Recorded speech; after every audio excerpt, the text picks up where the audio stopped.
They already started? What is this?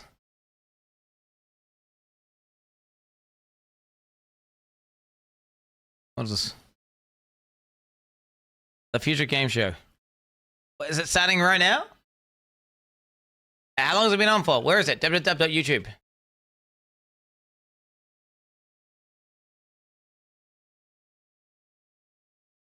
So there I was, sitting patiently in the drive-thru of Kentucky Fried Chicken, waiting for my chicken sandwich with fuck like a demon sauce. Now I got to eat and unlock a single bow cosmetic. Must only be 800% value. Isn't the Future Game Show just some gig-of-you-botted YouTube channel with zero interaction?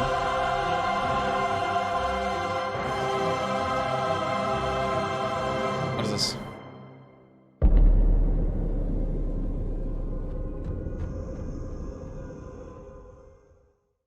Lords of the Fallen is coming to PC, PlayStation, and Xbox on October 13th, 2023. And can anyone update the title real quick? Now. Wait, what is it, Yuri? Are you okay? My spidey sense is tingling. What is this? Oh, no, wait, it's something good. It's time for another world premiere. Oh shit, what's happening right now?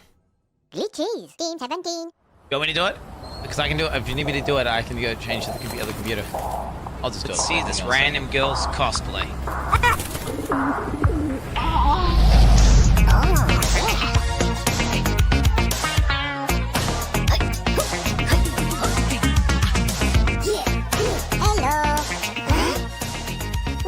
Okay.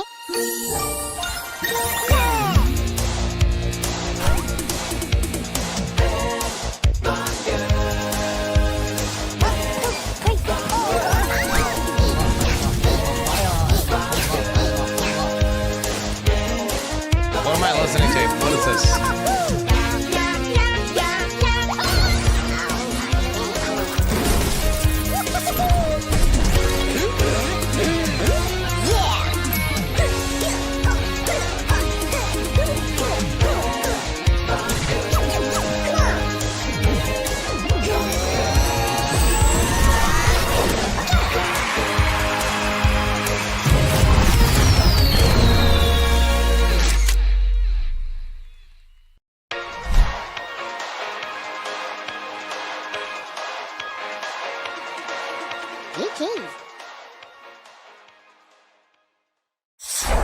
Yo, is there any can you turn the can you turn that off? Can we turn that off for a sec? That'd be badass. So infectious. Yeah. That is going to be in my head for a while, I think. Well, I really can't complain. Watch out for Headbangers Rhythm Royale, which is coming to PC, PlayStation, Xbox, and Nintendo Switch in 2023. So, what's next, Laura? This game debuted as a world premiere in last year's Summer Showcase, and now we've got a closer look at gameplay. This is The Last Faith, which some fans are describing as a pixelated take on Bloodborne. A hunter's dream, you might say. Touché. A new dawn is at hand. The secret has been snatched in the hands of the sordid. But one rises. Is this instabilities one? It probably is, right? I'll set up instability. A blessed curse. The sweetness of the flame. Thanks. Hey, what is this? The 2D Blood one. Every time I see these games, I'm like, okay, that looks kind of cool. But only the inevitable can befall them now. There's like 1,000 2D games released in a day. So how do you know which one's good? You know? What's too loud?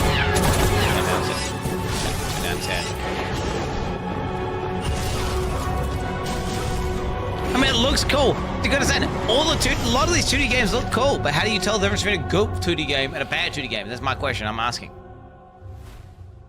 Right? Like, it looks, oh fuck, why the fuck is this shit on, dude? Faith, a gothic Souls-like coming to PC, PlayStation, Xbox, and Nintendo Switch in October 2023.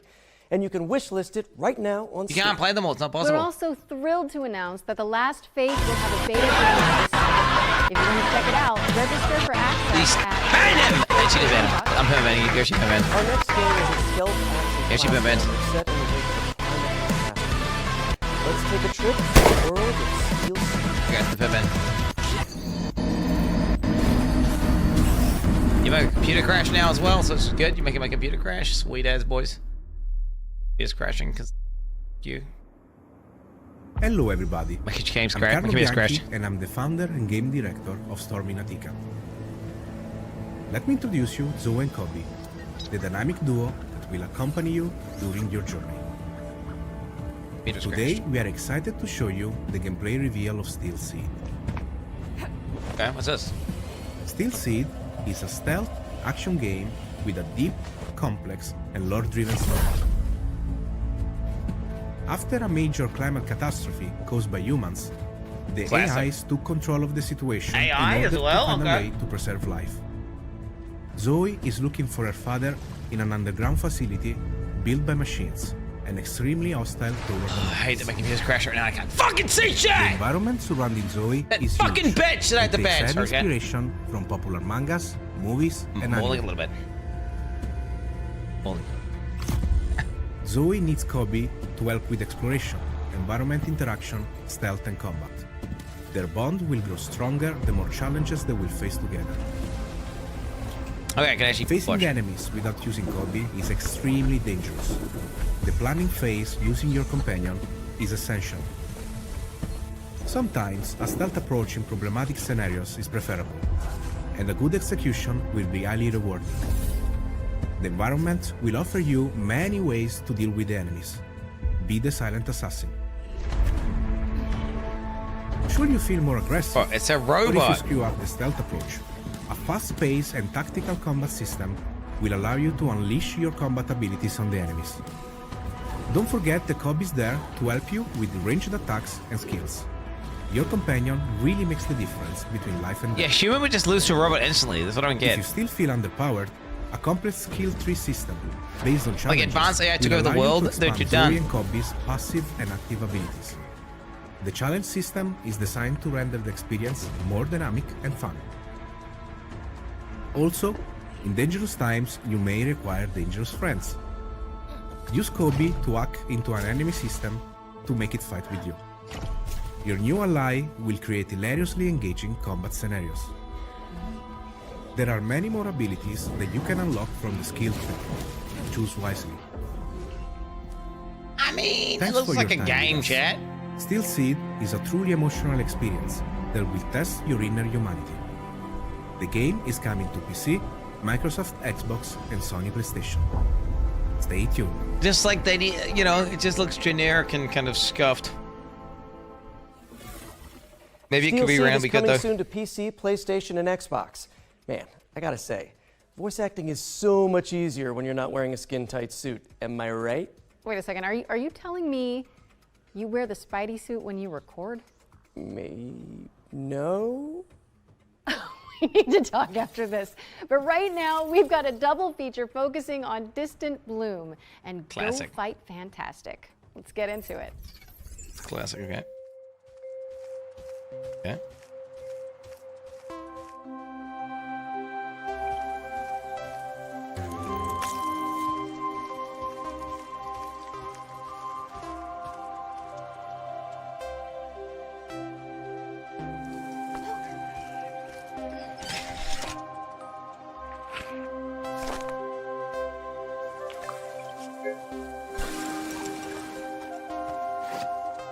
Looks cozy.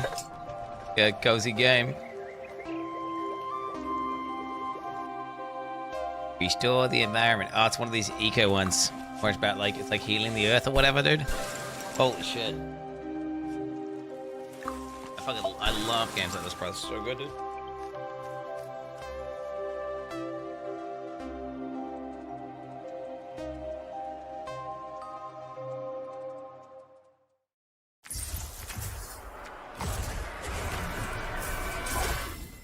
A routine mission to a peaceful planet, huh?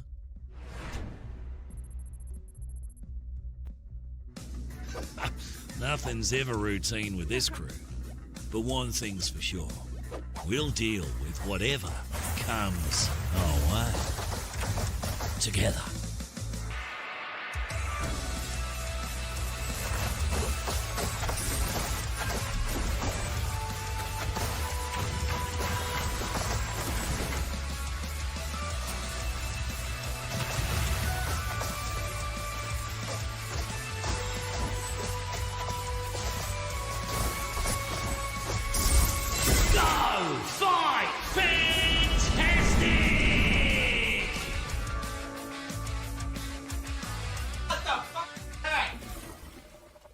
Distant Bloom and Go Fight Fantastic are coming later this year, so head on over to Steam and flesh out your quickly growing wish lists. And here's a bonus. Limited time demos for both games have also been made available on Steam. So head on over to the Future Game Show's Steam page if you want to check it out. That fucking voice acting was so bad. I couldn't see the game, but it sounded trash. Wait, what? What's happening? Oh, sorry, I was reading too far ahead. It's world premiere time again. Shit, bro, what the fuck? Oh, damn, well, premieres. Let's go, dude. This is the last time she ruins my plan. Find her and bring her to me. A challenge. I like that. Alanda de Villa. Tease her. Come at me. How is she doing? Hey, that game looks pretty tight. Let's finish this. Face is annoying, but... Show me what you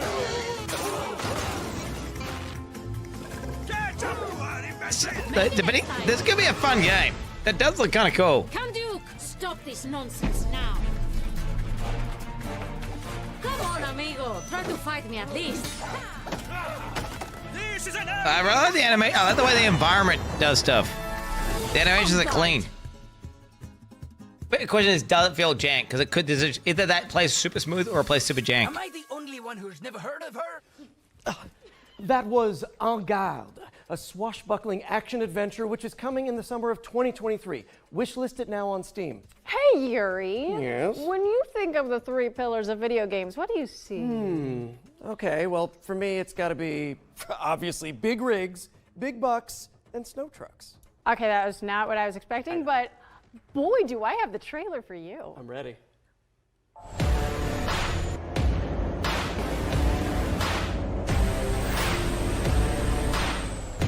Stop dying of cringe shit. Oh, hell yeah, brother. Now this is what I'm talking about. Goddamn truck simulator. Ah, shit, bitch. Goddamn break for messing me trick. And then to mess shit up, I got tanks. This is how legends are made. You know, you can just do this in real life, guys. You can just, and you get paid for it even. You literally get paid for it.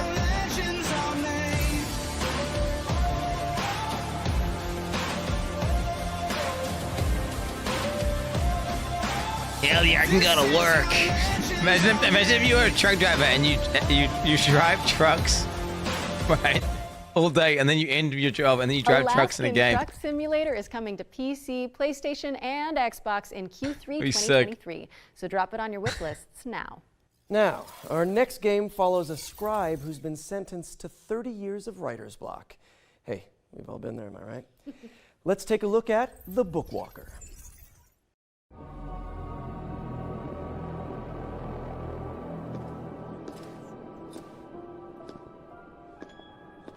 Oh shit, if Invincible's not here, he's gonna turn off the ads. Means the ad might go during the thing and you don't want that to happen.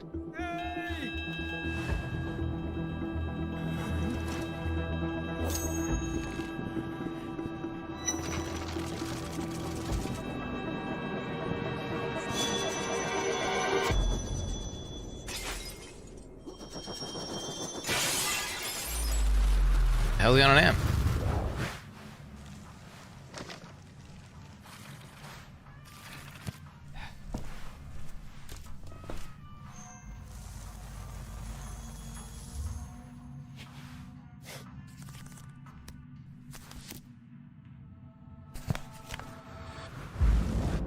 What happened there? I didn't see what happened. Wait, what happened there? Wait, play demo now.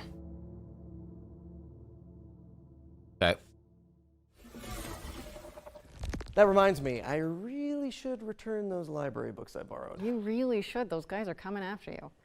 The Bookwalker Thief of Tales is coming to PC, Xbox, and PlayStation on June 22nd, and you can play a free demo for the game on Steam after the show. Okay, here's a new trailer for Deceit 2, a macabre social subterfuge game built from the ground up in Unreal Engine 5.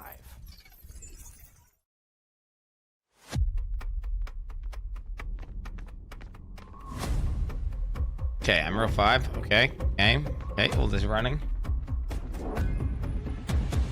I've been watching you. The Monarch S, what is that?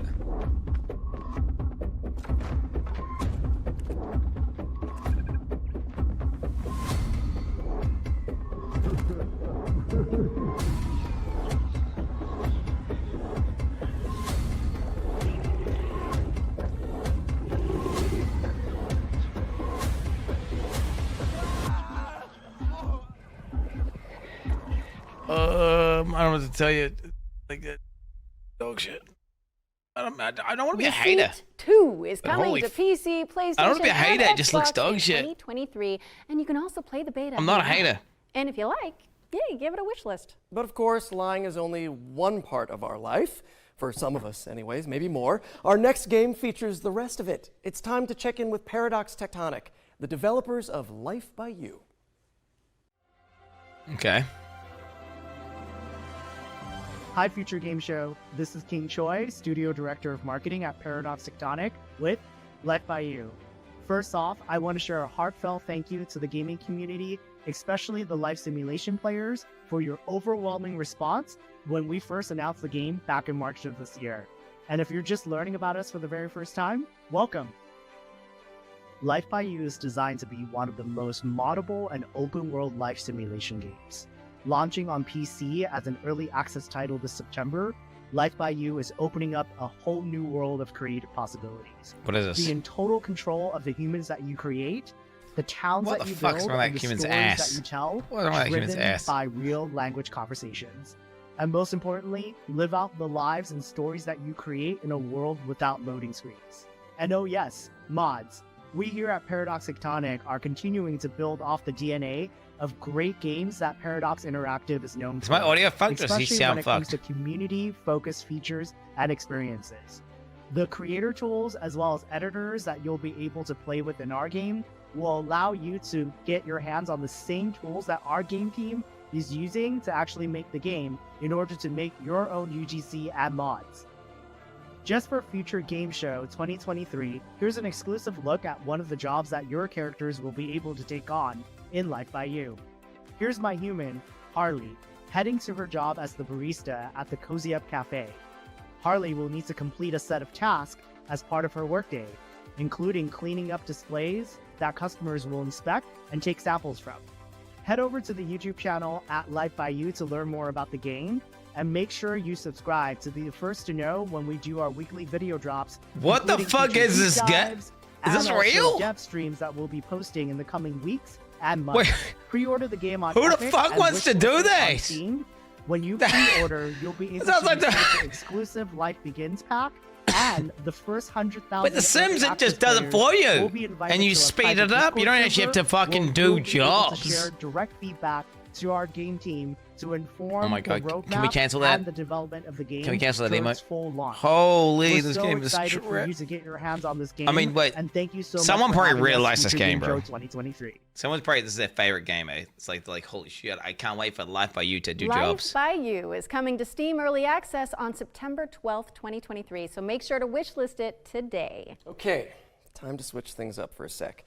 The VR showcase first appeared in our spring showcase earlier this year, and now it's back. So, VR! Over there and see what's new in the world. Oh, I see. Yeah. Whippity whip. So let's see what's new in the world of virtual reality. Is he Spider-Man or something? Why does he keep doing that? What's going on? This is all new. What do we do? Any ideas, Yuri? I see a highlighted path, so I guess like any good video game protagonist, we should follow it blindly? Sounds smart to me. Here's our first game, a reimagining of a Dreamcast cult classic that lets you play squash in space. Let's check in with C-Smash Hey, I used to have Dreamcast. I got given a free Dreamcast from my cousin.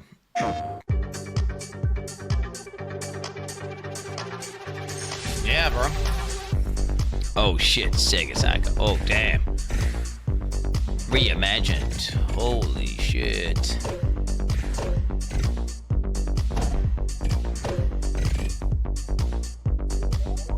Whoa.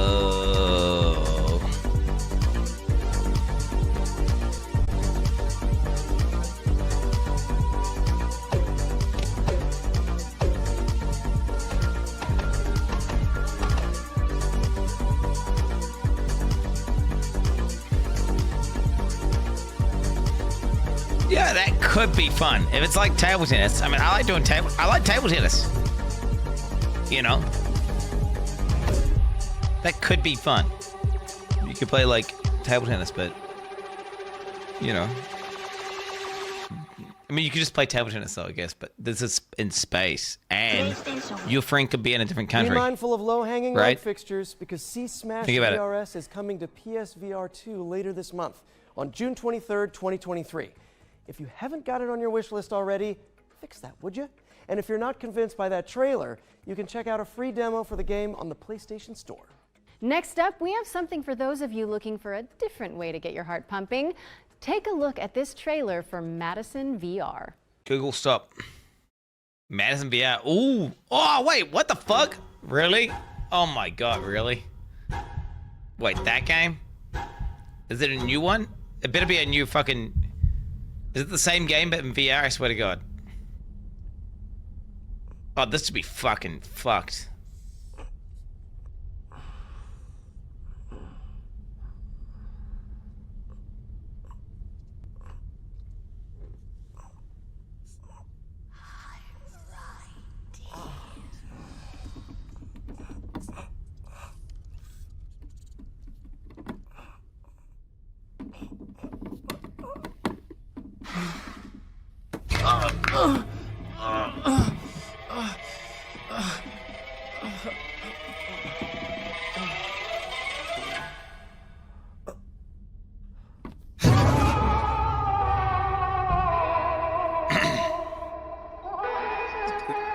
That's pretty cool.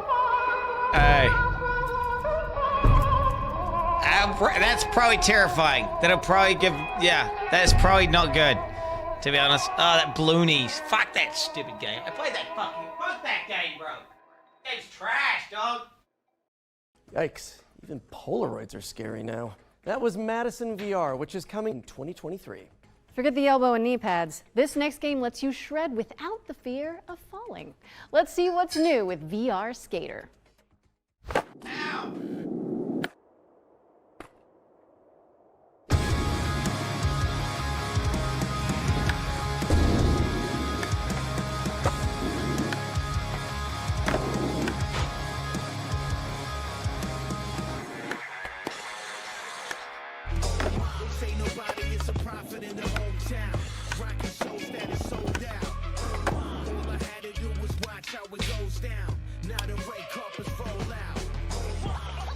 How do you skate?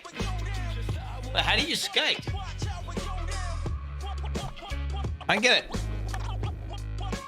Wait, how?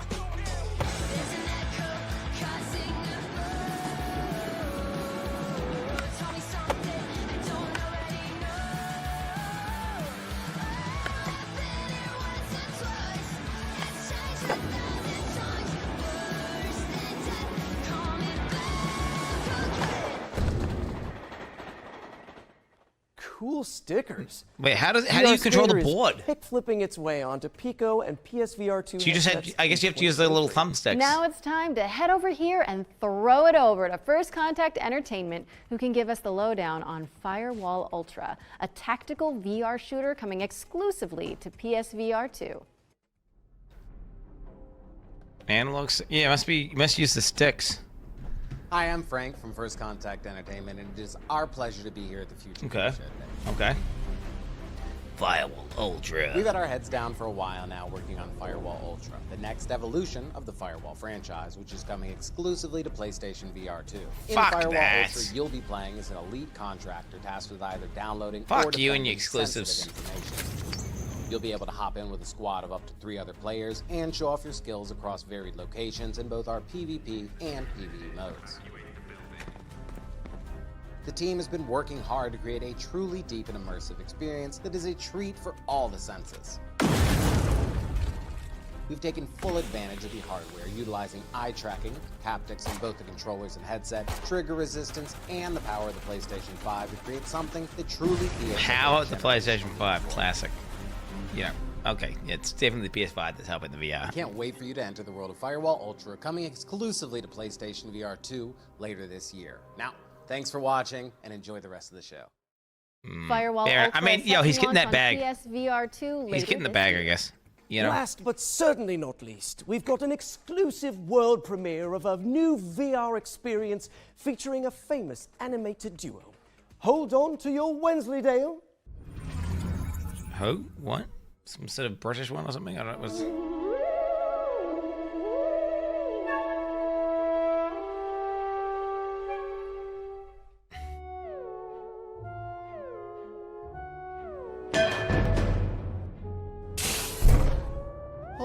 Wait, those guys? Is Wallace and Gromit? The Grand Getaway. It's a right blast.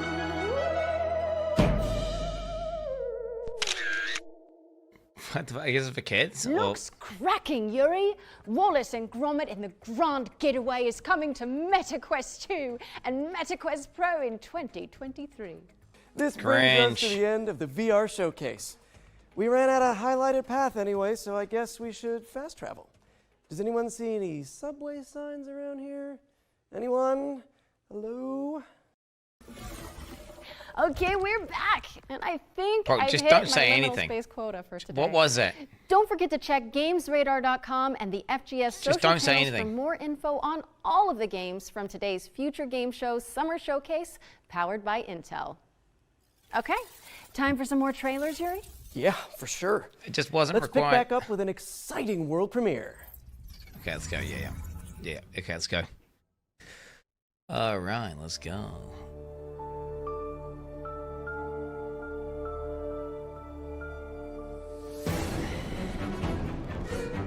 It's definitely better with people in between each clip, right? Giving you like a little, like lubing you up beforehand. But then sometimes they're just saying random shit that doesn't add any value. Oh damn, what is this? Where am I? Where do you think? This is Deponia. So, the nightmare's finally over. If I were you, I'd really reconsider that statement. What is this? What is that?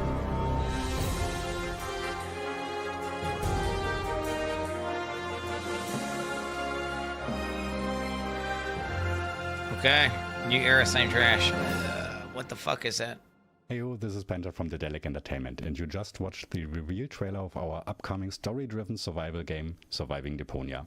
It has been 7 years since we last visited our lovely trash planet, and Elysium, the floating city, has crashed down onto its surface and turned it into a Mad Maxian nightmare.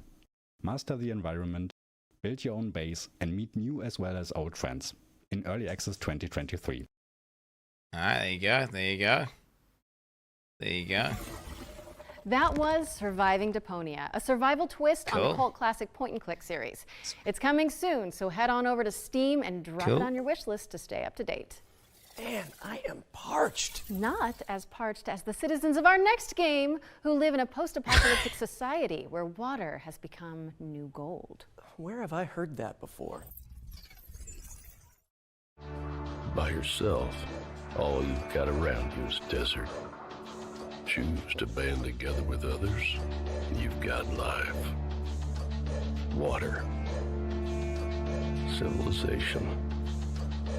To survive, you must reach out to the world outside. Online multiplayer mode. Choice is always right around the corner.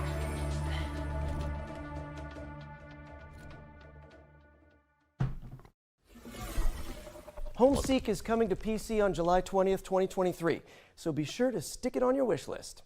Okay, I don't want to alarm anyone, but I can see that we've got yet another world premiere coming up next. Bro, Regis, how is this possible? How many are we up to now? Someone tell me in the chat while we roll the trailer, actually.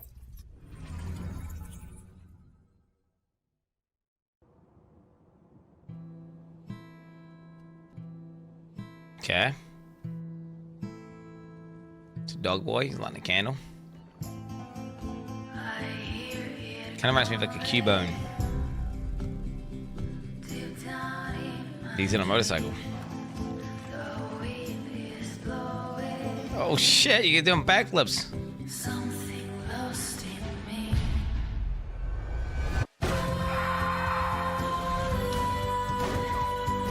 Motorcycle shooting combat. That was kind of cool.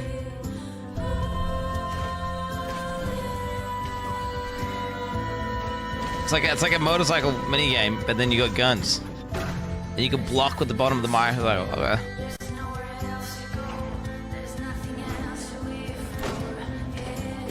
You get like bullet time as well. Damn, bullet time as well.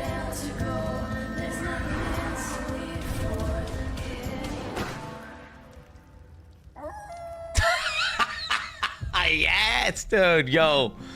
Oh man, I'm wishlist that one right now, baby. Let's go. Oh! Let's go. Always cool to define a new genre here at the Future Game Show. That was Laika, Aged Through Blood, the very first Motorvania.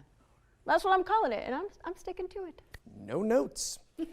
Laika, Aged Through Blood is coming to PC, PlayStation, Nintendo Switch, and Xbox in 2023. Next, let's hand it over to Pentapeak Studios to dig into the mechanics of their upcoming strategy RTS, game, dude. Space Gears. Good lord, RTS, here we go. 100 years in the future. Ah, shit. Mars is at war. Space Gears is a new strategy game.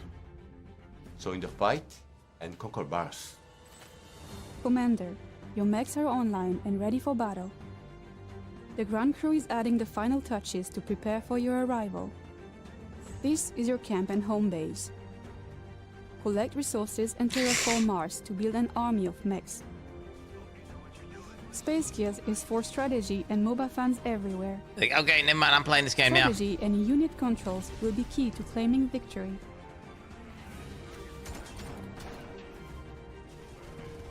Space Gears will be available to test play this June. This randomly could be a good game if you like RTS. Welcome and it's like, because right, theoretically, like StarCraft 2 is still, StarCraft Brew Wars is still a game people will like, right? So, you know, that game's dog shit. So like, I mean, fuck, that means any RTS game Space could be good. Gears is coming soon to PC, but you can terraform your opinion on it by playing it for free after the show. Nice. How about something terrifying, though? Aha. Bluebird team has sent over the brand new launch trailer for the studio's first-person horror game, Layers of Fear. Peggy 16. That's classic. That's some good shit. All right, nice. Let's go. Yeah. Let's go. Okay. Some shit up. I don't know what the fuck they're doing. Talent. Prestige. Recognition. You took away what was rightfully mine. But what was stolen can be reclaimed. In cooperation with Ancha Studios. It's been years, and yet it all still feels unreal. The memories.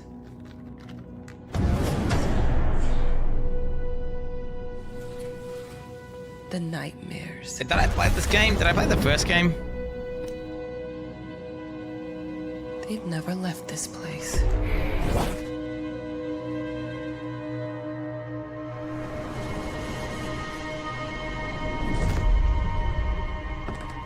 All right.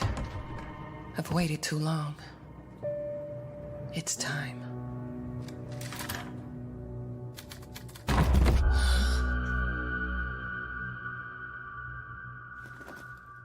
Why are so many racist people in chat? What the fuck?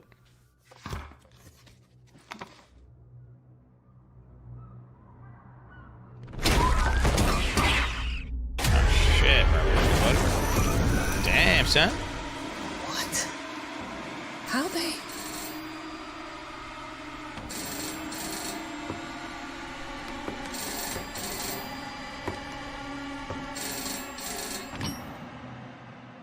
Hi, Ma.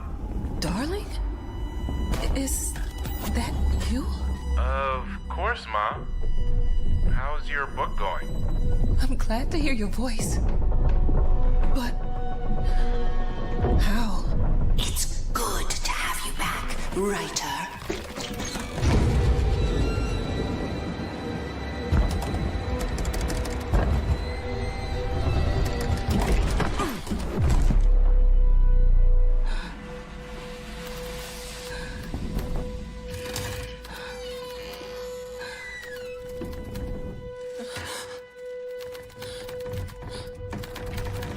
No. Not again. I reimagined last bit. Okay. What is that? 34. It's cheaper than Diablo. I mean, that game's an enigma. I don't know what it is. It's like, is this game? I mean, if this game gets good rating, I'll probably play it. You know? And I've wet my pants. That was Layers of Fear, which is coming to PC, Mac, PlayStation 5, and Xbox Series consoles on June 15th. Up next, we've got a unique take on the co-op cartoon shooter from a talented two-person studio. Let's dive into the world of Enchanted Portals. Yes, please. Peggy 12.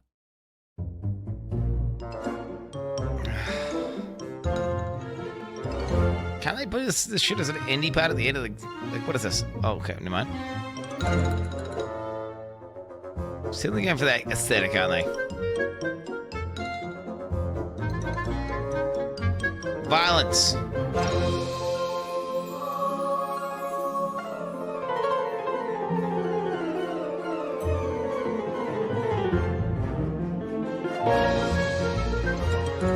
This just looks like Cuphead, but like off-brand.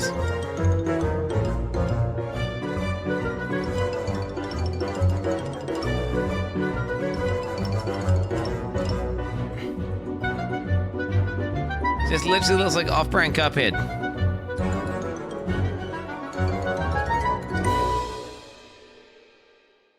Casually. Anyone else just get deja vu?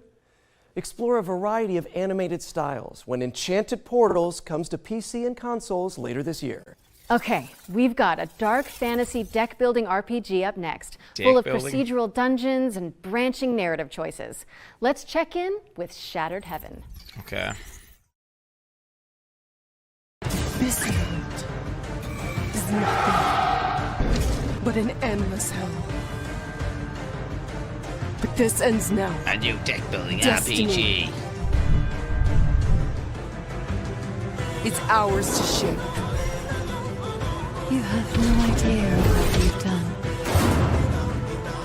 Look to yourself. It looks like Slay the Spire.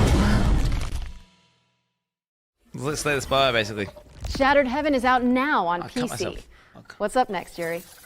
Okay, well, if I'm reading this correctly, then we're introducing the Fart Squad? Oh, yeah. You mean the furniture arrangement and relocation technicians. Great house movers to have on speed dial. What the fuck? In the town of Packmore, there are those with stuff, and those who carry stuff away. When your stuff needs moving, it's time to call Smooth Moves.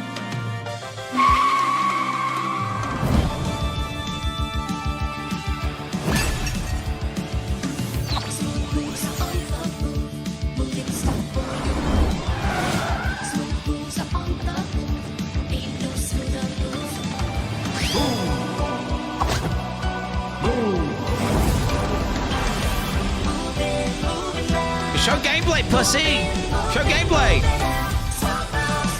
Bro, what the fuck? Moving out too? Okay, oh my god. Oh my god, holy shit, bro. What the fuck am I looking at?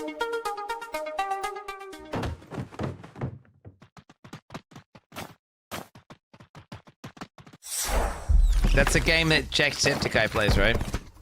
And he's like, oh my god, get to the thing! Laura, would you mind what the hell giving going me on? the number for the They go, yeah.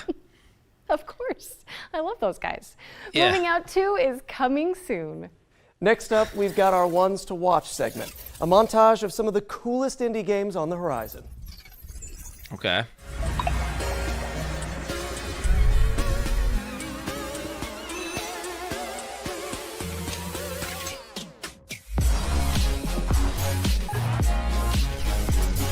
What is this?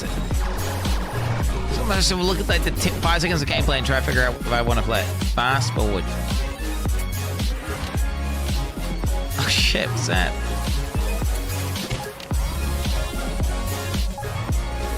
Fifth ground.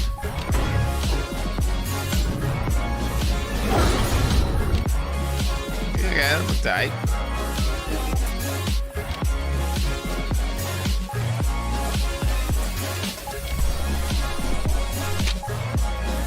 This one looks cool. I mean, it's a gimmick, but it looks cool. That just looks fun as the gimmick. Like, cause it looks like, cause of the art style and everything. It'll probably be shit, but like, it'd be fun to do for like a day or whatever, I don't know. Do some NA Cop Simulator, dude. Victory! That was our ones to watch montage. If anything caught your eye, you can find out more on these games and everything else in the show by heading to our dedicated Steam page, which you can find by searching for Future Game Show on Steam. Holy shit. Montage! But now it's time to take a look at Warhaven, Nexon's free-to-play 16 versus 16 fantasy brawler.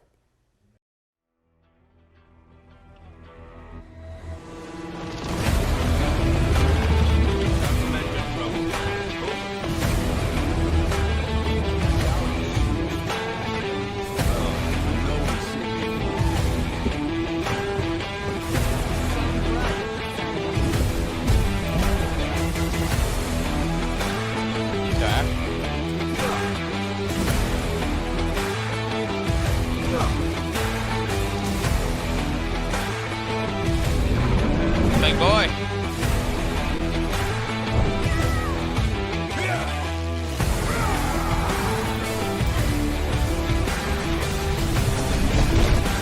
Man, that looks like a game. That looks like a game.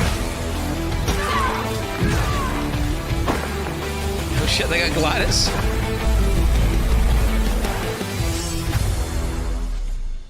That looks like a game. You know. Warhaven is coming in fall 2023.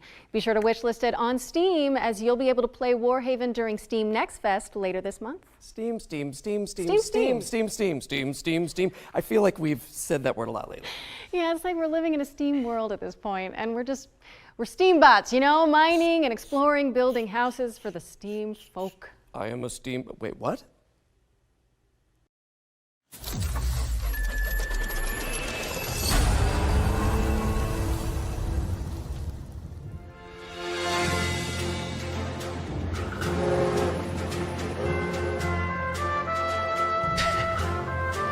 Classic joke, dude. Okay. Like, are we just unfunny, chat? Well, we're just not. They're doing jokes, right?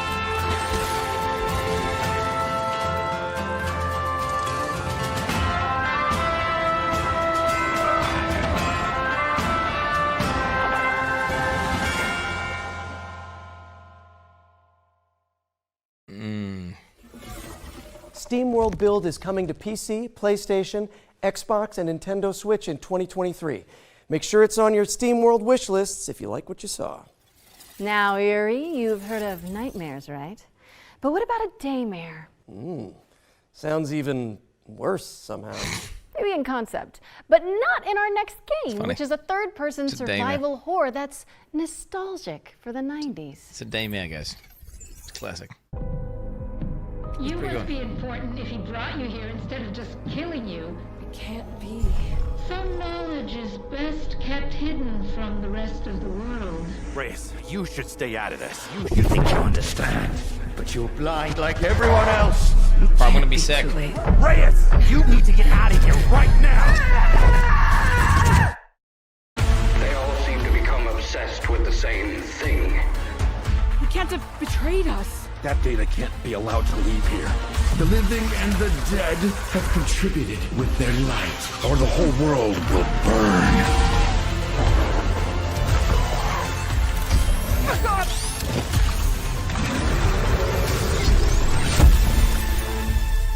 Daymare. Forever. 1994 Sandcastle. What has happened? Stay frosty, because Daymare is coming to PlayStation, Xbox, and PC on August 30th, 2023. So prime those wishlisting fingers, Cut so folks. much I couldn't really get What's a next, judge Laura? of the game, you know. We're going to throw it over to Core Engage, the team behind New Cycle, a diesel punk city builder that takes place after a devastating solar flare.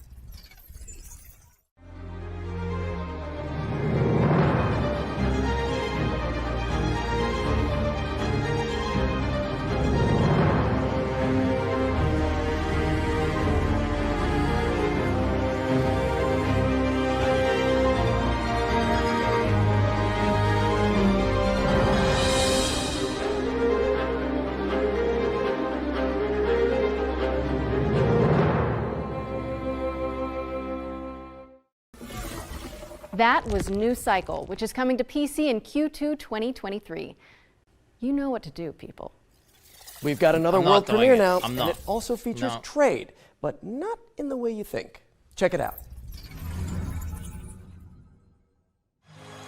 Once upon a time, there was a happy place called Riverside. And right there was a bear called Ruffy. No one could tell why, but Ruffy had this amazing ability to swap things. Yeah, really, he just swapped them. And it was easy for him. Grab it, throw it. There you go. Okay, cool. Ruffy could swap just about anything.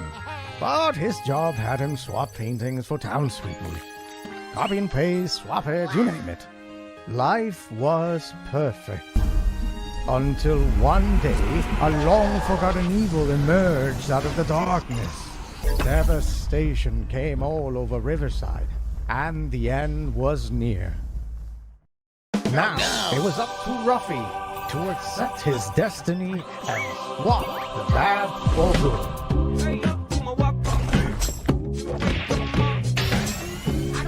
Kind of trippy aesthetic, but it's kind of cool.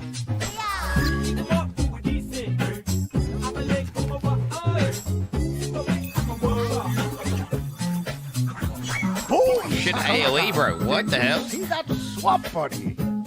Are you swappy enough to save the world? Swap-a-doodle-doo!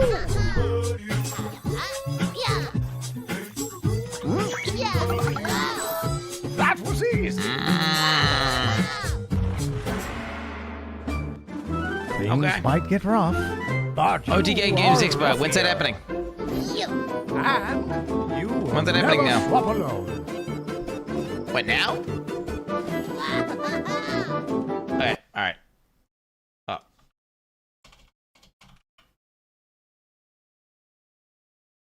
Starts in 2 minutes. I mean, is this gonna be better? Is this gonna be better? I mean, the other one was mid as fuck. Why'd they do two at the same time? I don't understand. Alright, fuck it.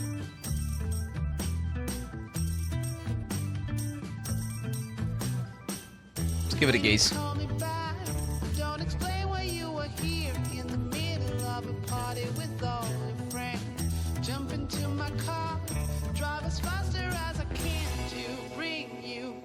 To me again. I've been told you were bold with scars and bruises covered your face. All right. What the hell happened Alright, fuck it.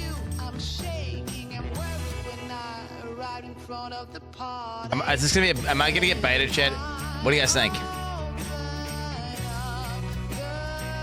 You're a fucking clown. Let me find this guy.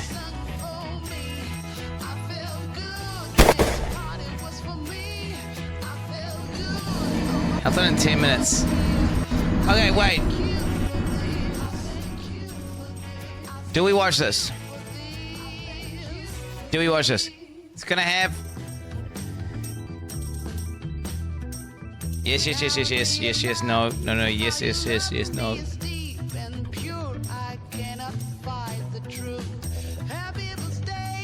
Alright, chat decides. Chat decides.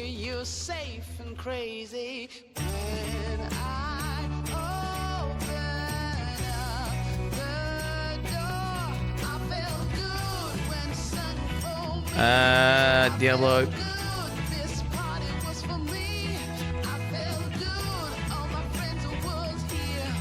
Alright, chat decides. Chat decides. Vote on what you want to do. It's up to you. It is up to you. It is up to chat.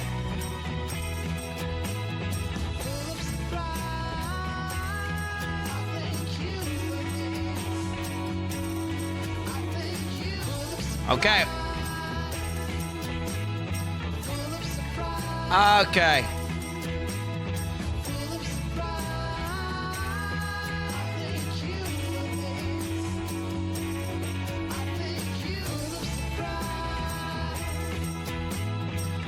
So, hopefully this is... Okay, if I start hate-watching, I'm leaving, by the way. Alright, I'm just saying. If I start hate-watching, I'm leaving. Alright, to be clear. If you wouldn't mind, would you share with us your name, the name of your group or studio or your company, and then the name of your game? 2022, we launched the first ever OTK Games Expo. Sure. My name is Ivan Moltini. My company is called Good Morning Games, but it's just my wife and I, so... And that's the whole studio, actually. The three of us are making this game, which is Knights of the Deep. So I'm Paolo. I'm a solo developer of Hero Rider Games. I'm actually self-employed, so I'm developing games on my own for now. I had never made a game before this one, so it's like my first game. It's much harder to make a game than anyone thinks. It also means there's 1,000 bugs I have to fix every day. Just didn't know if the game had, you know, this acceptance from the general audiences. We hope to create awareness. It can be a bit tough to get visibility for your game. Basically, This is so emotional. No one knew the game existed. Having done this myself and then with the help of my wife, you know, it's a monumental task. There's so many moving parts and so many things that can go wrong. The whole effort of you know, marketing and developing and testing and coming up with new ideas is wholly done in-house. And for 3 people, that's a lot of work. But we were never prepared for this. Getting your game in front of people is kind of like what makes all the stress worth it. And I never thought I'd ever be seeing over 100,000 people reacting to my game all at once. So it's kind of like, I don't know, very surreal, like I said. No, it was fantastic. People liked it. I got, oh my god, I think it was like an 800% increase in wish lists in the minute that my trailer was up. The gameplay being shown and the game was actually quite interesting for me, as so many people came that crashed the servers. Nice. And from then on, we were sure that people would want the game. From OTK, I think I got something like 2,000 players in my closed beta. And since OTK, we got to see that it's really possible. So if you want to do it, now is the best time to do it. We're definitely going to get MMO updates, Even chat. if you're not working on a game, whatever you're doing, just keep at it. We're going to get asset creation updates. And you're going to get that new MMO the WoW guys are working on. Well, back at it again, boys. 2023 OTK Games Expo. I'm going to be totally honest. I didn't ever know if we're going to do another one of these, and I am really glad to be back here at the We Play studio, and we're going to be looking at probably over like 40 different games today. And also, I am not doing this by myself. I am joined here with Extra Emily, Mizkif, Emaru, and Tectone. How you guys doing? Hello. Excited? All right. Well, also... Of course, this is going to be a traditional Asmongold stream, which means that I'm going to be mainly just reacting to somebody else doing all the work. And let's go ahead and take a look at who that's going to be. I'd like to introduce you guys to a friend I think a lot of you guys already know, S-Fan. How you doing? I'm good, dude. I'm good. Yo, hello. What's up, guys? My name is S-Fan, and this is the OTK Games Expo. Yes, very good. We are so unbelievably excited to finally get this thing out to you guys. Last year was absolutely incredible, and our team, our staff, everybody has put so much time and effort and work into this. The people that you see here, a little bit. But the people behind the scenes, they're putting in all the work, all the effort, and they've absolutely killed it. And we cannot wait to show you guys the games that we're about to show you guys today. So we also have our variety gaming panel up top. Nick, how you feeling? Well, S-Fan, I'm feeling great. Thank you so much for the introduction. We are the Variety Gaming Panel. My name is Nick, of course. I am not alone. I'm joined by two of the best gamers in OTK. What's wrong? Thank you, yes. What's wrong, Chance? As head of Chief Operating Department of Variety Gaming, Chance being the guy below me, they got my picture over there. It's just so... Okay. What? Seer has... He just beat Dark Souls, and the game came out 15 years ago. Okay, so you are significantly out of touch. What a casual. Buzzwords. He's just trying to throw out buzzwords. But here at the Variety Panel, we're gonna, look at a lot of these different games, go over a lot of the nitty-gritty details that they've put in, highlight some key points, and I'm excited to see these games, Nick. I'm more excited, actually. He's not more excited. And we got chat open. We're reading chat, guys, so we are paying attention to you. Shut the fuck up. What? This is a Twitch stream. Okay, you're right. Go ahead, Nick. Do the host thing. Honestly, I'm just excited that we're here again. This is where you're going to get some great analysis. As you can see, the three best gamers in OTK. Wasn't I fishing in Norway the other day? By far, it's not even close. That is not an achievement. It's like it goes like boom, boom, or boom, boom, boom. And then boom. Exactly. Either way, you know what? Enough about us, guys. Let's just get back to Asmon, okay? Back to you, Asmongold. Don't do that ever again.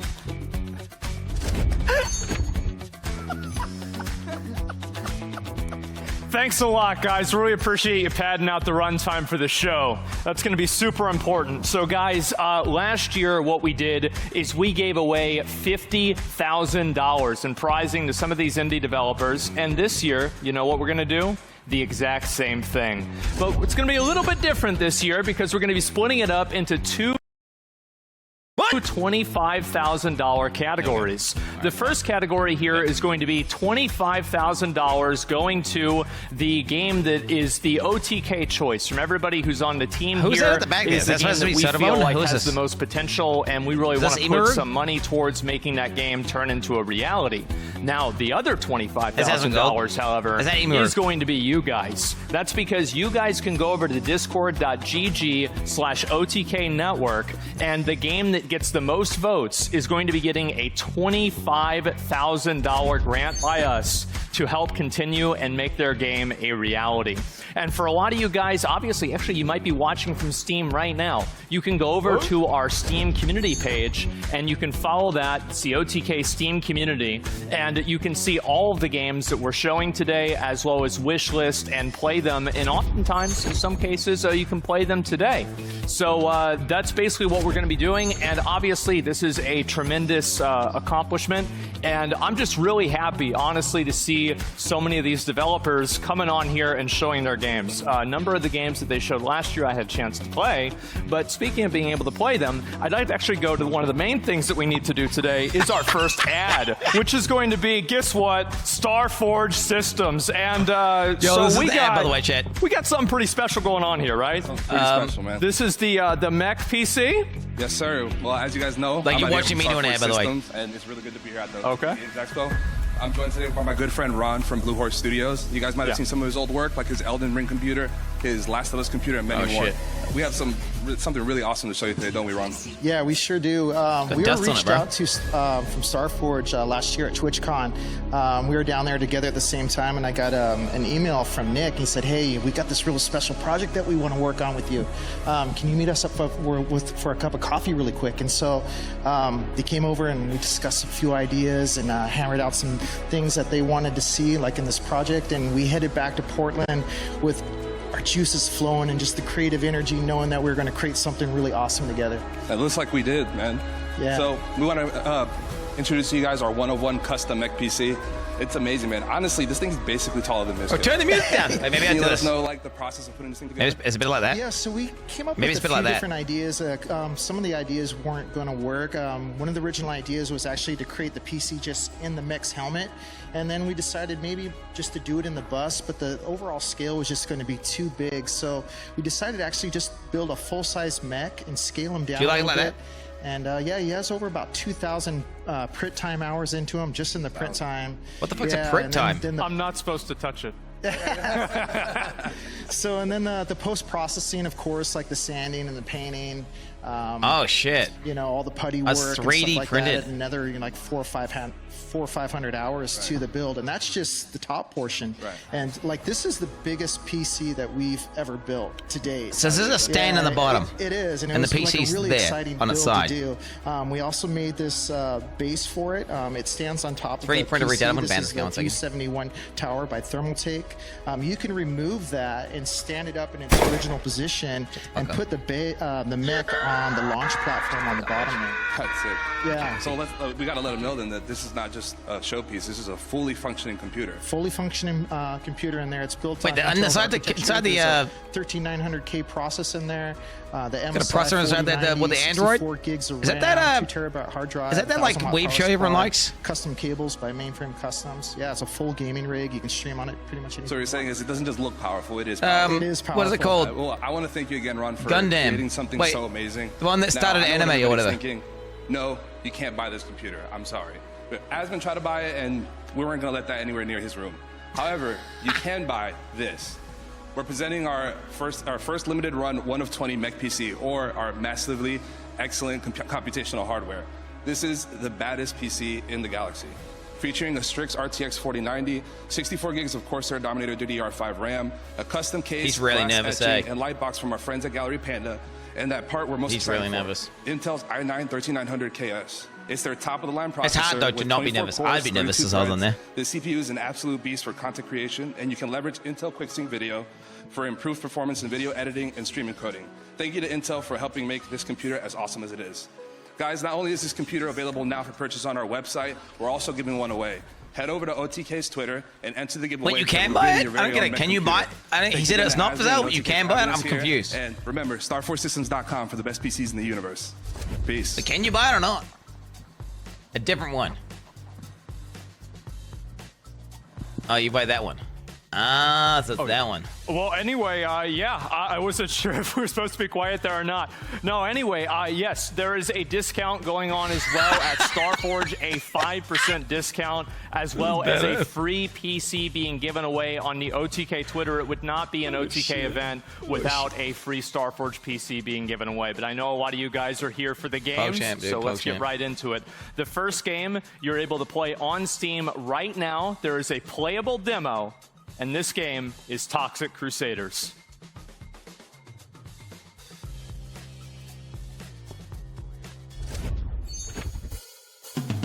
Toxic Crusader, Toxic Crusader. I had no friends, no girls would hug me till I got radioactive ugly. Toxic Crusader. What am I looking at? Is this Teenage Mutant Ninja Turtles?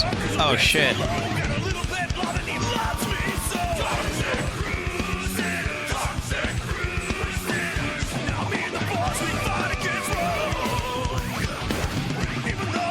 What the fuck? Ah, shit, bruh. Oh, you can be a dog boy!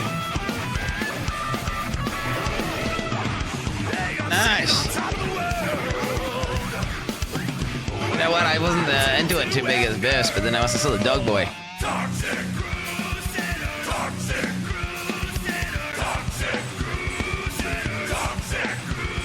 Toxic. I'd say saying Toxic Come on, Cruise. Crusaders. It's cleanup time. Toxic Crusaders.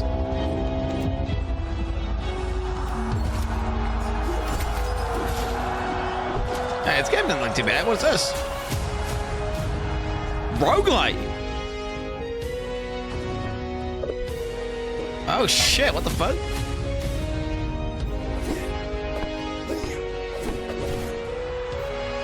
This is one of these things where they're like blocking to the right. You have to hit like down, and then if they're blocking up, you gotta like do the. They got those weird mechanics, right? Where you have to like aim the sword at the right spot.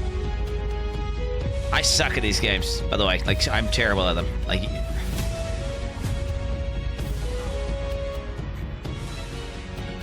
Oh, they ain't fucking around with the gore, are they? This gameplay looks like it could be fun, and it would have skill cap to it. But then would it be fun? I don't know, like, if there's no story or anything, I don't know. Oh, shit, dude. Welcome back, everybody. You guys just saw We Who Are About to Die, which is available now on Steam, and Toxic Crusaders, which you can wishlist on Steam. So that Toxic Crusaders kind of remind me of, I played a bunch of Turtles in Time back on the Super Nintendo. Remind me of that. But, guys, it's time for us now to enter the arena. Let's get into some action games. Okay. Action Intel. S-Band. Our first game for today is a 2D action game, action-adventure game, called Turnip Boy Robs a Bank from Snoozy Kazoo.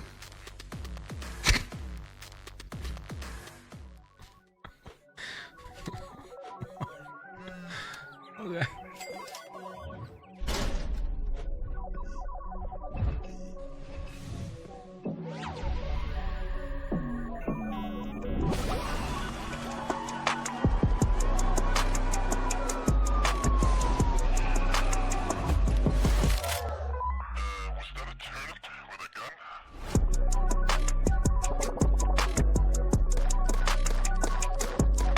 I mean, it's a very, at least the name describes the game, you know, pretty well. It's a turnip, you know, robbing a bank. Wait, does he have a kazoo though? Where was this kazoo at? Turnip Boy robs a, oh no, Snoozy Kazoo is the people who made the game, so it's a Turnip Boy robbing a bank. I like that art style of icons.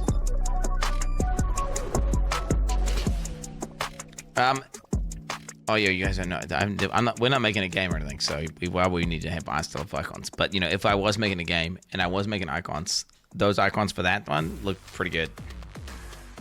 All right, our next game is a 4-player co-op game set in a futuristic dystopia inspired by Robin Hood, and that is Gangs of Sherwood by Appeal Studios.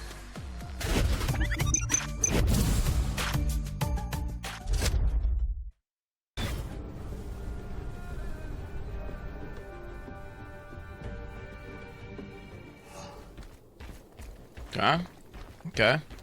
Sherwood is out of trouble for now, but Locksley will keep burning until we stop the pounding. And terminate that fraud of a general once and for all. I love the confidence, but Guy of Gisborne is an evil mastermind, and we don't even have the slightest inkling of a plan. How does that differ from any other day?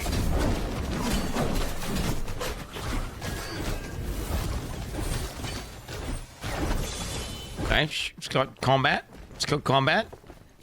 Co-op combat. Oh shit. Big guns and shit.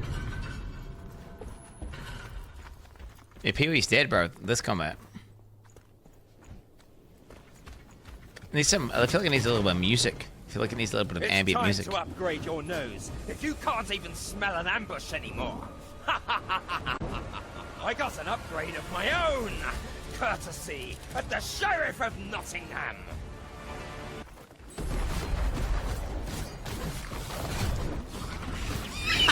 What the fuck? Yo, it's kind of scuffed, eh? But, you know, the combat, once you actually start playing, I remember your voice. Assassin! the gameplay looks aight. Yo, they need sound, bro. What the fuck? They need music here.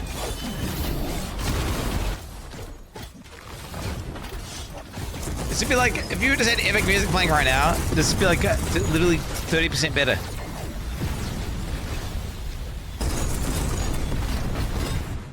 Oh shit, I mean, hey, the combat looks aight. The combat looks aight. All right, that's Gangs of Sherwood. So remember, guys, you can add any of these games to your Steam wish list right now, actually. So whether it's Turnip Boy Robs the Bank or Gangs of Sherwood, you guys can make sure to add that to your Steam wish list right now. Our next game is from Ziggurat Interactive, and it's a 2.5D hack and slash side-scrolling game that is it's set in like a biopunk sort of theme from a game from 24 years ago. That game is Slave 0X. What? My hand sent 100 tyrant kings to their graves, and yet their deaths begat only more death. Sovkhan and his calamities. They're all going to pay. You can still turn back, Show. The calamities are not yet involved. I'm not coming back until it's finished. You cannot comprehend what it is you are starting. Persistent little devil. I admire your drive to kill the Khan. Come and take it! I mean, this is a vibe. This is a vibe for sure. Everything you've been told is a lie, Uriel. No! The Sovkhan is our loving god! You are nothing. I am perfection. You're What is almost that? there, Guardian. One final Damn. ascent. It's him. Sovkhan, show yourself! Alert. Prepare for a post-human event. I could not kill suffering, so I would cast aside that fatal weakness to become. There's people who like games like this shit. Be like, Who is this? I am the Sovereign Khan's oldest and most faithful servant.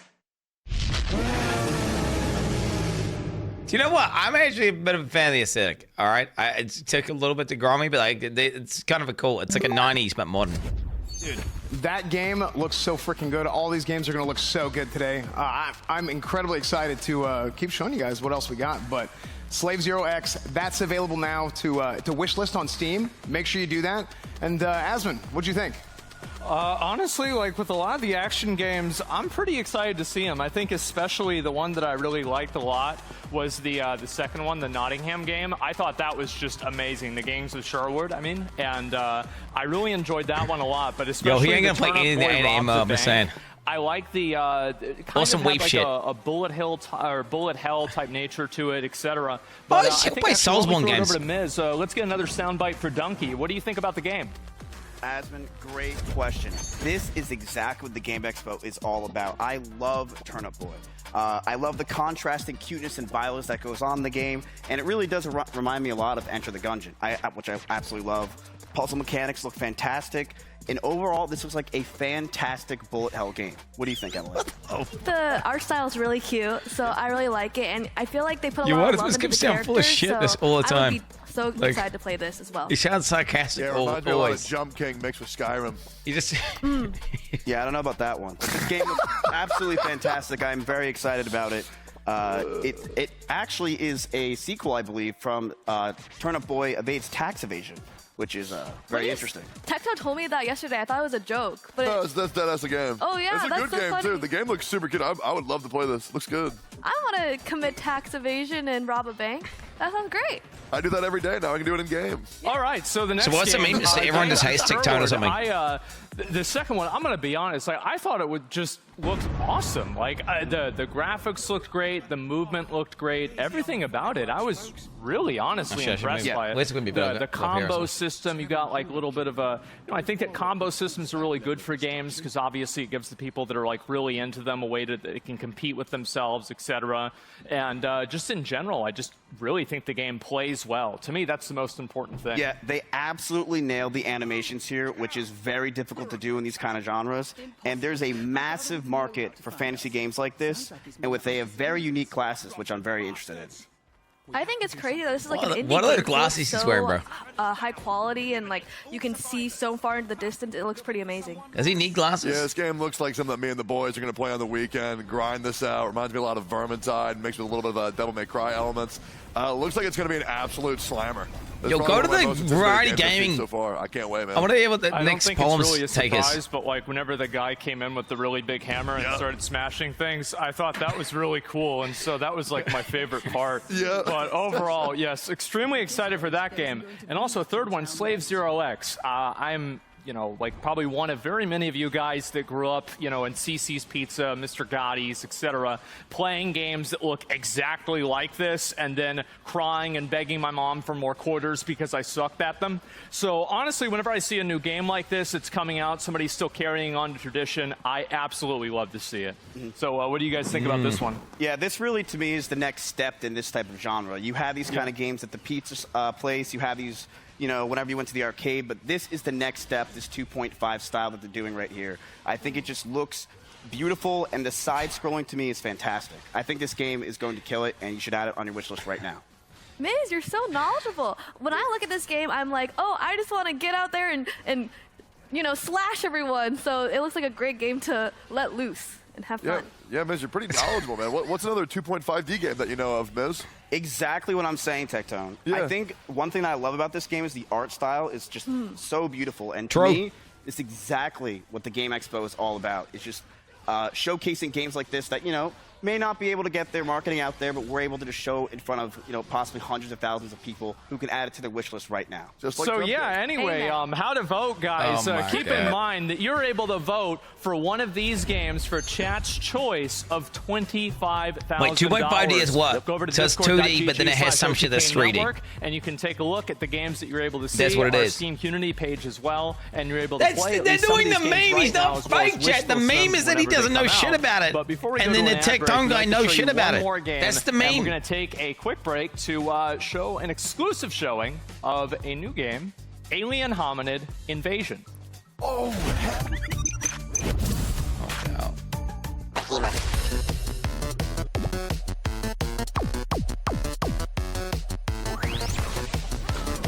Okay.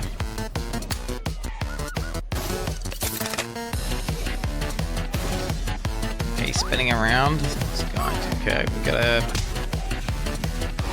Looks like some shit that Sodabomb would play.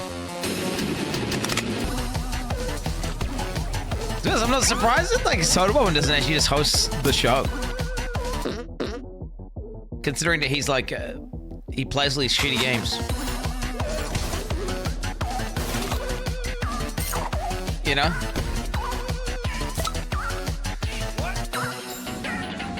But it's, I mean, they're pretty good. But like, you know what I mean, right? He plays literally anything. He plays like, he will play literally anything, that guy. You know? This is hashtag ad, so this is not shitty games, alright guys? They're pretty good. These are good games. Good games. These are good games. Okay, guys. Alright. Yeah. This is a different game now? What is this?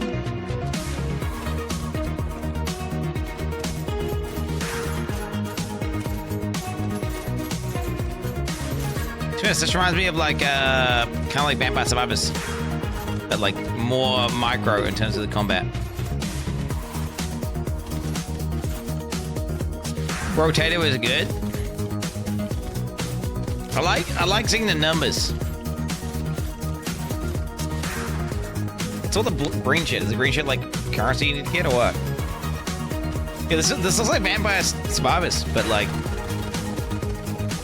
Does it play? Do you ramp? Do you make builds and stuff?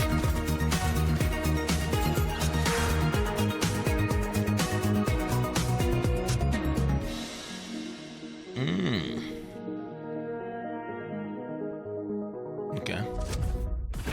Welcome back, everybody. You guys just saw Alien Hominid Invasion and Brotato. The full release, the 1.0 release of Brotato, is coming on June 23rd. So you want to make sure to check those out on Steam, wishlist them. Alien Hominid, it's old from Newgrounds. It's like pretty cool. You know, I'm an old internet guy, right? So seeing that was like kind of sick, getting that in the show. But Next Talk about up, classic WoW. We're going to go into some adventure games.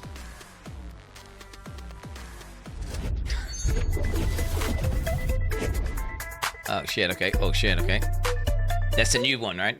The Emily. So we're going to kick it off Wait, with a oh, single-player survival horror from Santa Regione called Saturnalia. Okay. The new one, you know, the new member of the clan, dude. What are you talking about? 8 out of 10. So what, Diablo 4 is better than this game? 9 out of 10. Okay, same as Diablo 4.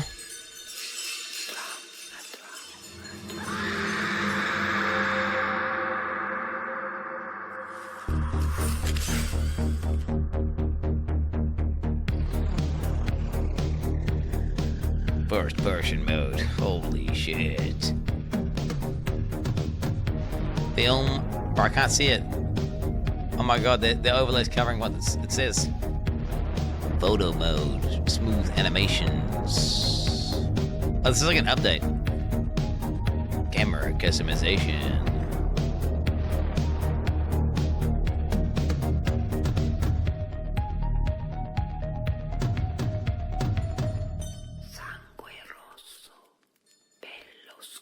It's coming soon. Wishlist now. Holy shit. Okay, that creeped me out, which is exactly what it's supposed to do. Our next game is from Fervor Games. It's from Fervor Games. Also, make sure to go wishlist. Make sure to go wishlist that game. All the games in today's show, you guys can go on Steam, add them to your wish list. You guys can even buy some of them. Some of them are out now, but make sure to add them all to your wish lists. Our next game is a What's up with these game presenting guys? No, wait, tell us to do the wish list. list. You can level them up. It's from Fervor Games, and it's called Creature Keeper. It's not the wish list. There's a future game changer as well. What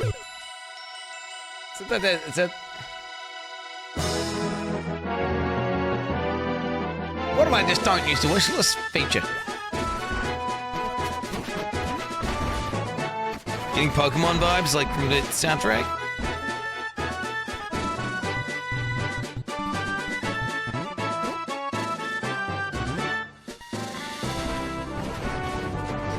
And your creatures grow. You should explore the magic of the pocket garden. See, get. +1 point.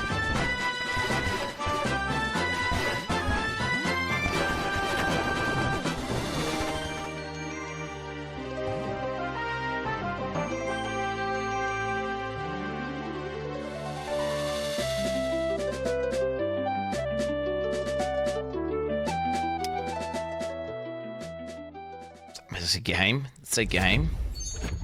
That was a cute, cozy game, Creature Keeper. Make sure to add that to your Steam wish list right now. What else can you say about something like that? You can find out a little bit more about it because I think we got Asvin here with a dev interview. Yeah, we're going to be interviewing the developer, and honestly, I'd like him to introduce himself because I think I'm going to mispronounce his name. But anyway, I'd like to ask him a little bit about kind of what's going on with that game, kind of where they're coming from, and everything like that. So whenever he's ready, I'm ready to go. So yeah. Hey, what's going on, man? You good?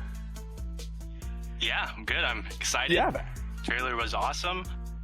And hey, I'm Fervor from Fervor Games. I'm basically a one-man studio and working with Graffiti Games as the publisher. And we got like a couple of contractors, and yeah, that's my game. So you just started this game all by yourself. What gave you the idea to make a game this way? What was like your inspiration for this game? So Creature Keeper has kind of just been like my game that I've like sandboxed through. Like I started off as a hobbyist, and Creature Keeper's kind of just been this prototype game that has grown alongside me through all these years. And I started off as a hobbyist, didn't really know anything, no programming or no art, nothing, and I kind of just got into game development and fell in love with every aspect of it. And the one thing that attracted me the most was just gameplay. So, you know, I was just working on all these creatures, all these items, all these weapons and stuff. And like eventually, like through lots of prototyping and failed prototypes as well, That's part of the process. Came across the idea. Yeah, exactly. Yeah. I came across this idea of just like literally flipping a 0 to a 1, and then you're able to just have creatures on your team. And you know, it's cool because all the, you know, all the stuff I've been working on in terms of like creature AI and stuff, it's like now that they're on your team, like any creatures that I make that are like fun to fight against are also fun to fight alongside. So you started designing the game to kill the creatures, and then you maybe thought, hey, maybe this would be an interesting idea. Maybe we could not kill them and actually just make friends with them instead. Is that pretty much what you're saying? Exactly, yeah. Like my goal with Creature Keeper like ended up being like, how do we make the creatures the stars of the game?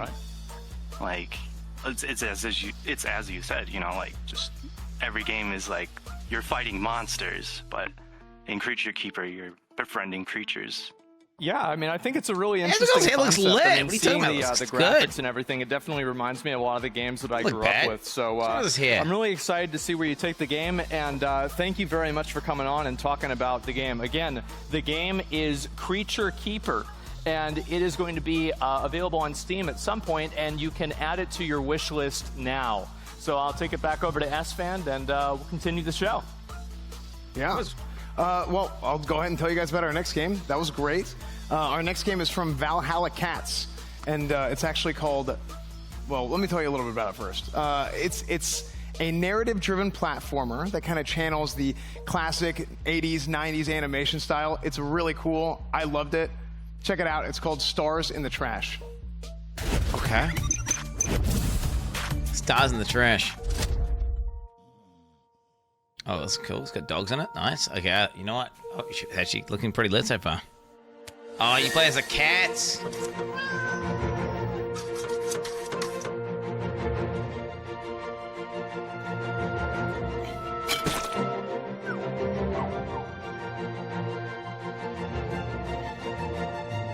Oh, the dog's disabled, bro. What the fuck? I got chased by one of those dogs, by the way. Motherfucker had rabies or some shit.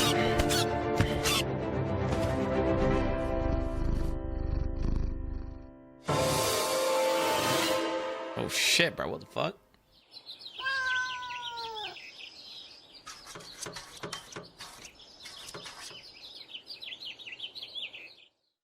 Bro, don't trust the butcher, bro. Is he gonna give you...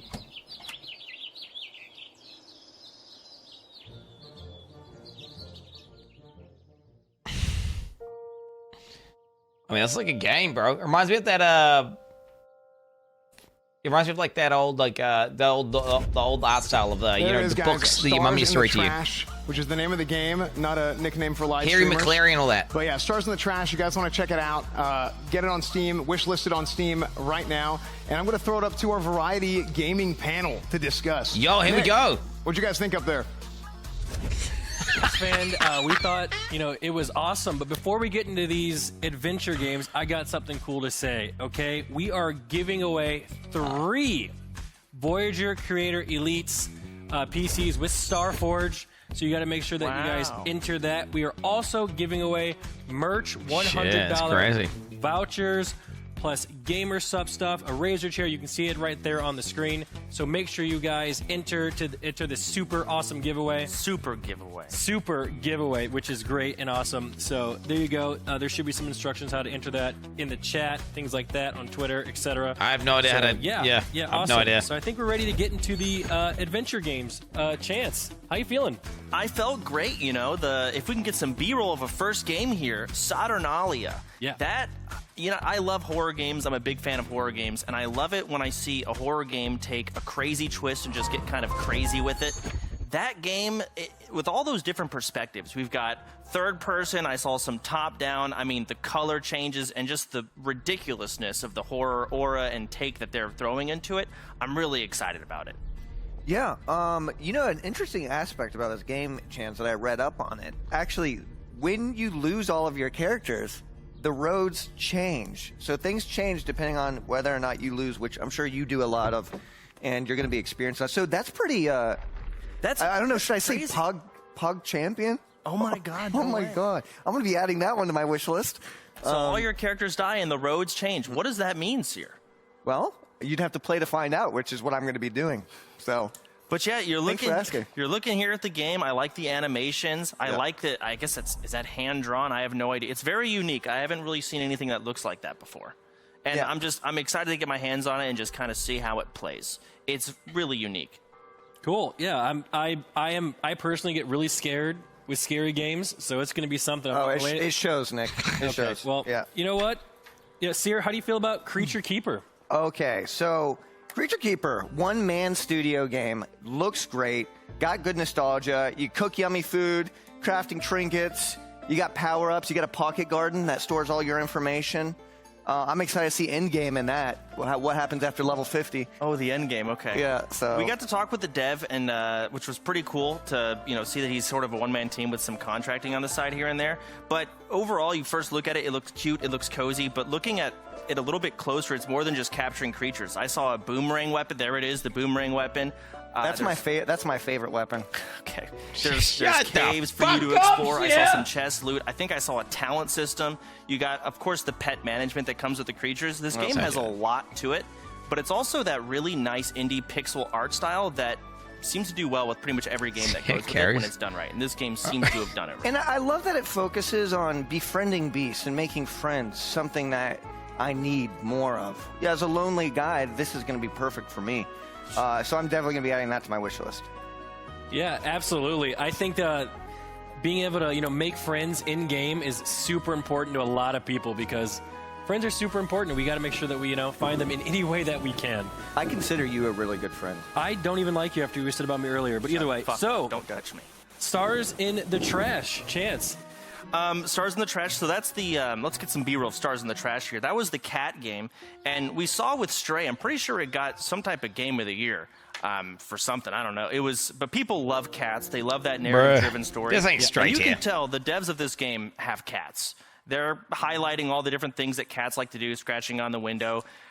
They probably even got their own cats to voice act. I'm sure a lot of people's cats at home were freaking out. A little bit of meow, like, meow, I'm a cat, control me. Wait, try that one more time. I'm a narrative-driven platformer. Try that again. What does the cat sound like? Meow. Meow. Hey, listen. I wonder if there's a skill tree and endgame in this game, because if there is, I want to see what that cat can unlock at the end. There's not going to be a skill tree in this. You got a dog with wheelbarrow legs. You got. You do not. Okay, you're going to talk about a skill tree. Okay, let's move on. All right. But they've got great characters. We saw the dog with wheels that looked fun. It reminded me a lot of the movie Homeward Bound. Yep. So a nice game with a story kind of driven like that. With you got puzzles. Bro, I see the dog with the wheelchair. And I get that PTSD. adorable animation. Watercolor painting. It just looks great. I literally got chased by a border collie who got hit by a cat who had his legs fucking broken. You guys and his mouth was frosting and it was trying to fucking bite me. I'm relatively sure Just it's a single-player overcompensating game, for the but, fact that it was injured. The art style is clearly very Yes. nice, but let's wrap this. I did to run around the house. Okay, all right. Anyway, Chat. I ran up this onto the deck. You guys right now can It tried to follow me. vote for It your fell out of its favorite wheelchair and game it was in crawling Discord, like a demon. In the OTK Network Discord in the Expo Yeah. voting channel. Make sure that Not a you fake guys story. do that right now. You can figure out your way how to get in there. I'm sure you guys are. I was doing the meters for a house, Just go find it, bitch. go vote, okay? And before we go to a quick break, check out the Spirit of the Samurai game trailer right now. Okay. Oh shit. Okay. I'm going to tell you a story about 3 extraordinary spirits united to face the darkness.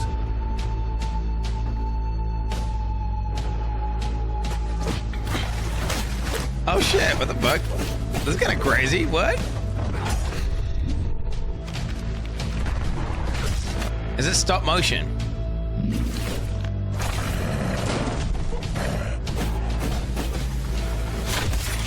This looks sick, actually. What? What the fuck's wrong with that cat, though, bro? 3 incredible warriors defying fate. What is that? And even death. Oh, what the fuck? I, Kitsune, spirit of the forest, was a witness and a part of it. Yo, the spirit of Samurai. I'm putting that one on there.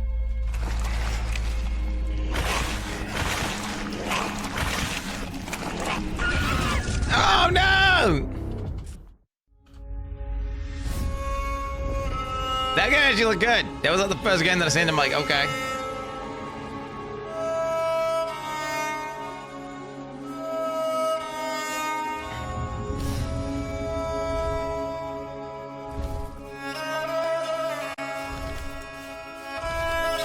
Big chicken house.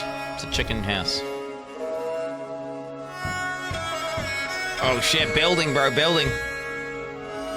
Oh shit, Valheim vibes. Was it a survival game? What is this? Oh shit. Can you move the disc around? The books in that way. What do the books do? Wait, is this a decoration game? What is this? Control HUD. Oh shit. It's a goddamn house mount.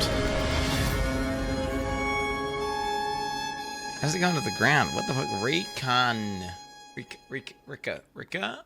What's that last letter on the end? Welcome back, guys. You guys just saw Rekka.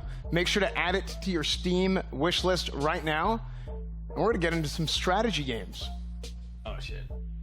Like this. I literally can't. I hate strategy games because I'm shit at them.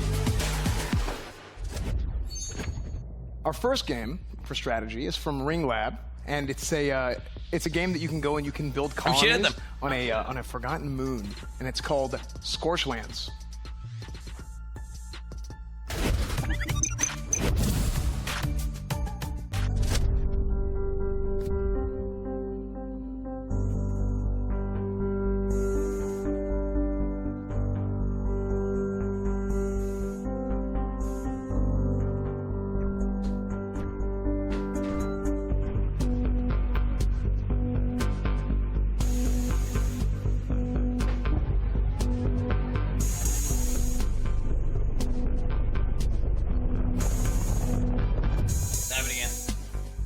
Is this PogChamp?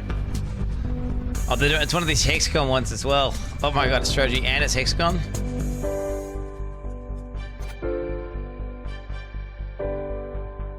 When you're a Birdman? Oh shit, you can TP through like teleport lines? What the fuck is that? Oh my god. Oh my god. There's people who love these type of games with the hexagons and the turns. You take turns and stuff.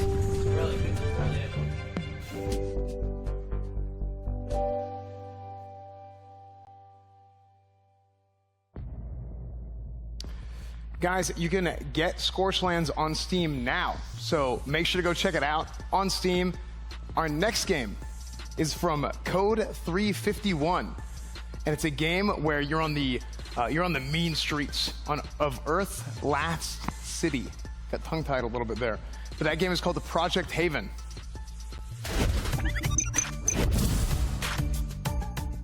Alrighty, boys and girls, this is our first proper gig since the breakup. Rex doesn't think we'll make it on our own, and we'll go crawling back with our tails between our legs. Fuck that, we're steel dragons now. We don't crawl for anyone.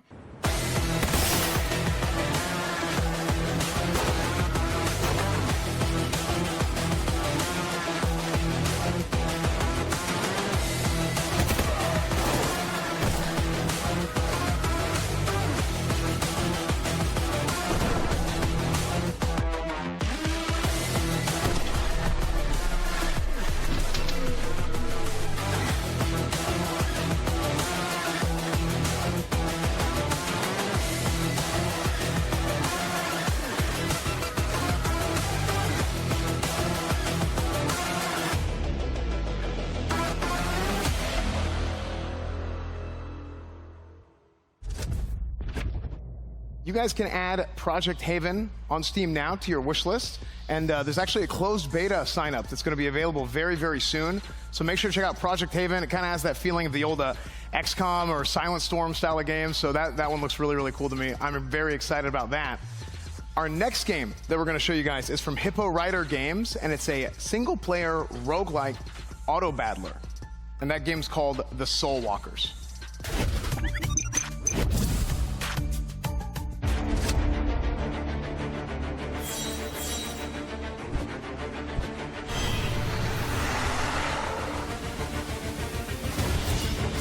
I like. Wait, Rogue Battler.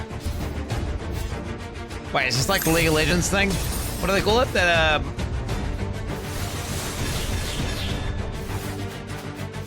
TFT or something. Except roguelike. That's kind of cool. That's kind of cool. Oh, wait, maybe not. You know what? Maybe not. You know what? I don't know. I can imagine like a roguelike where you're running around a world and you like had a team and you upgrading your team and then they were like, you like fuck up NPCs. So it's like Slay the Spire or Darkest Dungeon, but like mixed with the League of Legends thing.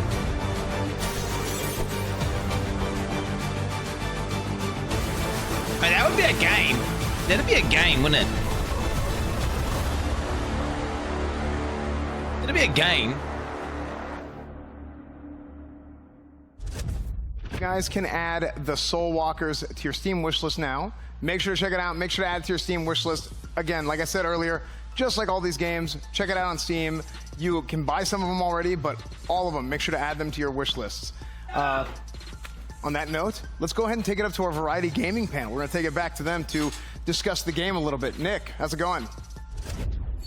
It is going great once again, S-Fan. Thank you. But before we get into talking about these strategy games, I got something else cool to talk about, guys. Do you? OTK merch. Oh, let's talk about it. Let's talk about it. Merch is on sale right now. As you can see, we are wearing some of them right in studio, but here they are on the screen.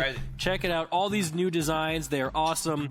They are fresh. You know, if you want to look like super cool like Sia or great like Chance, that's the way to do it. We talked about it. We thought about wearing suits to this, but instead we decided to wear our... We did. If I could jump into the excuse to wear a suit, I would, but I chose this. It just looks so good. How do we get it again? Because I want to get more of this. You can go to the website. You can buy it there, otknetwork.com. Dude, isn't that awesome? Thank you so much for that. That is amazing. You wouldn't get bullied appreciate it. for wearing it. Let's get But into the game. The average person is just not going to know what OTK is. Let's talk about them. How you feel? Well, the first game They're just on gonna that think it's a list King was reference or something. Scorchlands, and at first And if you look, knew what it was, made then me you'd be like, immediately think okay. of a game called Dwarf Romantic, which I think is also or potentially showing in this. I thought that as well. Dwarf Romantic, a game I personally love, that top-down hexagon look. Very cozy, very nice game. But then I looked, and it's clearly got a whole different take on it, and it seems like a terrain management game.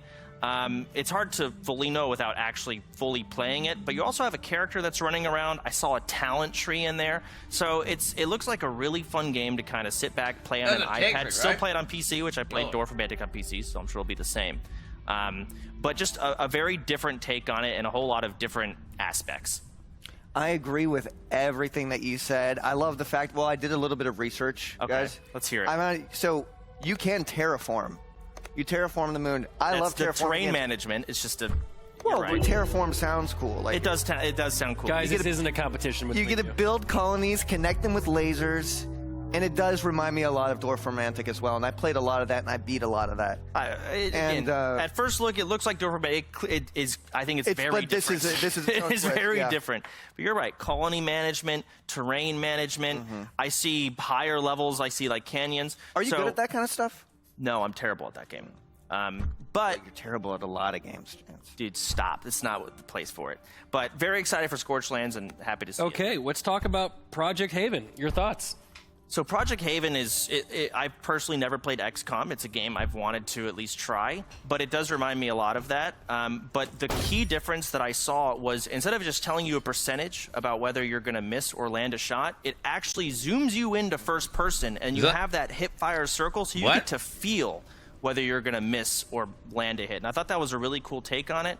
And I know these kind of games are hard to do. So you really got to actually take in your environment and whether you actually have line of sight on someone, and it's very accurate with that zoom in. And I thought that was really cool. You got an arsenal of guns. You can customize the guns. I want to see the Dude, aiming that's the thing he's thing talking about about. squad What do you tactics actually have to games, shoot you know, or what? You get all of that, and you get it all 1 to 4 players. A lot of line of sight going on there. And Chance, I'm thinking I would love to be on your squad of 4. You know, I think we could chill till like 2, 6 in the morning. And you see, there's the zoom-in perspective. You can kind of see that circle. You can see your actual accuracy. Does that sick guy have to say something every time, Chad? I saw them push a dumpster. So it just looks like a really fun, tactical turn-based shooter, which are very hard to pull off. And this game seems to have done it. Awesome, awesome, awesome. We have one more game to talk about. The Soul Walkers. Chance. I'm not going to beat around the bush on the Soul Walkers. It looks a lot like TFT. And keep in mind, that is a compliment in itself, but they're going for a roguelike take on it, which seems really fun. I'm curious to see how they do the balancing. Because I saw a boss fight in there. You see the PvE, how does the difficulty? I see a Slay the Spire-esque kind of pathway choosing to pick from. A lot of roguelikes like to do that. So I'm curious to see how this game's going to play out, but I don't know a lot of games that have done a single-player auto-battler like this before. I think this is going to be fun. I'm going to crack this open. It's an auto-battler, and it's combined with a roguelike, so you get to choose your upgrade, select it, hope it works out.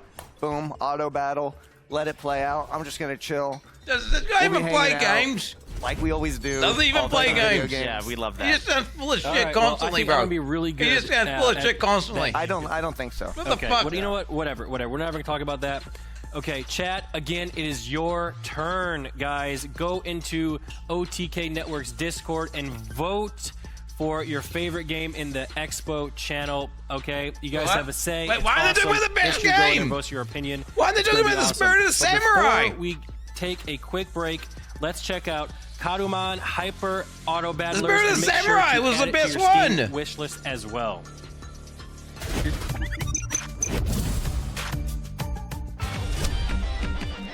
Oh no. This is like emoji thing. What is this game? I see people playing this all the time and I'm like, what the fuck is this? Well, you get like an emoji and they like fight each other.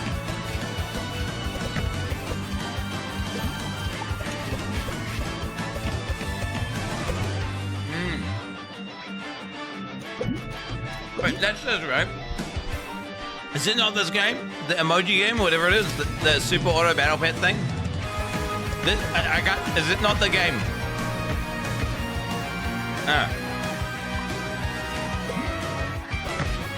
Hold your spoon quickly, you goon.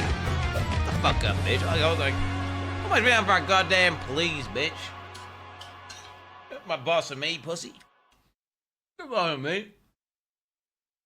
You don't own me.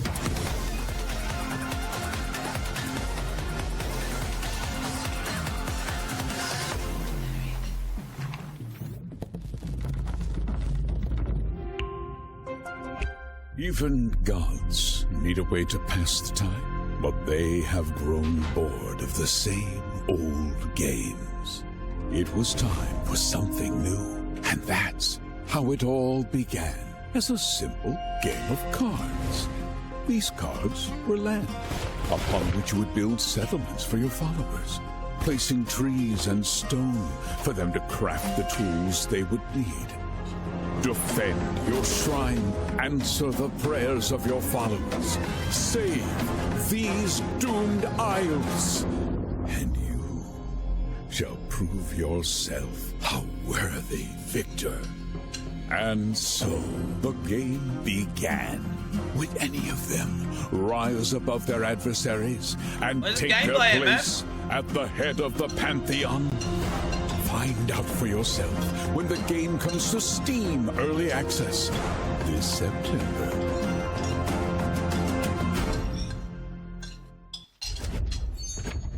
No gameplay. Guys, you just saw these doomed isles. Make sure to add that to your Steam wish list.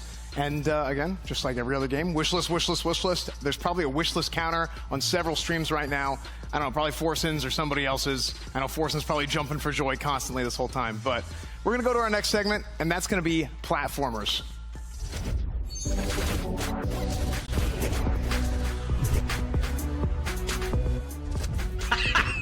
Our first game is from You just Cray look Spirit. depressed, bro. It's a Metroidvania game with bullet hell mechanics. There's some buzzwords for you guys. Is buzzword a buzzword at this point? I don't even know. It is? Okay. So anyway, our first game is Tevi. T-E-V-I. Tevi. Check it out.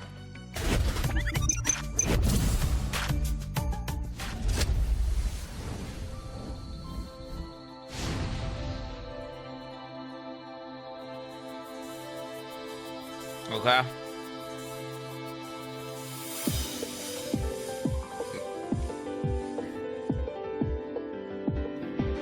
All the waves are going crazy right now because it's like a child.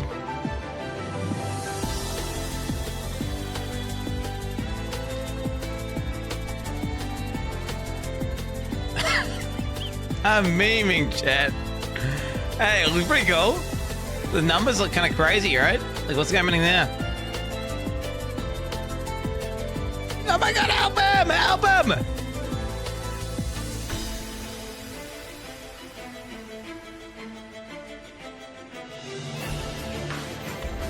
Oh shit.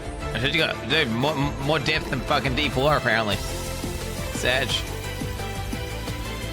Big waifu titties. They got all the anime girls.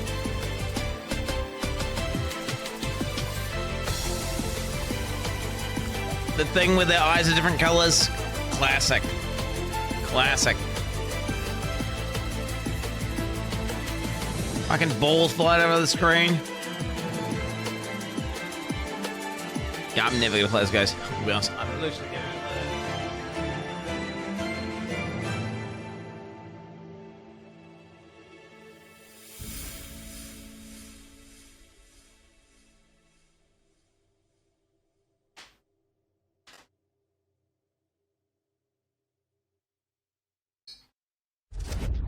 All right, that was Tevi.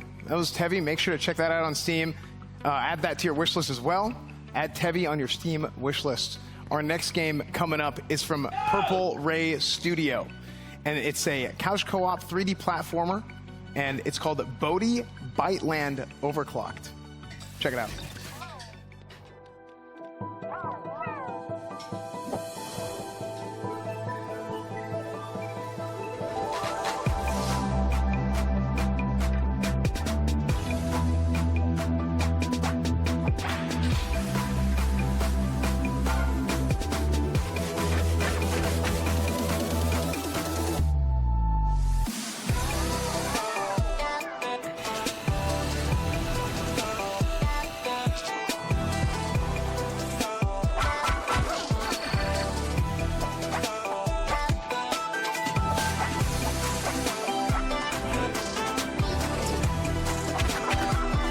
Like Spyro or something, right?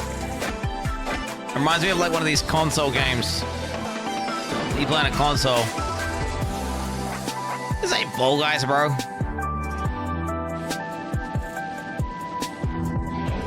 It looks like one of those like you know, like Spyro or Crash Bandicoot, or like, you know, but a little bit more indie, a little bit more indie, you know. Wishlist now, guys. Make sure to add that to your Steam wishlist. Again, that was Bodhi Byteland Overclocked is the name of the game. And, does he get paid every time he says wishlist or something? Coming up is actually from a studio called Team Ugly, which was our first name for OTK before we decided to go with something else. And that game is called Ugly. Bye.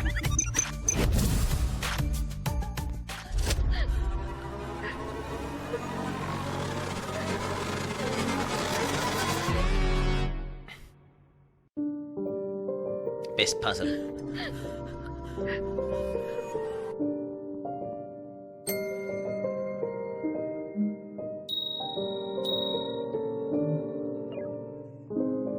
Yeah.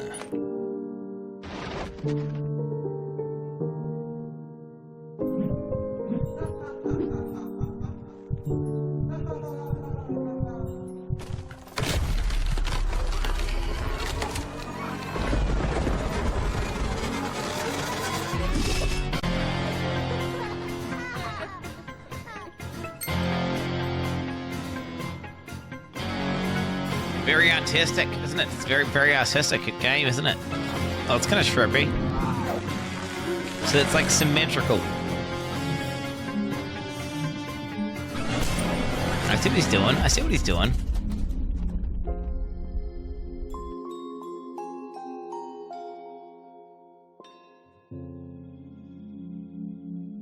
It's cool.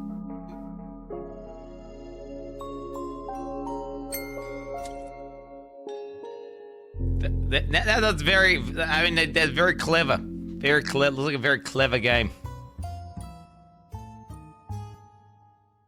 No, fuck that though. I'm not gonna play that shit. Fucking, are you kidding me, dude? Like a All right, puzzles? that was ugly. Holy and if you guys want, you guys can add that to and your a Steam platformer. wishlist now Fuck. as well. We're gonna go ahead and swing it on over to Asmon, who is actually about to do an interview with the producer for Ugly. So I have to do the interview for the game called Ugly?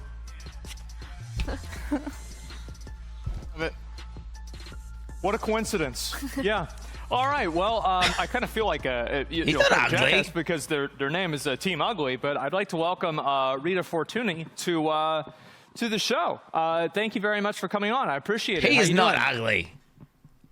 You're welcome. I'm very happy to be here and also very excited. Well, the fact is that I don't know if this is excitement or maybe anxiety, but the fact is that I'm very happy here. Yeah, I mean, I think the game, I mean, I have to say, like, for me, I would understand, like, what my, what my inspiration for making a game like this would be. But I was actually curious what drove your team to make Ugly and, you know, what inspired you to make the game? Yeah, sure. I think that one part that we have in common is that we have a lot of ugliness inside of our hearts. We are like 10 people, more or less, and we met in a co-working space.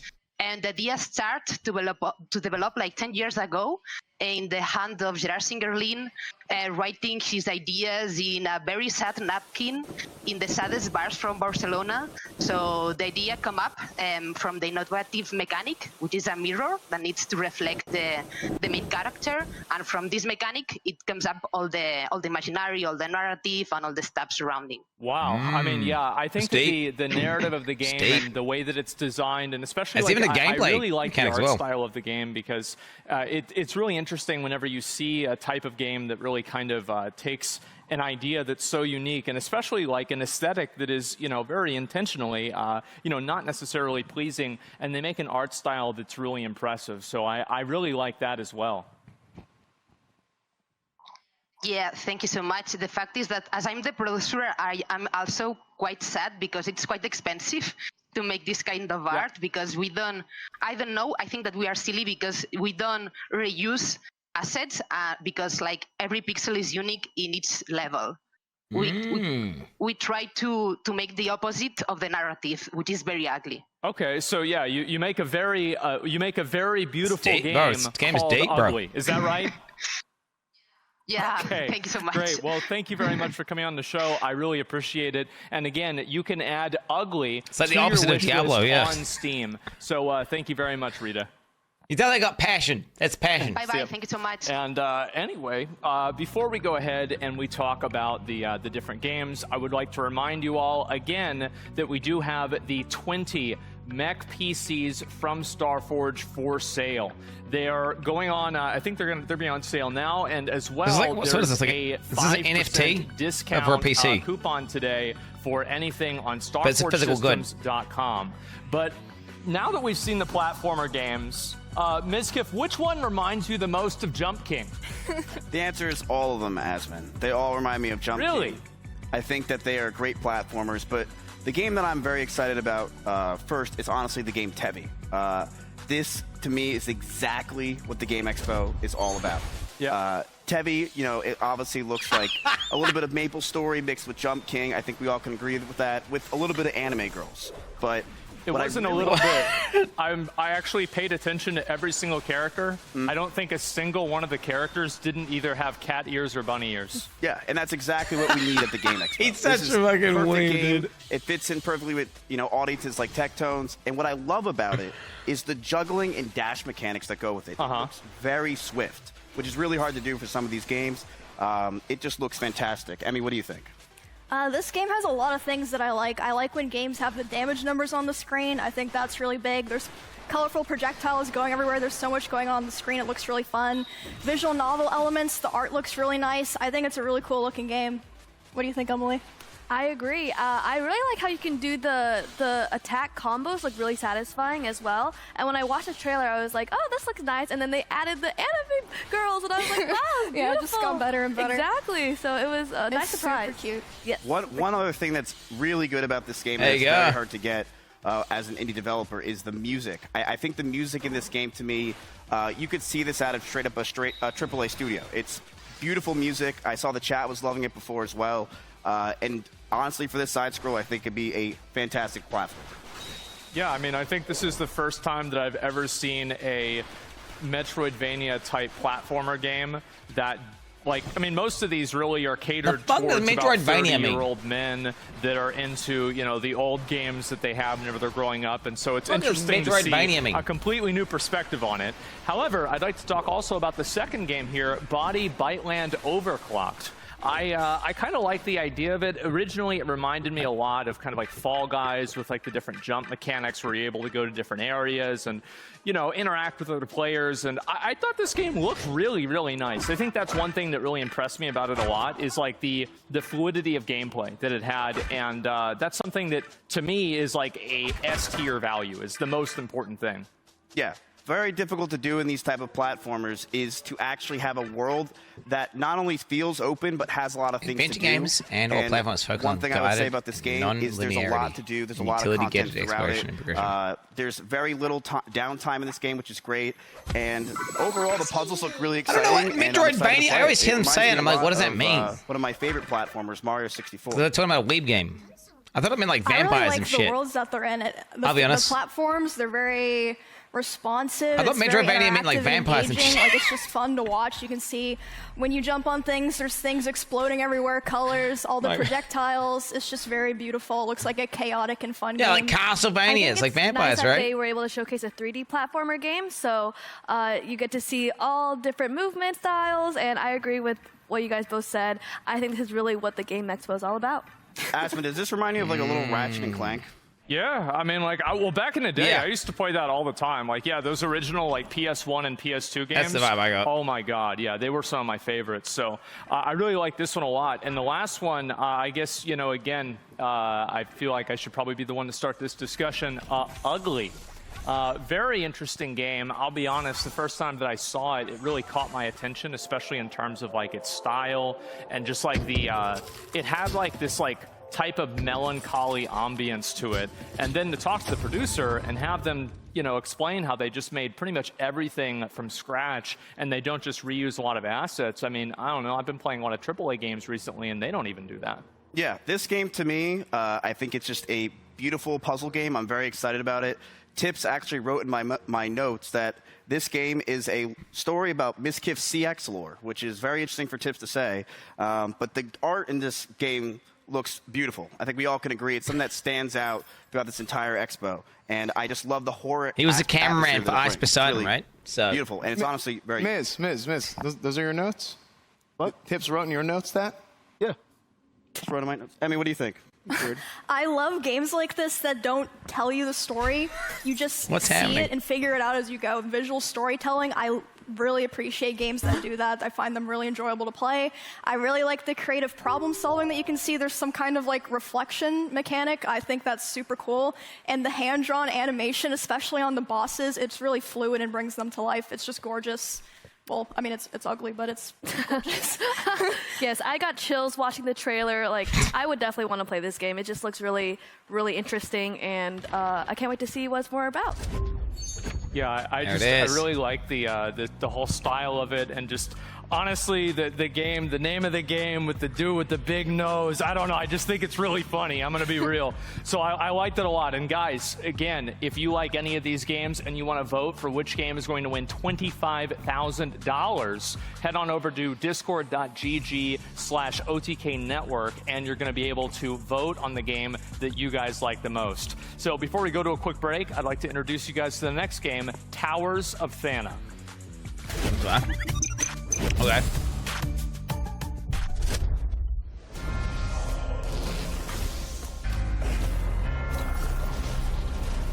Fuck is this? Tower Defense meets action RPG. Oh shit, I like Tower Defense and I like action RPGs. I done diddly like both of those things there.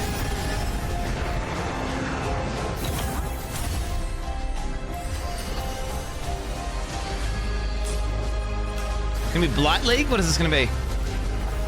It's got Righteous Fire on. I remember I thought that was gonna be like the best game ever whenever someone made a TD like RPG. 'Cause that's what I really wanted. And then it came out and I played it and it was actually giga mid. What the fuck was that game? It was like an RPG TD game. You could play online. So it's not also style. Nah, they had like 4 heroes or something. Dungeon Defenders. It was called Dungeon Defenders, yeah. I thought that game was gonna be crazy big. It just kind of sucked.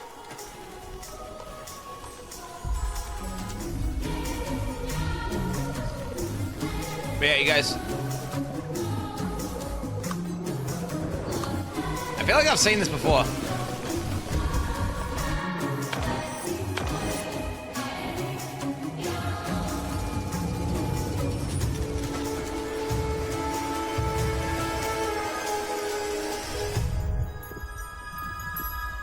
Right, how can he swim? Okay, how can he swim?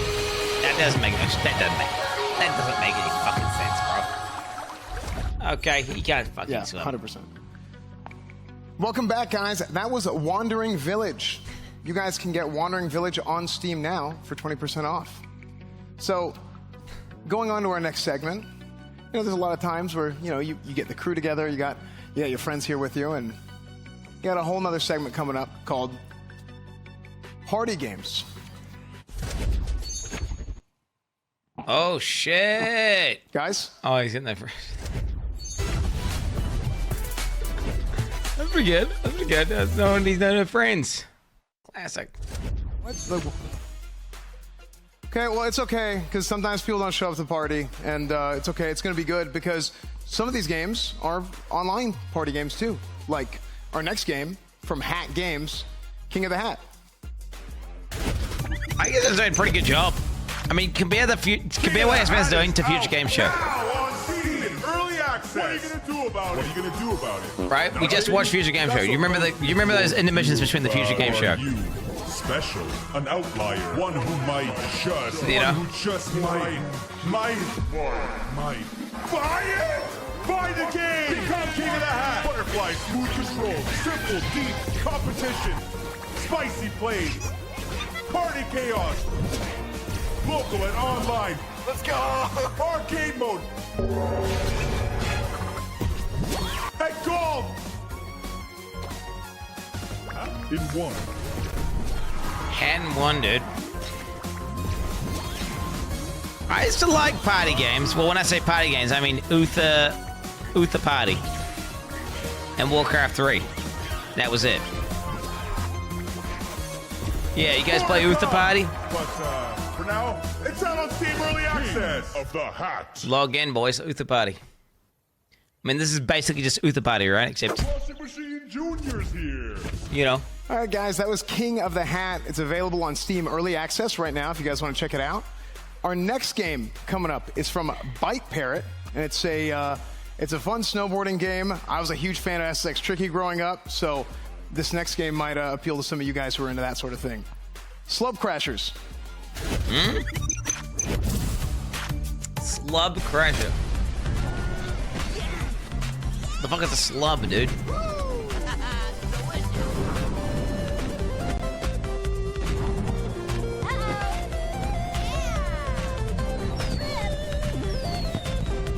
Wicked. Holy shit. It's in a foam frying pan, dude. The chicken, there's a fried chicken, I see.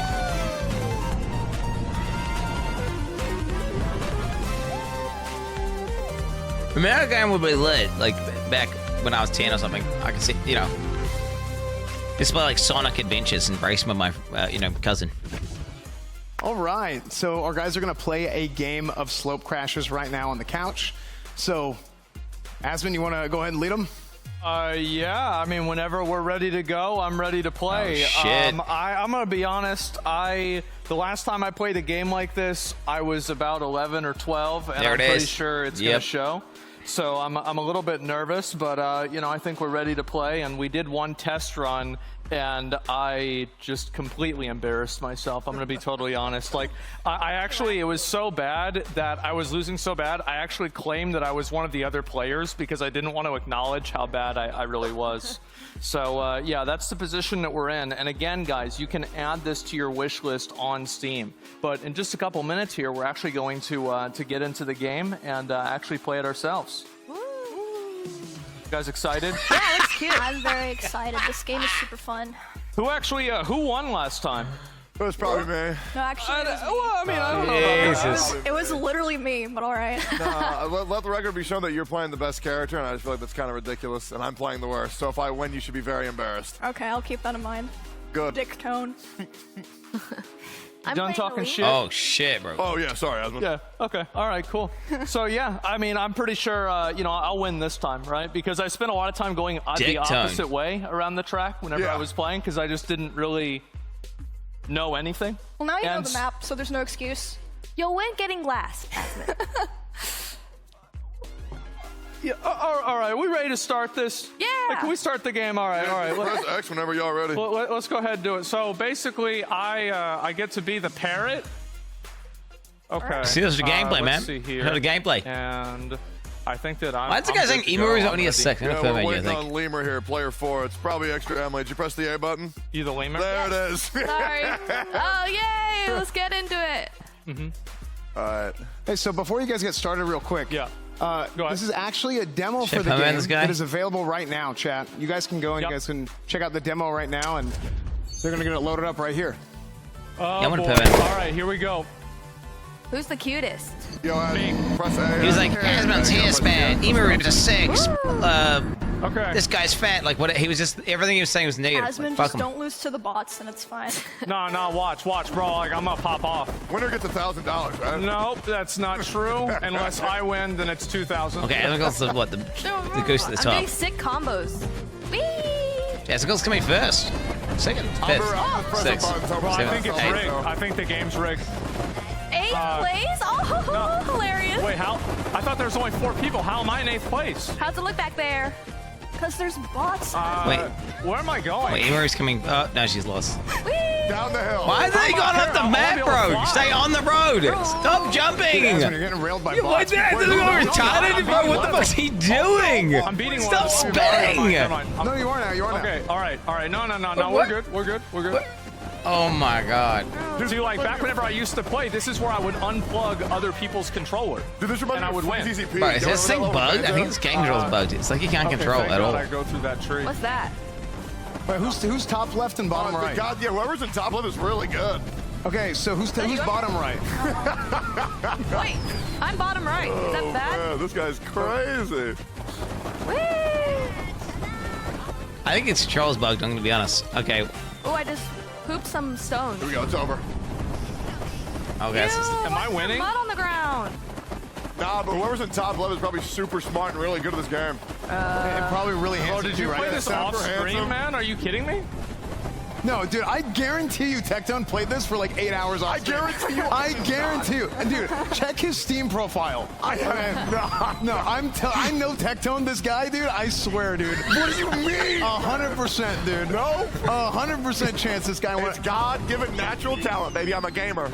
Unbelievable, dude. I don't even know what I'm doing. I threw a snowman at somebody?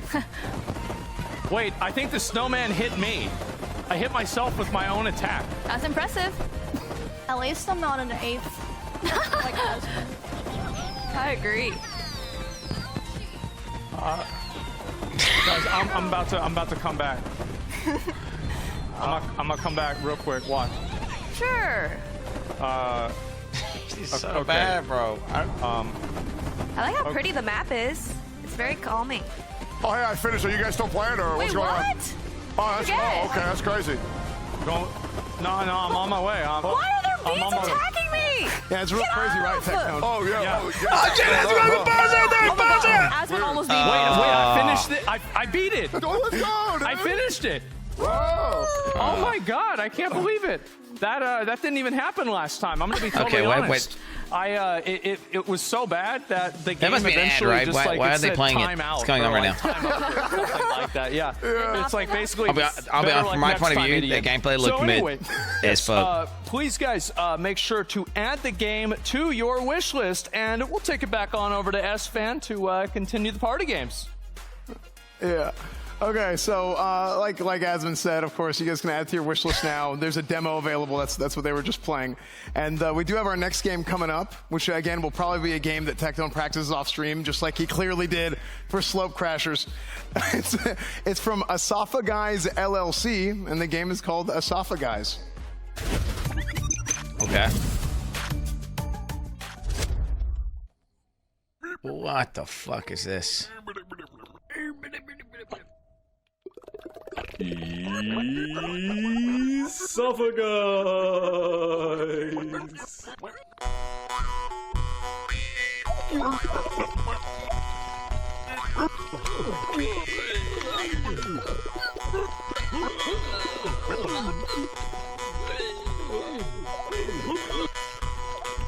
What is this cursed fucking game, bro? What is this cursed fucking game? It reminds me of something, though. There's like a thing you can get which like crumbles in and out, right? It's kind of... What is that shit? Oh, you see, it's a kid's toy. It's not a slinky, bro. Oh, shit.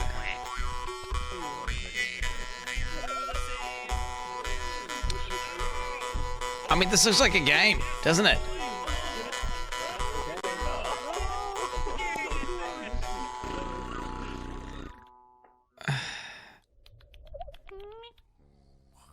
That could be fun. Okay, imagine if you and your friends are playing that game and then you're smoking weed. Okay. Okay, that was Asafa Guys. That was interesting and painful looking, and long as well. That was very long.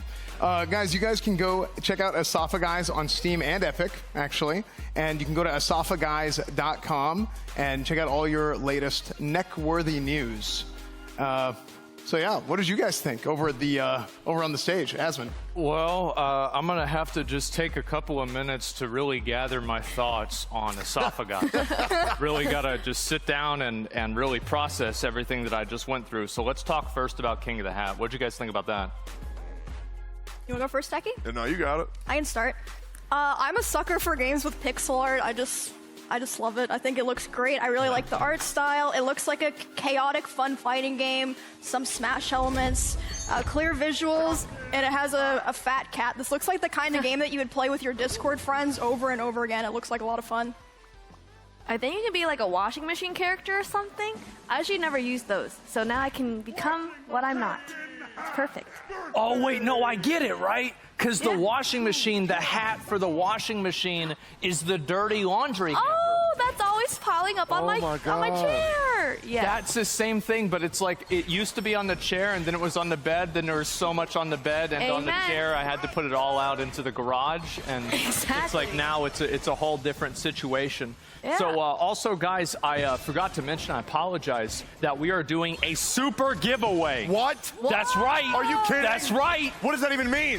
3 Voyager Creator Elite PCs, OTK merch, $100 vouchers on Twitter right now. Twitter. There you guys go. It's a super giveaway. Oh, yeah, you also get a Razer gaming chair. Those are the ones that I have. Look at that. Oh, shit. Yep, you got the link right in the chat. Make sure to follow Where is that. it? I'll You get find one it of for these you new guys. PCs, I'll play find some it of for these you new guys. games that we're showing or some of the new games that you guys are all excited for as well. So please, guys, go ahead and give that a click. Also, so we've got King of the Hat. Very interesting game. I liked it. But we also have the second game, Slope Crashers, which I don't know. I think that at least my controller was rigged. rig. Tectone, what did you think of the game? Well, as a natural variety gamer, still not understanding why I'm not on the panel up there, but it is what it is. The game just makes sense. The game gives me the vibes of a game that Mizkif would play for 1,000 hours off stream, then invite his friends over, and then if his friends won, then he would be upset and then cry and then quit the game and say that they're bad people and never invite them on stream again. But I feel like the game is a very good modern take on the casual party racer, and I think it's pretty dang good, Asman. I definitely agree. What do you guys think? Did you guys enjoy playing it? Yeah, I enjoyed playing it, and the racing actually isn't the only mode in the game. There's There's also a stunt mode it's fine. where you can do flips and stuff in a crew I've place, and that gold. one's pretty fun too. There's I wish we got link, to try guys. that one as well, but people can try that themselves if they would like. It's a pretty cool game.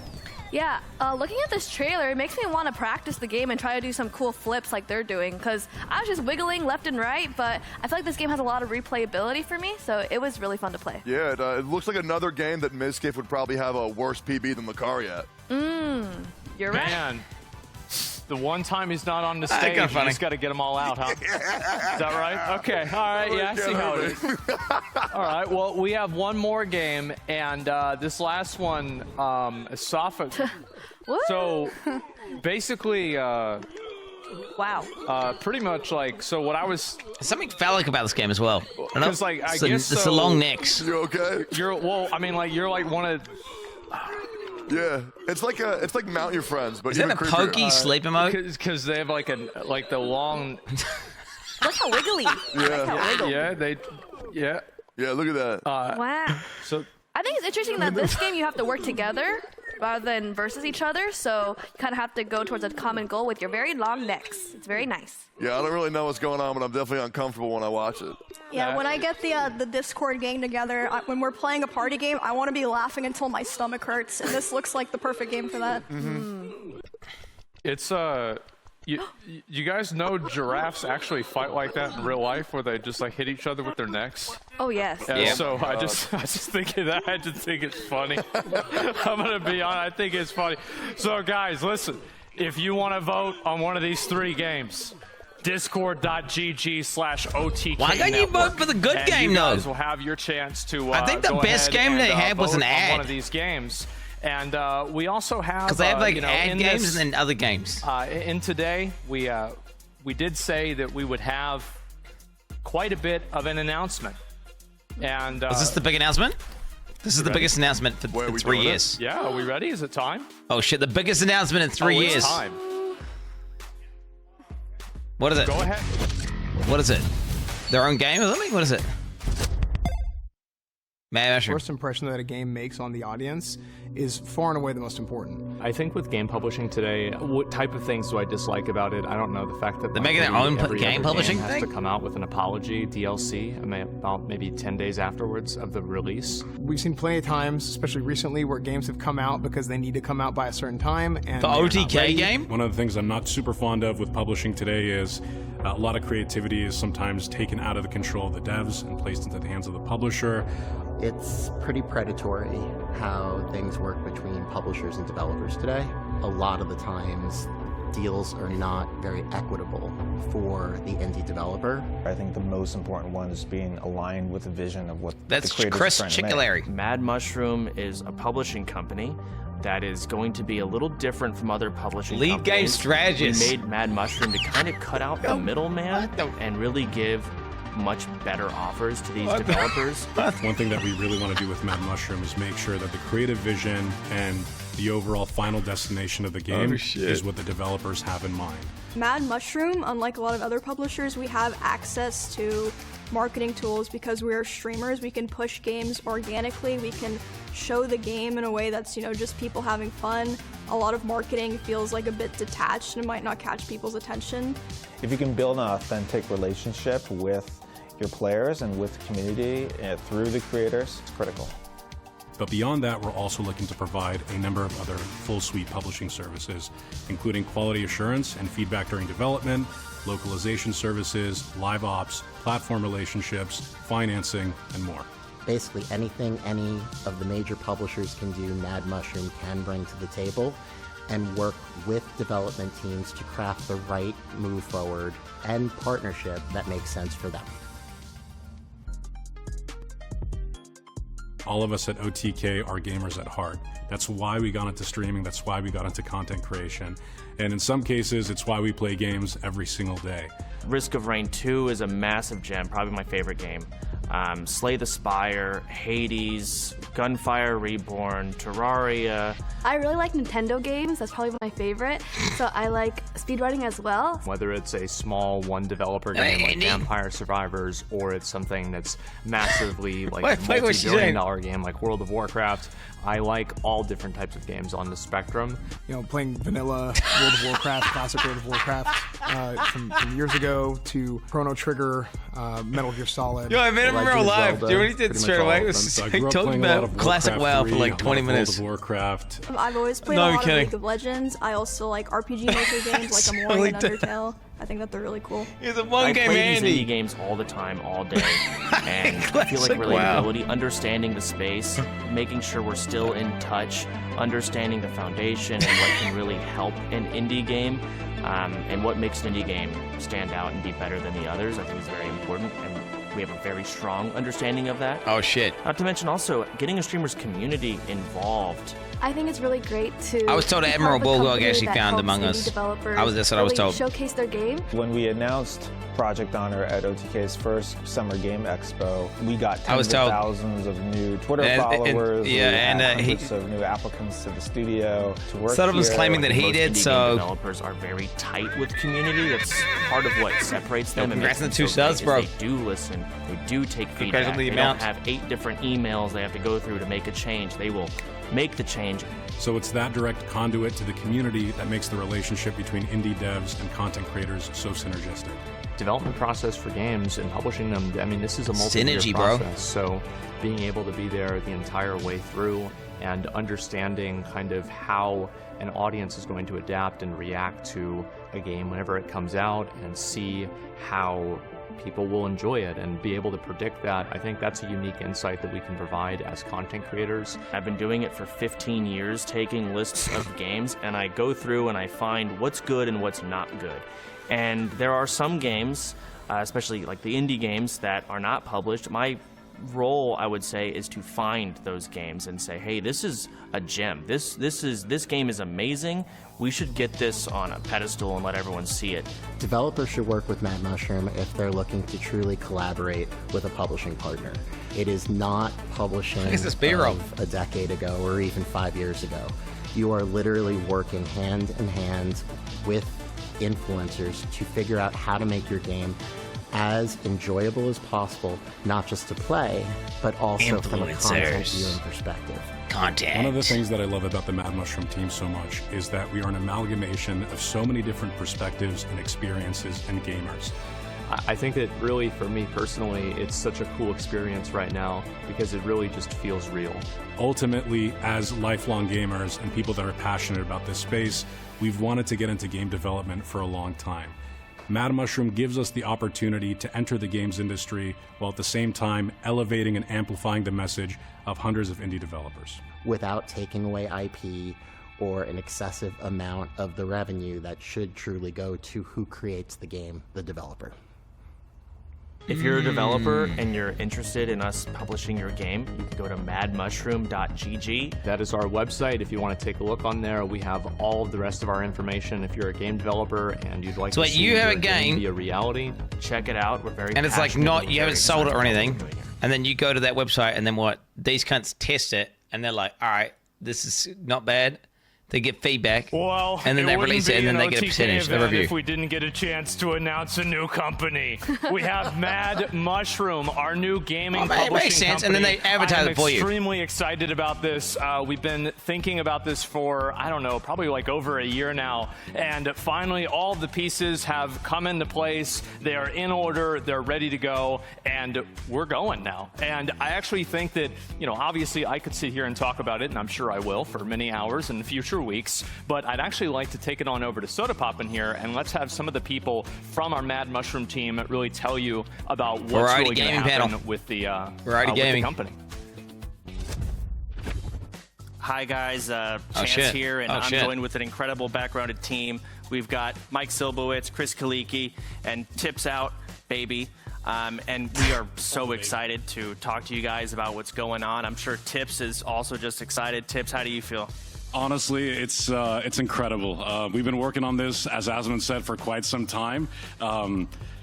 As gamers, we've always wanted to get into game development, and publishing presents an opportunity for us to elevate a lot of indie game devs. That's classic. Just like we do here at the Expo. So I'm super excited. I'm freaking nervous as hell, but we've got some incredible people. We're all here. very nervous. I know, This is a very big deal. We've been waiting a long time for this. Go on, sorry. For sure. But yeah, we just wanted to obviously announce and introduce you guys to some of the incredible individuals working behind the scenes to help make Mad Mushroom what it is. And one of them is a good friend of mine, Mike Silbowitz. I know he might be a new face to you guys in the community, but he's been in the games industry for a long time. So just throw it over to you, Mike. No, thank you. Yeah. Hey, everybody. Mike Silbowitz. Everyone calls me Sibs. Camera, bro. I've been working in video games for 2 decades now at companies like Activision Blizzard, Square Enix, ArenaNet, NCSoft, Crafton, and I currently run my own consultancy where we help indie developers find their road to their community. It's done a lot of big stuff. We love that. But Chris, we also joined with you here today, and you've been working with us for quite a while now. You want to tell us anything about that and how it's been? Yeah. Hi, everybody. Chris Kaleki from Notorious here today. We've been working with OTK. I think I've told this story before, but before we even started working on the game, we pitched it to you guys to kind of see what you would think. Yeah. And whether you feel like it would resonate with the market and whether players. Is Notorious going to use Mad Mushroom to publish it? Huge for us, and I think that's part of what makes Mad Mushroom really like a cool prospect for a lot of indie studios is just to kind of bounce ideas off of you guys and get your feedback and all of that. So really excited. I think it's such a great idea. I was telling Tips for a long time, you guys should consider something like that. So today's the day. No, for sure. And it was really, when we started working with Chris and, Notorious Studios, we really saw an opportunity to help, a lot of indie devs out there. We know that the publishing space can sometimes be daunting for a new developer. A lot of publishing contracts can be sometimes predatory or a little bit unfair. As content creator backgrounds, audio spugs, I gotta restart it's it. really Let's important start for the creators to I can fix the sounds, and but not during the there's thing. a lot of opportunities to help out indie devs without, kind of implementing some of the questionable practices in the past. So we're super excited. It's been amazing working with Chris, and we're super excited to welcome Mike onto the team, or Sibs, I should say. And yeah, Chance, I just want to breathe out, dude. You want a year and a half to announce this. Sorry. It feels good. It is a breath of fresh air to finally get it out there. We've been working on this for such a long time. I know you've been. Contracts, calls, all the works of trying the behind-the-scenes stuff that just are exhausting, and it's. How many people do they have working there? It's finally. How many people do they have working there? Is it just?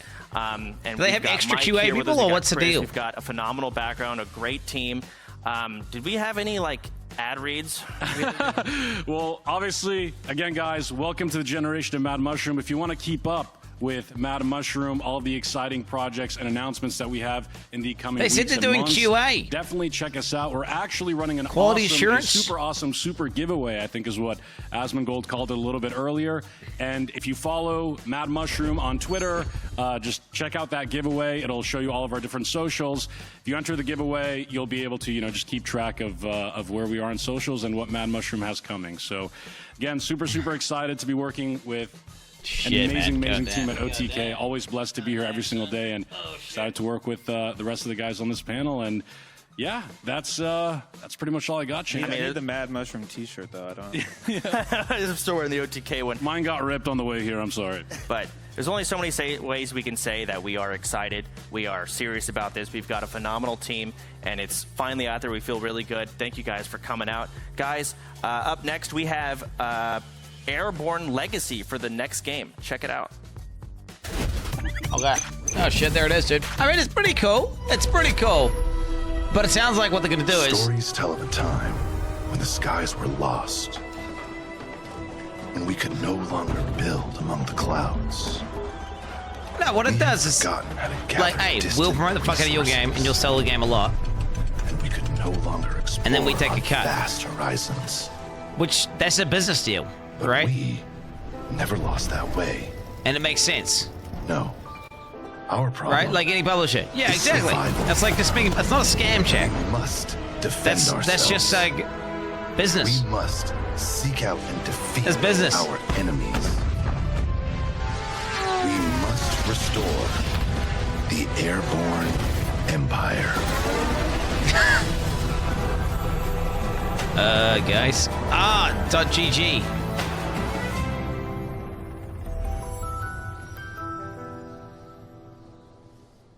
There it is. .gg.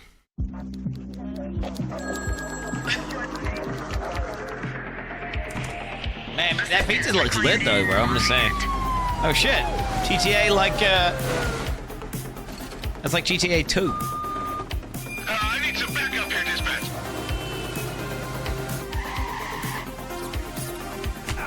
Searching last known location. Dispatch. Yeah, it's like GTA 2, right? Wait. 2.5, GTA 2.5, exactly. We're down. Bank robbery in progress. Harbor Mutual Bank. The car driving in these games is fun. 83 Adam, show us handling. Responding code 3. It's literally like it's like they had to use the GTA 3 engine to make GTA 2. Suspect is now on foot. We need to end this now. He's running. Suspect is in handcuffs. The precinct. It's a game. It's a game, bro. It's a game. Alright, I want to welcome my travel chat, but I don't want to fucking disconnect the sound. Let's get a big round of applause for Soda Poppin', the first person to screw up a name in the expo. It took almost, 2 hours, 3 hours in? So, very good. It took a while, but yes, Soda was the first person to screw up a name. That was Airborne Empire and the Precinct. So, make sure to add those to your Steam wish list now. And we're going to go on to our next segment. Shooters.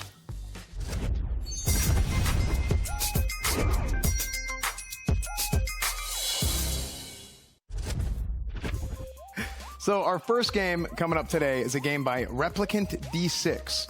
It is a retro-style shooter inspired by classic console shooters. So you guys are going to want to check this out.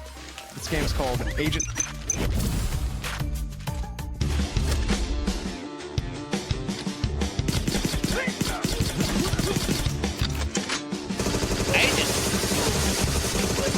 Okay. Good agent.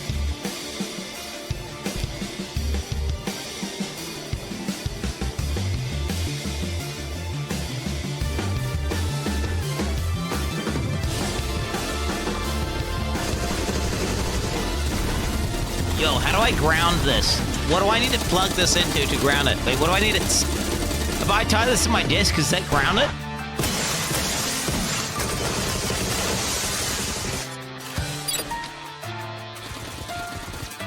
What do you mean I put it on my ass? So if I have metal, I touch this metal here, right?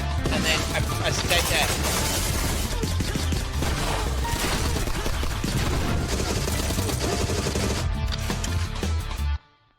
I'm not gonna put it on my ass, chat. Stop. I want to ground myself so I don't fucking, you know. Whatever, like fucking... All right, that was Agent 64, Spies Never Die. I think that game has a map editor, too, like a map maker. I'm pretty sure. I'm not sure if it showed that in the trailer or not. It was moving around the studio. But our next game coming up is by Simon Fredholm, and it is a rhythm shooter where you can actually maximize the amount of damage you do by shooting to the beat. That game's called Robo Beat. Oh, shit. Another one of these ones?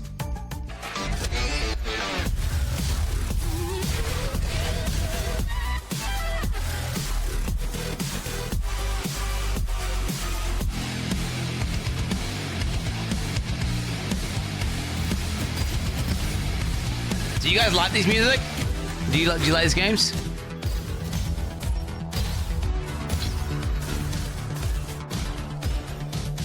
Could be a satisfying game to play. This is a game to play. They had the middle one, right? The middle one. Was it look like?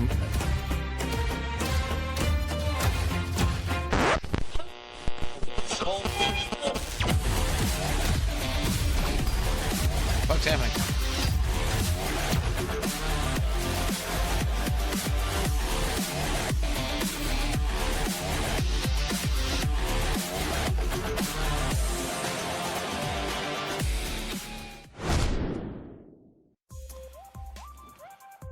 Guys, that was RoboBeat, and you can play the demo at the June Steam Next Fest.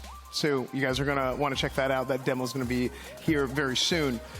Our next game coming up is a game from Hellforge Studios, where you're actually going to use an arsenal of weapons to be able to annihilate the Swarm. It's a retro-inspired shooter. That game is called Exocide.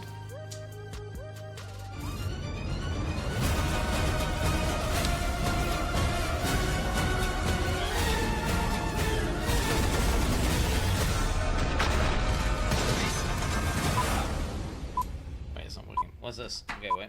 Okay.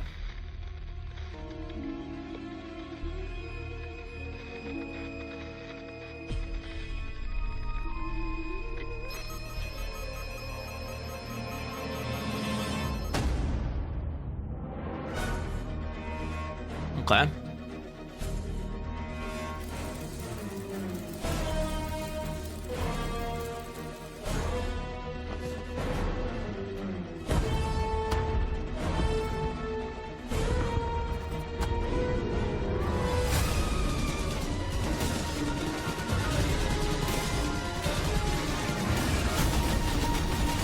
Jesus Christ.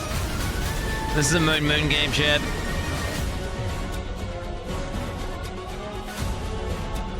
So one of those ones you just run around shooting things, right? Heck yes, I can love shooting things, goddamn!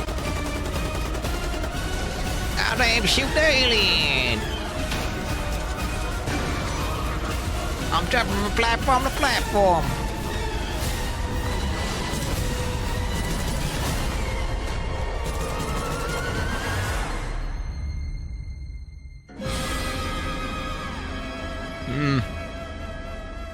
It's kind of Doom. It's kind of like Doom, right? It's kind of like Doom, but like aliens.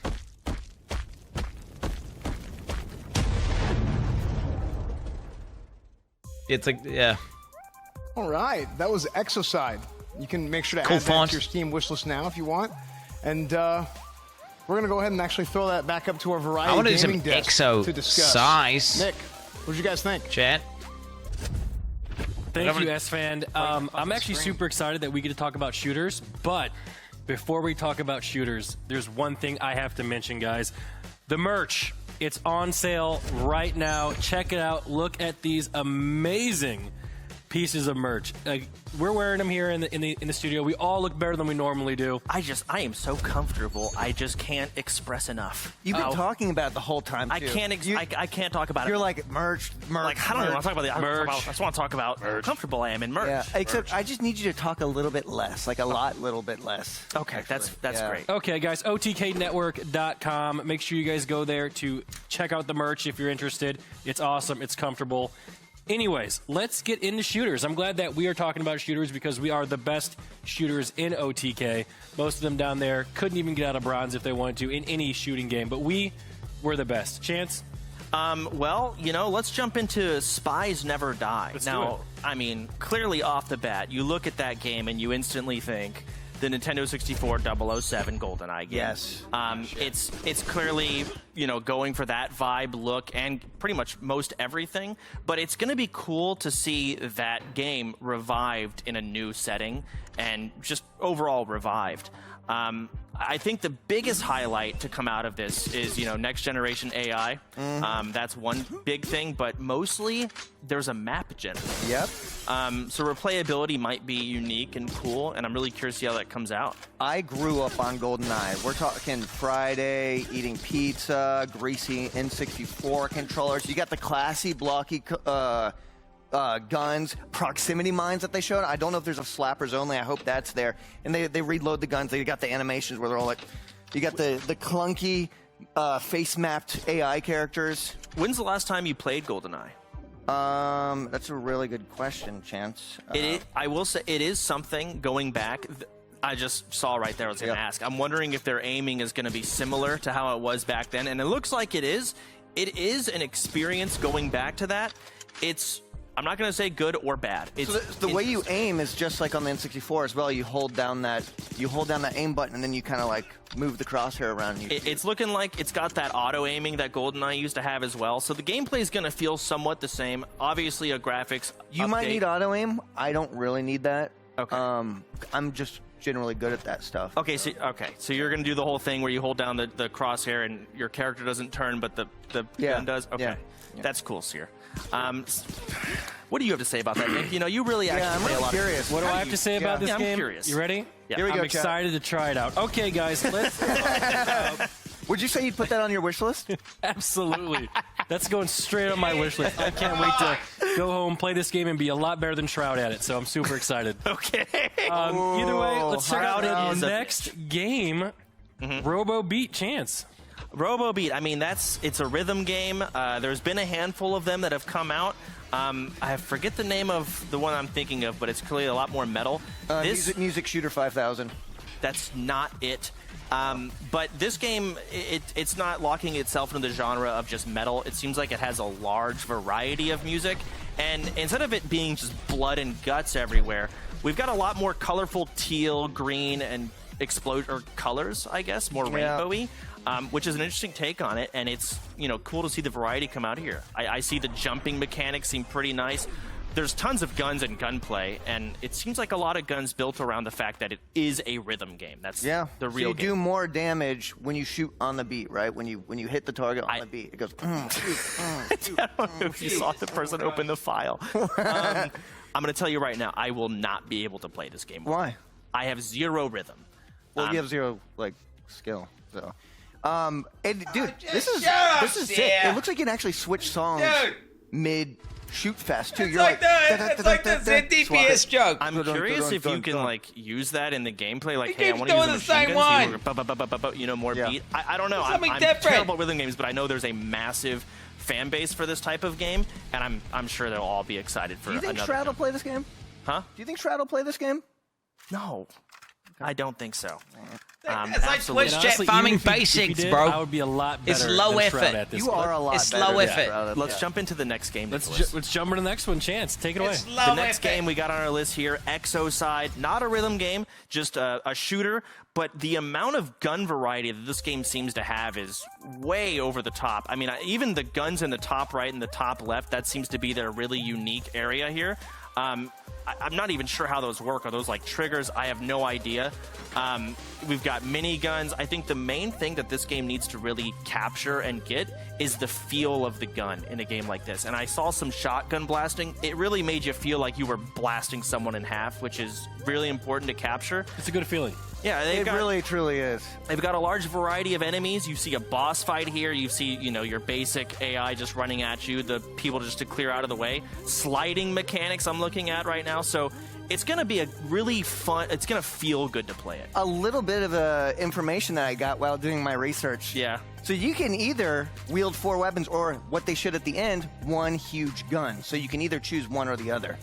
And, as a Dark Souls... what? Read that again? Not gonna touch one huge... You can either have 4 guns or you have one huge gun. They showed it at the end of the trailer. He was like... I don't know if that's... That is true. I think that is just one big shot you can do. They were kind of joking at the end there. I don't think you just have one bullet. No, that is a thing. No, there's too many enemies for one Someone bullet. here did the This research. guy's great. We need to get Lyric in here and replace him because this guy has no idea what he's talking about. Shut the hell up, God. Either way, this game looks fun. It's got a large variety. It's got a lot of unique bosses, a lot of unique weapons, and it seems like it's capturing the actual feel of the guns and a lot of, fun, quirky other stuff. Don't say that. Okay. All right. Well, guys, that is the shooter category. And chat, it's now up to you. Once again, don't forget, you can go into the OTK Discord right now and vote for your favorite game. It is in the OTK voting channel, the Expo voting channel. Can I say... do I say back to S-Fan? We do not say that, because before we do that, we're going to take a quick break to check out My Little Universe, and you can play... say My Little Pony. No, you can play My Little Universe demo, and you can add the game to your Steam wishlist right now. My Little Universe. My Little Universe. Go, let's go, dude. Lost in your own little universe as you arrive on a new planet with nothing but your trusty pickaxe to accompany you. Step out of your rocket and dive into a whole wide world of adventure. Get exploring to unlock exotic new lands. Mine an entire These planetary OTK haters wealth in of chat, dude. resources. Build a sophisticated OTK is civilization trash. with agriculture, cities, Shut up, and bitch. much more. Fuck you. But watch out. There are hordes of primeval monsters who won't take kindly to the changes you're making. Fight for your life and your beautiful creation against angry ants, up-giant fungi, and other fearsome foes. Team up with friends in co-op mode, or get it alone as a solo creator. My little universe is waiting for you. I mean, that's a game. That's another one of these Hexagon cozy games, guys. Pog chaps in the chat.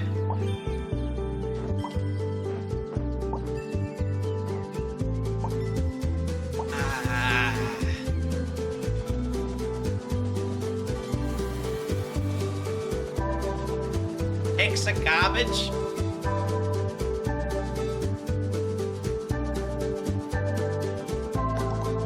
I actually cannot tell the difference between these Hexagon games. I thought I already saw this like last year or something. They're all the same to me, bro.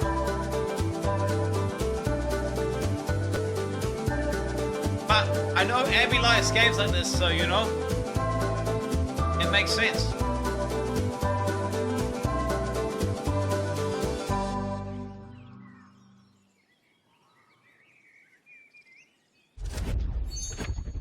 Welcome back, everybody. You just saw Dwarf Romantic, and you can actually get Dwarf Romantic on Steam or Nintendo Switch right now.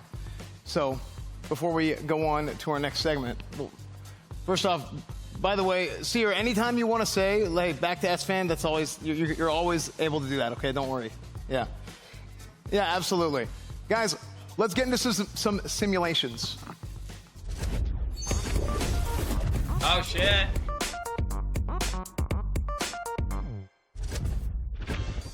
All right, guys, our first game coming up for simulations is from PD Turf, and it's actually a 3D sandbox puzzle platformer with infinite possibilities, and that game's called The Engineer.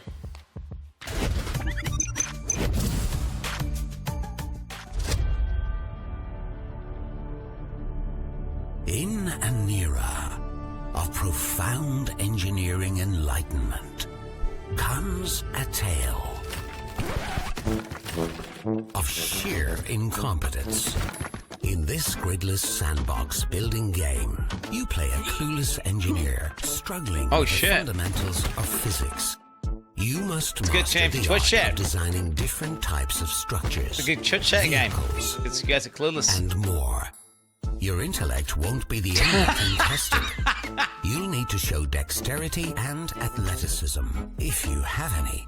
Designing structures is engineer, ensuring they remain durable and Yo, I'll fuck with this game. Hey, this game looks alright. What the fuck? Or explore the limitless potential of our fully creative looks alright. sandbox mode, where you can build whatever you like. Build a castle or a questionably designed battering ram. The only limitation is, well, you. Prepare to hear your favorite streamers claim that the reason they keep failing is for the content.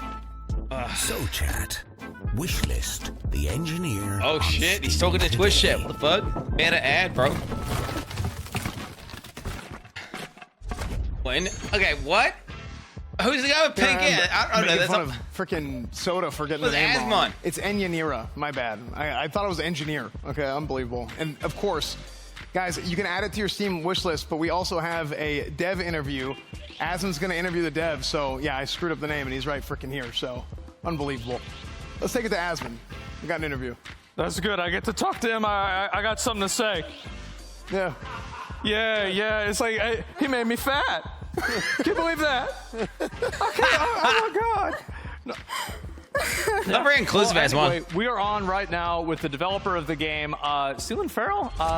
thank you very much for your game. And I honestly, I might act like I'm mad, but I am a little bit flattered you put me in the trailer. I think it's very cool, man. So thanks for coming on.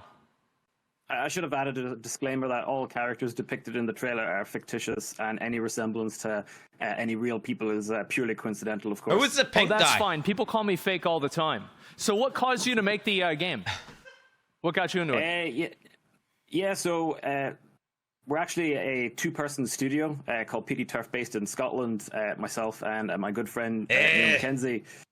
And we're actually both full-time 9-to-5 civil and structural engineers by trade. Wow. The whole game development journey is effectively a passion project that we've been doing in our spare time over the last number of years, and has kind of snowballed into this awesome and fun project that's resulting in the video game called The Engineer. So S-Fan, you did get it right. It is The Engineer. It's intentionally it's intentionally misspelled. So you said it right the first time.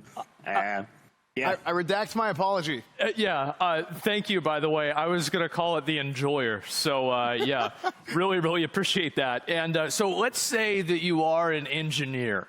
Would you have an advantage in this game? How close does this game I have an engineering history, chat. I'd destroy this game.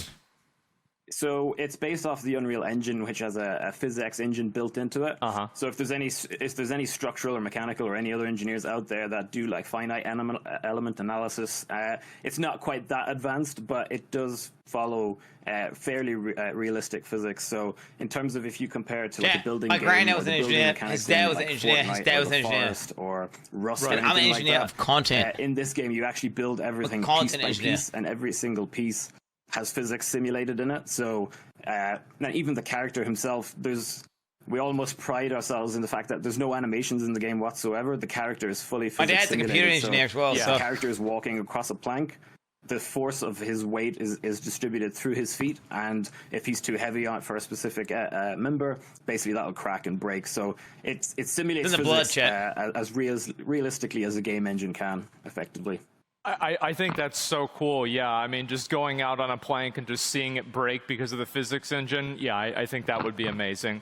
So yeah, I mean, I honestly, okay, all right. Let me ask you this: how could I build a house in this game, or would it completely collapse?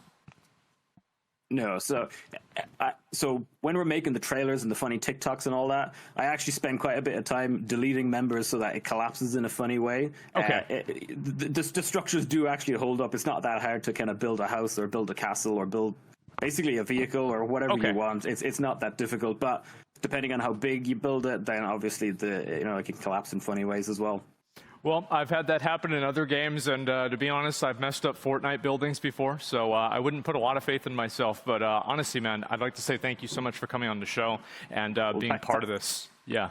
Yeah, no, thanks for having us. It's an absolute honor. I'm a big OTK fan, and it's so strange actually being on the stream. But no, thanks again for having us, and congrats on the announcement. OTK of fan. Mushroom. It's really cool to see. Thanks a lot, man. I really appreciate it. I'm very glad now it's out in the open and everybody knows. So thank you so much, and I look forward to playing your game. I think it looks really cool. Thank you. Thank you.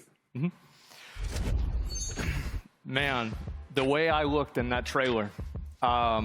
Look good, man. I'm gonna have to go back and look at that, then look in the mirror, then go back and forth, and oh my God. Man. All right. Yes, The Engineer. Add it to your wish list. I'm surprised. He's stylizing his beard, isn't he? All right, that was great. Our next game is from Dragon Bear Studios, and it's actually a game where you can team up with friends, and you can build up your magical inn, and you can actually go and adventure and take back your family's legacy.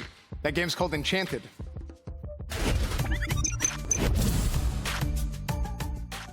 Peggy 3.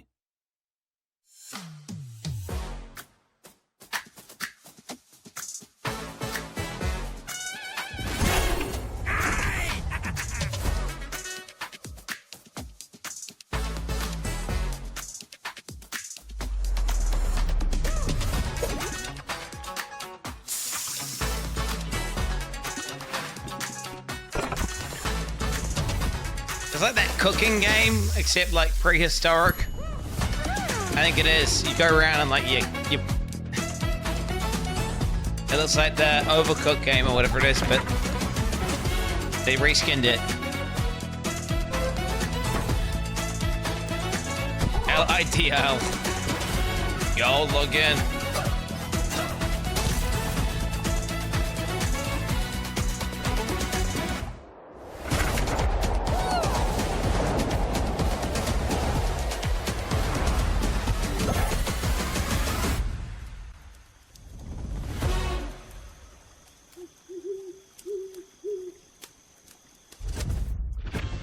All right, guys, that was Enchanted, and you can actually add Enchanted to your Steam wishlist as well, just like any other game that you see here at the Games Expo. If you guys are interested in something, you can go to Steam, you can add it to your wishlist. I believe there's actually a list on Steam where all the games are going to be posted, so you guys can go check that out. Our next game is from Milan Timchenko, and it's a game where you can actually go and build, customize, and essentially run your own mall. That game's called Mall Craze. Oh crap, dude.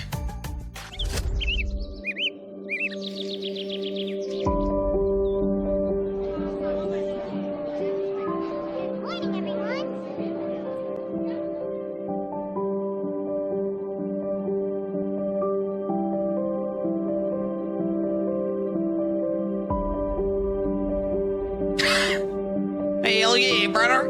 Got me a Walmart simulator. Gonna get in there, gonna get me some hot dogs.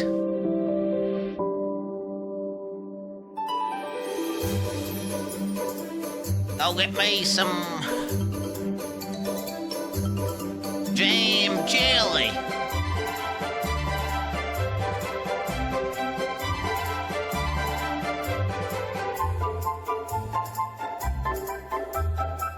It's kind of like The Sims, I guess, but you have a mall.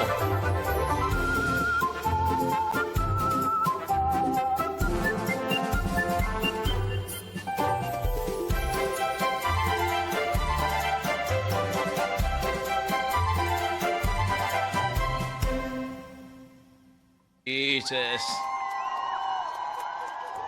And you just lock them in the room and starve them to death until they die? All right, guys, that was Mall Craze. So you can wishlist that now and get ready for early access on September 19th. I like that trailer. It was nice, it was cute, it was cozy.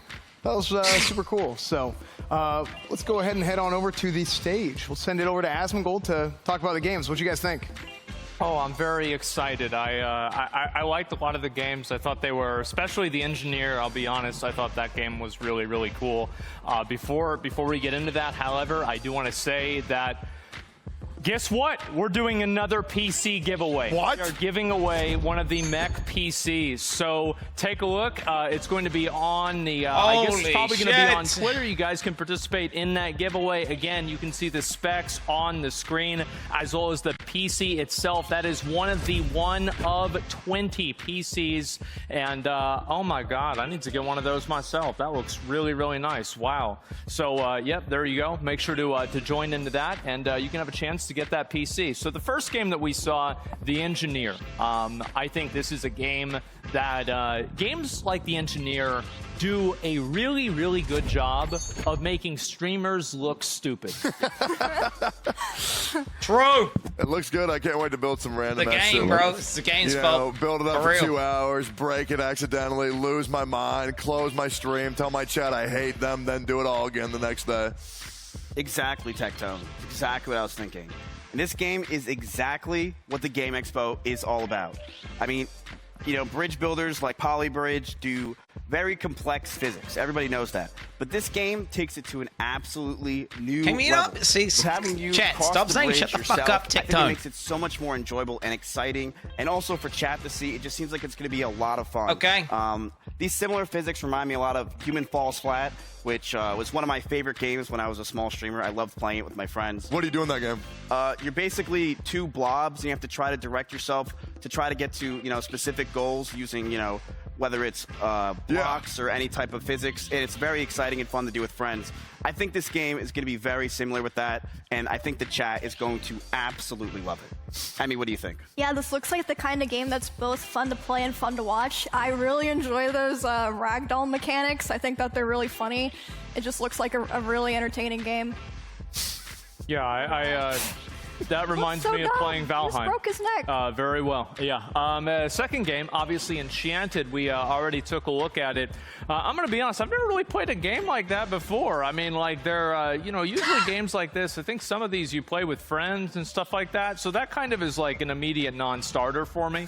And I look at a game like this and I bet like literally. How's something like this go? Yeah, there's Light Up, Overcooked. This is super cute. I've never seen a cooking game like this with a medieval aesthetic or theme. I think that's super unless he's creative. sponsored to do so. Super deceptive. Okay? I bet my fucking life has me going to play that game, bro. Super cute, super cozy, and then it's gonna make you and your friends hate each other because you're saying, "Oh, I need this on that table. I need this on that table," and you realize communication is an issue. It's gonna look super cute, but I guarantee you this game is gonna be super frustrating in the best way. Exactly, Tectone. And honestly, I think this game, I'm going to be laughing until my stomach hurts when I'm playing this game with my friends. I'm really excited about it.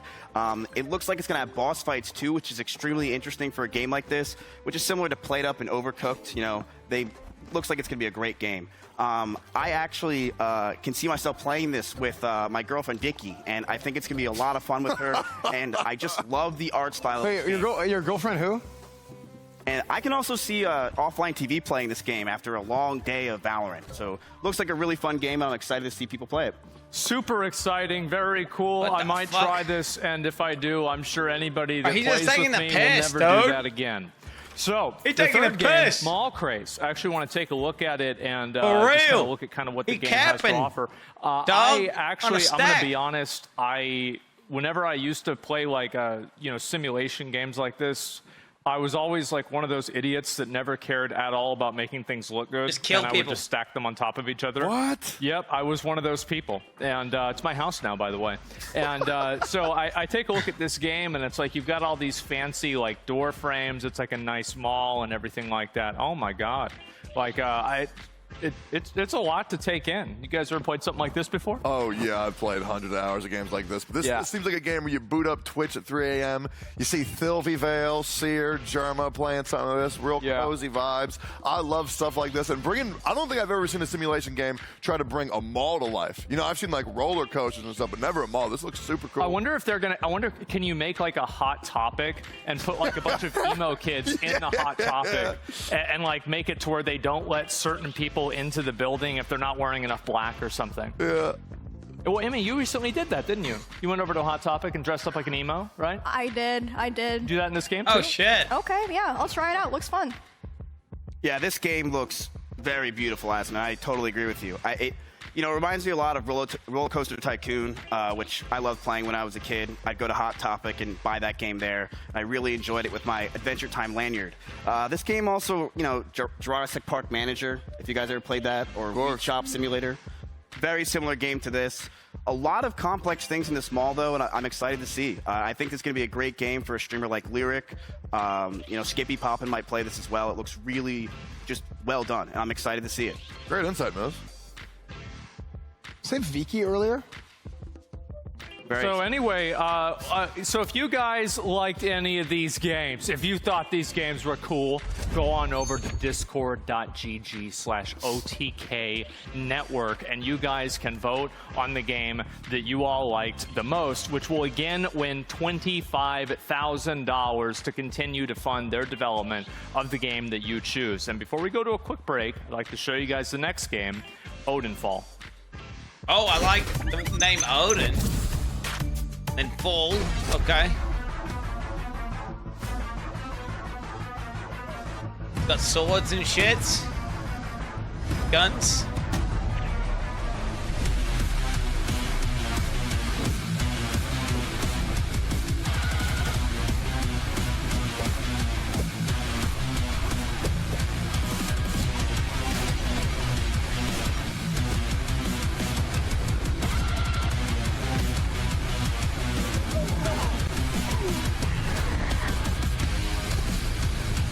You got no arm. You got other assets though.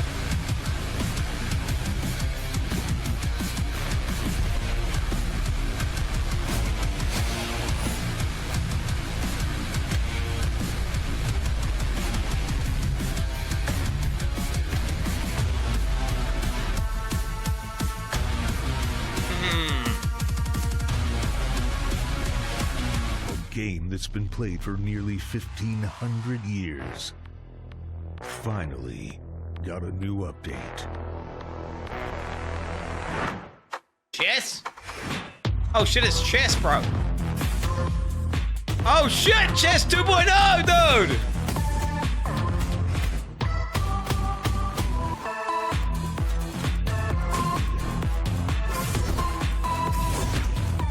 Oh shit, the knight looks sick, what the fuck?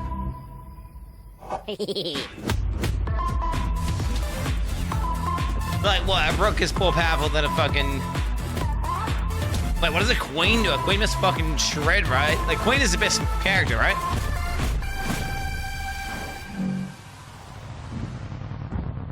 Got what it takes to defeat the one true king? Checkmate Showdown. Shit. Secure closed beta access today. That's kind of cool, actually. All right. Welcome back, everybody. You guys Is it gonna go like chess too, though?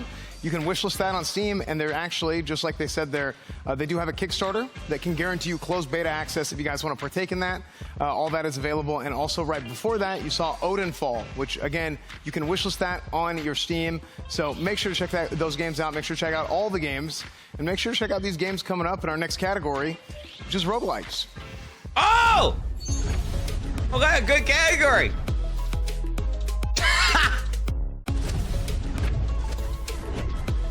All right, our first game in the roguelike category is from a developer named Bitcake, and Bitcake is a 4-player co-op shooter. It's called Atomic Picnic. The fuck? I like doing these 4-player co-op shooter games, don't they? What the fuck am I looking at? Oh, that's it? Okay.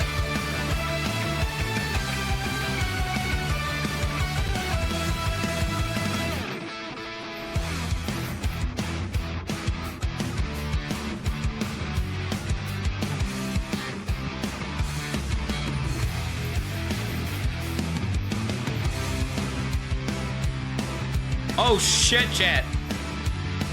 The hair on my microphone is like sticking up and pointing towards me. Oh god, it moves when I move my hand. Oh shit, if I touch my microphone right now, I bet you I DT my whole screen. It's called static. The static from walking the treadmill.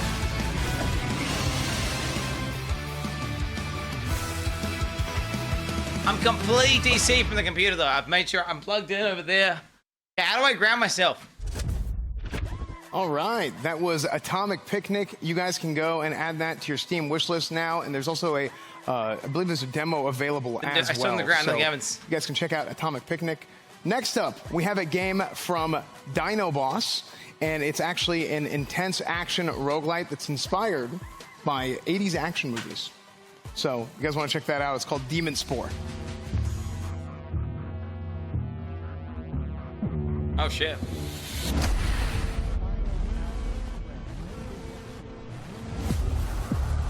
That's gotta go.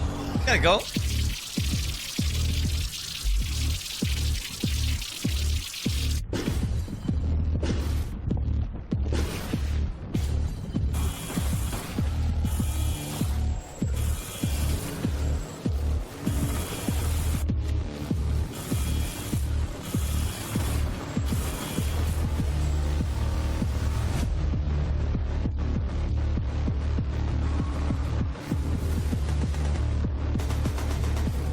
This is a pretty cool aesthetic. And the gambit looks like I.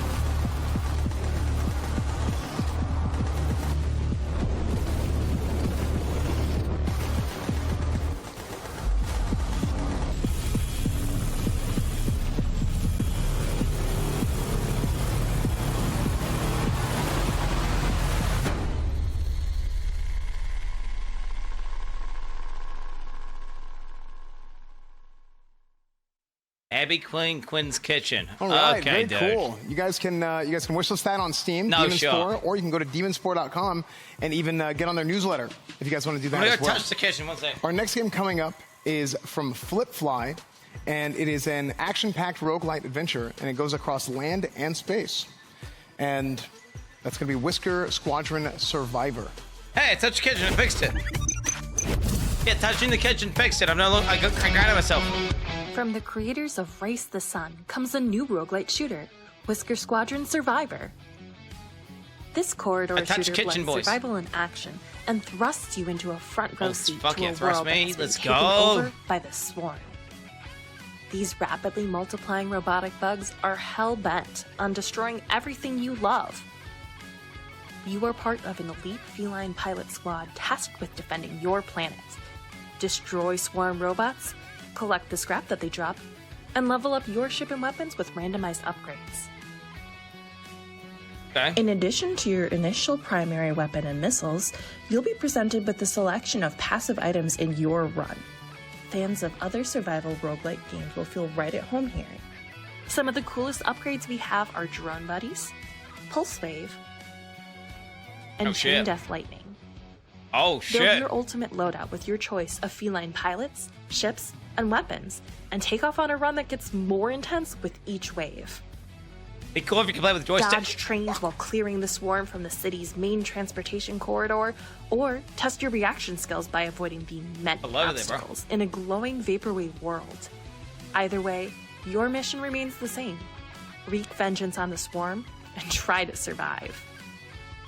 If you can find the secret path through a portal during a run, you'll be transported to a mysterious environment that will force you to rethink your gameplay and change your fate for the run. Fans of our game Race the Sun will find a lot to love here. Another exciting feature is our mod system. Customize your experience by choosing from a list of modifications to make the game more difficult, or just change up gameplay. Hades. Whisker Squadron Survivor is dropping soon, but you can wishlist on Steam now and play our demo for free today. Thanks for watching. Yo, does it mean it's just automatically like 10% more lame because it's about cats? Am I crazy? Like, it just wasn't cats. All right. Whisker Squadron Survivor. You know? I love that. I was a big Star Fox fan, so it's cool seeing like the Star Fox vibes there. Real quick, before we go ahead and go on to the Variety Gaming Desk, before we do that, I did want to mention a couple of things. First off, OTK merch. We just dropped new merch today. You've seen a lot of the guys wearing it. So if we can get if we can get that graphic on the screen, that's all the new merch that just came out today. Holy shit. And you've seen the guys wearing it. There's some bubble print stuff. There's some collegiate stuff. Looks super, super cool. Super exciting. If we can this is a giga ad, dude. We're watching a giga ad. This is the ad. You're watching an ad OTK for an ad. Apparel. We got some shorts in there. Let's we go. got a whole bunch of different stuff. So if you guys want to go check that out, for sure. And also, again, we are doing a voting. Just another reminder for the voting that we're doing for the $25,000. There is a chat vote. So go to the Discord. There's a voting channel. There's an Expo voting channel in there. And tell us what your favorite game is. Tell us what game you think in the entire Games Expo deserves to win $25,000. We're almost at the end, chat. Let's commit. It's a big deal. So I want to make sure to mention it again so you guys can go ahead and tell us what your favorite game is. Let's go ahead and go back up to our Variety Gaming panel to discuss everything. Nick, how's it going? Well, S-Fan, it's actually going pretty awesome up here. We suck at this. What do you mean? I mean, Hey, speak for yourself. I love roguelikes. I would say that's my genre. I believe it is. But before we get there, I have something cool to talk about. Yeah. Seer, this is awesome. You're going to love it, man. Okay, impress me. Okay, we're doing a super giveaway. Okay, yes. What the No fuck? way. Oh my god. A super amazing giveaway. 3 Voyager Creator Elite PCs. You're getting $100 merch vouchers if you win, of course. 1-year supply of gamer subs and a Razer gaming chair. In short, yes, a super gift. It is super duper. It is amazing. That is incredible. Hey, is there a chance that maybe I could get some of that for myself? No, because we do not care about you. Okay. Okay. All right.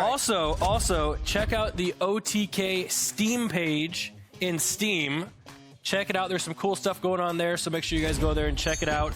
There you guys go. You can use the QR code. You can use that little short link there. Go there and join the OTK Steam community, which is something that's kind of new, but it's awesome and cool as well.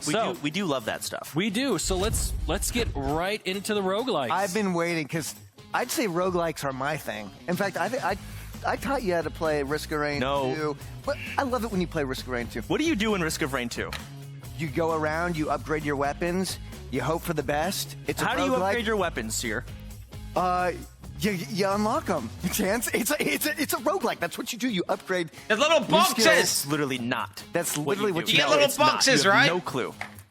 You know what I do have a clue of? What? Atomic killing Fitness. bosses. Let's talk about that. Let's get some nice little B-roll going up on the screen here.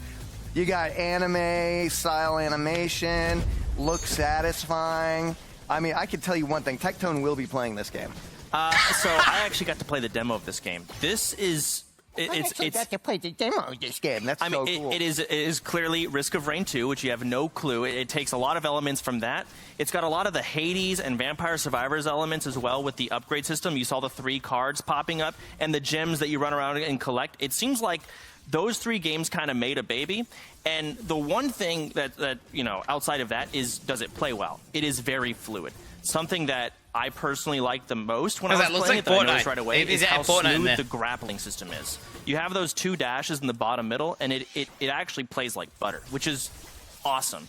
Another thing is, it's got a lot of unique enemies. It seems like they've got some cool bosses. I don't know what that tentacle boss was that they showed at some point during the trailer, but that looks kind of crazy how it spawns in like that. So I'm just curious to see, how this game's going to play out balancing-wise, but I mean, if they manage to pull it off, a baby of those 3 is going to be incredible. Yeah, they did come together and make that baby.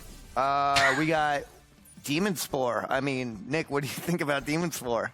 Honestly, I'm just excited to be here, to be honest. It's just great. No, this game looks cool. It's top down. I personally have never really played a game like this, but I will be checking this out. Shut up. Go. Oh, okay. What? Sorry, I was just looking at You just told me to shut. The map. The map looked cool because that's the one thing I wanted to ask is I know it's a roguelike, but how does it play like a roguelike? Jesus Christ, Where are the upgrades? Chance. Where's the progression? And I saw that map on the screen for a second, and that's what I was wanting to see. But outside of that, the gameplay, I'm looking here at the tentacles kind of grow, and you have to shoot the base of it. I think that's pretty awesome. You got really excited when you saw this game, and what about the tentacles really made you Well, what about it's unique. Yeah, it's kind of like a top-down Hotline Miami is how it feels, but I mean, it plays nothing like it because you're fighting a virus and you're fighting these little tendrils going out trying to get the base. The environment is interactable. I saw him throw a chair. It did 0 damage, but I see a explodable thing in the top right. I'm sure that can blow some shit up. So interactable stuff, unique enemies. I saw some unique little guys running and jumping at you at one point, so it's got a large variety there. This guy's a nerd. Technological weapon upgrades. I'm going to be playing this one for sure. I don't see the exploiting things. He's a gamer, bro. He's a gamer. That's okay, because you can't. He's got gamer vision. Great. What the fuck? Okay. Okay, Sierra, what do you have to say about this game? Well, no, you said it all. Oh, really? Did I? You did say it all. Why don't you add something, animation Sierra? looks satisfying. I mean, listen. Does it remind you of Risk of Rain?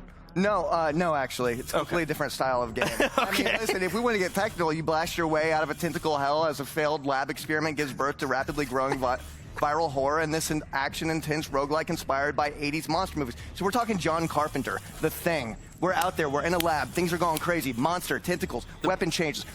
Before we move on, I want to just show, I noticed it had like 3 different types of weapons, a laser, a flamethrower, each of them playing differently and seemed like they're useful in different situations, and then the music.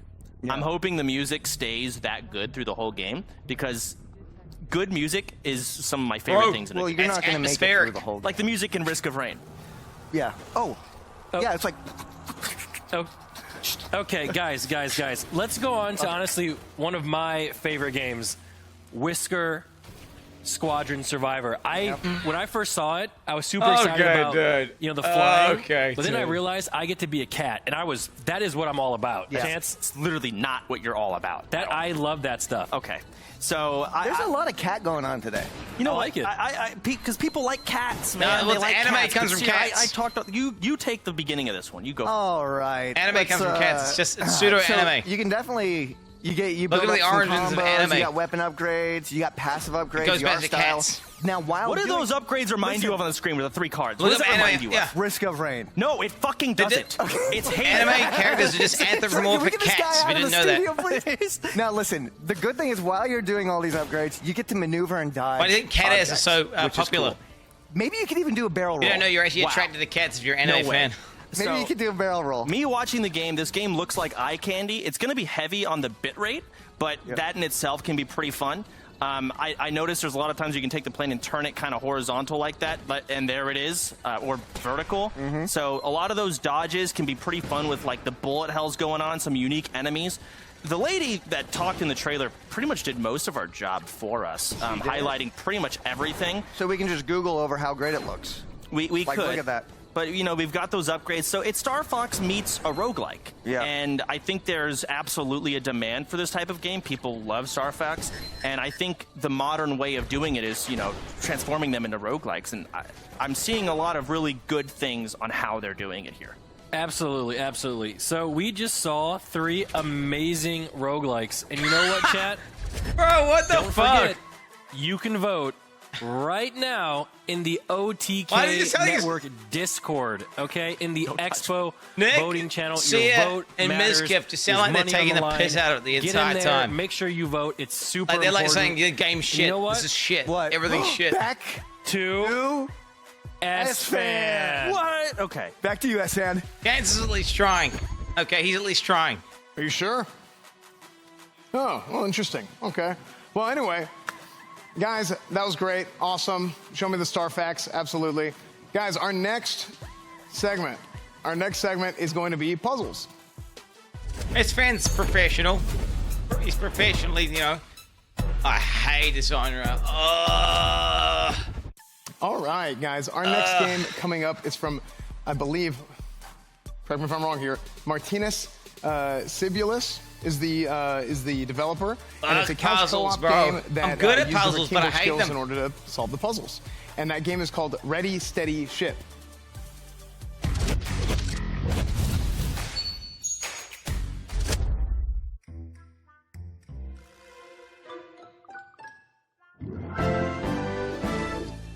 Breaking news. The world is under severe threat. Mankind is too lazy to even go outside, but hopefully you can help. Have you got a working brain? Can you lift a box with your bare hands? Then you can save the world. Join the world's best shipping company now. I have a working brain!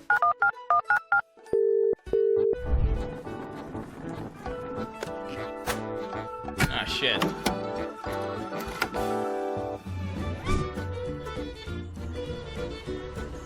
What is it, like Factorio, but like pizza?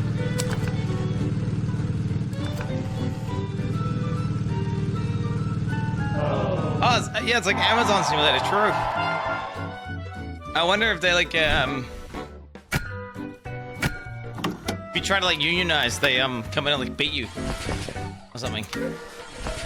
Nice, okay, E. E.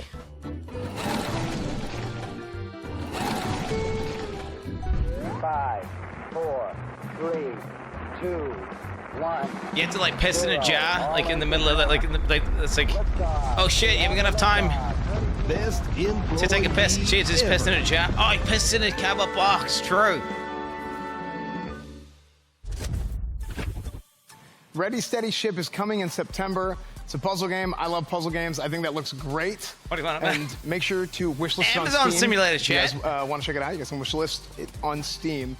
And not only that, we have another Will you dev wishlist this interview. So, Asmon, you want to take it away? Yeah, I will. I think this is a really great time for me to come in. Obviously, it's a game that, you know, the premise of the game clearly is that nobody in the world wants to work or do anything anymore. And now you have to solve the problem by working in the fulfillment center, basically. And thank you very much, Martinez. Sorry, I might have apologized. Sorry, I might have pronounced your name wrong. I apologize. Sibulus. Yeah, I thought so. Okay. How you doing, man? Yeah, you nailed the name. Actually, it's all right. Greeting from Lithuania, everyone. So it kind of instantly gave me Eurovision vibes. Yeah, so first of all, I would like to give a shout out to all the teams that made it today. Like, very nice trailers, very nice game. I'm actually excited to be myself here. So about my studio, well, actually, it's just me, myself, and I. That's your studio behind you? Yeah, it's my home. Okay. Yeah. So I just decided to like make a game, and I have a couple of freelancers who have helped me in different aspects of development, like music and 3D art, and basically that's my team. That makes a lot of sense. And what gave you the idea to make a game like this? Yeah, so I was inspired by well-known games like Overcooked, Moving Out, and I saw the trailer. Now I'm also inspired by Enchanted. As I'm a gamer myself, of course, I had a very great time playing these titles with my girlfriend, and I noticed that there are no many games like these, so I just decided to make one myself. I got an interesting question. Take it, Chad. So you're working in a fulfillment center. Are you able to pause Just make this a game, bro. Just code it. Yeah, totally. So like if you wanted to take a bathroom break, you could just pause the game and go do that, then come back and keep playing? Yeah, that's no wow, problem. okay, all right, that is interesting. And so what exactly got you into game development? What inspired you? I'm actually indie game developer for around 7 years. I work full-time at Mobile Game Studio, and this is the game like only I do on my free time. So yeah, I don't know, I'm a passionate gamer myself, and I really like making games. All right, well, that makes a lot of sense. And honestly, game looks like a lot of fun, and we all wish you the best of luck. Thank you very much for coming on and being part of the show. One more thing, if I may. Do it. Yeah, so if you guys like watching devlogs, I'm inviting you to visit my YouTube. The videos are, let's say, creative. I won't spoil too much, but you can check it out by yourself. The channel's name is Game Devas.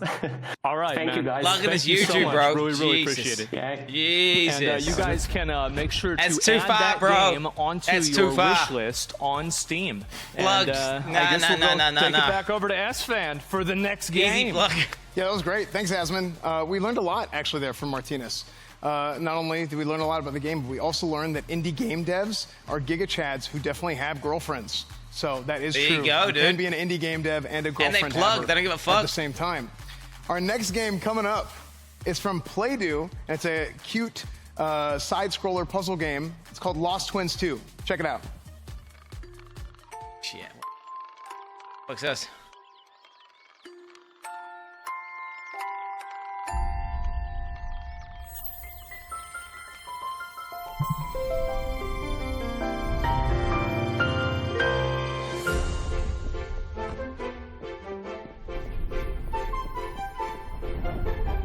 What the hell? How big is that house?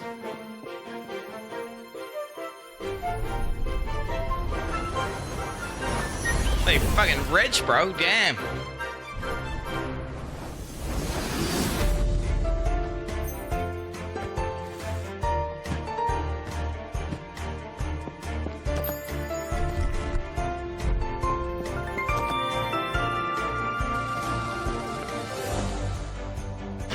That rich can't believe it. Get that cancel that dog shit as an emo, bro. Cancel that emo. Rich Campbell's my chat for.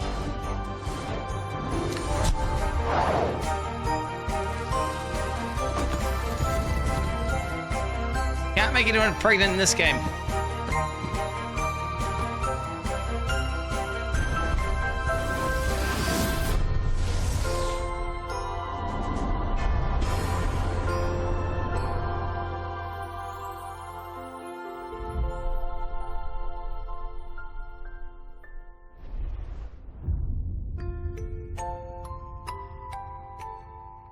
Well, I just couldn't look like a retard. I'm walking, stretching my legs, bro. You stretching my legs. Bro, what, you got a problem with that, buddy? All right, Lost Twins 2. You guys can check that out on Steam. You guys can wishlist it there if you guys like. Our next game coming up is from Drachnik and Friends. It's an abstract puzzle game that you can use infinity to your advantage. It'll make sense after this trailer. Check out Patrick's Parabox, excuse me. Frick.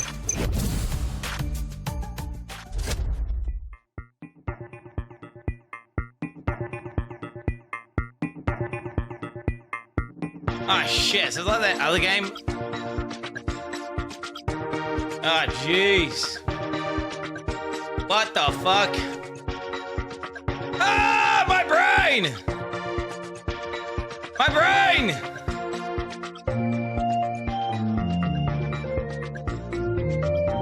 Ah!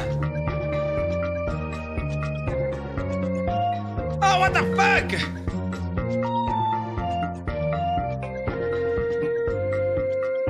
Jesus. Nah, bro, fuck, this is too much. I'm tripping balls right now. That's pretty cool. That is pretty cool. I'll admit, that's pretty cool. That's pretty neat. But, you know, fuck that. All right, guys, you guys can check out Patrick's Parabox on Steam. I believe it's 20% off. You can get it today, actually, for 20% off on Steam, and it's going to come to consoles this summer. So check that out on Steam right now. It's coming to consoles this summer. And, yeah, let's take it to the stage to discuss. Asmon? Well, we got a lot to say. First game, Ready, Set, Ship, or Ready, Steady, Ship, excuse me. I kind of like the idea of the game, the premise. You work in a warehouse, you're doing a bunch of crazy stuff, and things just kind of spiral out of control from there. I like that a lot. What'd you guys think about it? I immediately thought how cool it was that the developer himself, because I saw the trailer and I was like, oh, that looks like Overcooked. And then we talked to the developer and he's like, oh yeah, I really like Overcooked. Yeah, it's like Overcooked, yeah. It's so cool how indie devs are like putting their heart and soul into making more games and the things that they want to see in the industry. It's like actually, it makes me so incredible to be a part of this experience because making them like devs are putting their passion in this and we get to see that on the stage. True. Personally, I think it looks really cozy. Like, it's a perfect game for me to unwind to, like at night. I think it looks amazing, and yeah, just like super cute and really fun. I would agree, Emily. This game reminds me a lot of Overcooked or Played Up, if you guys have ever played those games. But instead of really cooking, which is what you do in those games, you're moving boxes, and it's just completely different. But it just seems so cozy and fun to play with your friend. Holy shit. I mean, just honestly, ready, steady, and ship this game to my wish list. Because this game just looks incredible. Oh my I can see myself laughing until my stomach hurts with my friends playing this game, and it looks really exciting. And I'm excited to see what the devs can do. And they let you take breaks too. That is a little bit unrealistic, but it's okay. It is a video game, and so we can all appreciate, you know, the focus on idealism, and that's great. The second game, Lost Twins. I'm gonna be honest. Like the main thing I saw, like I feel like kind of a dumbass even saying this, but like. I think the coolest thing about this trailer, I really liked the way the bird looked. I thought the bird looked really cool.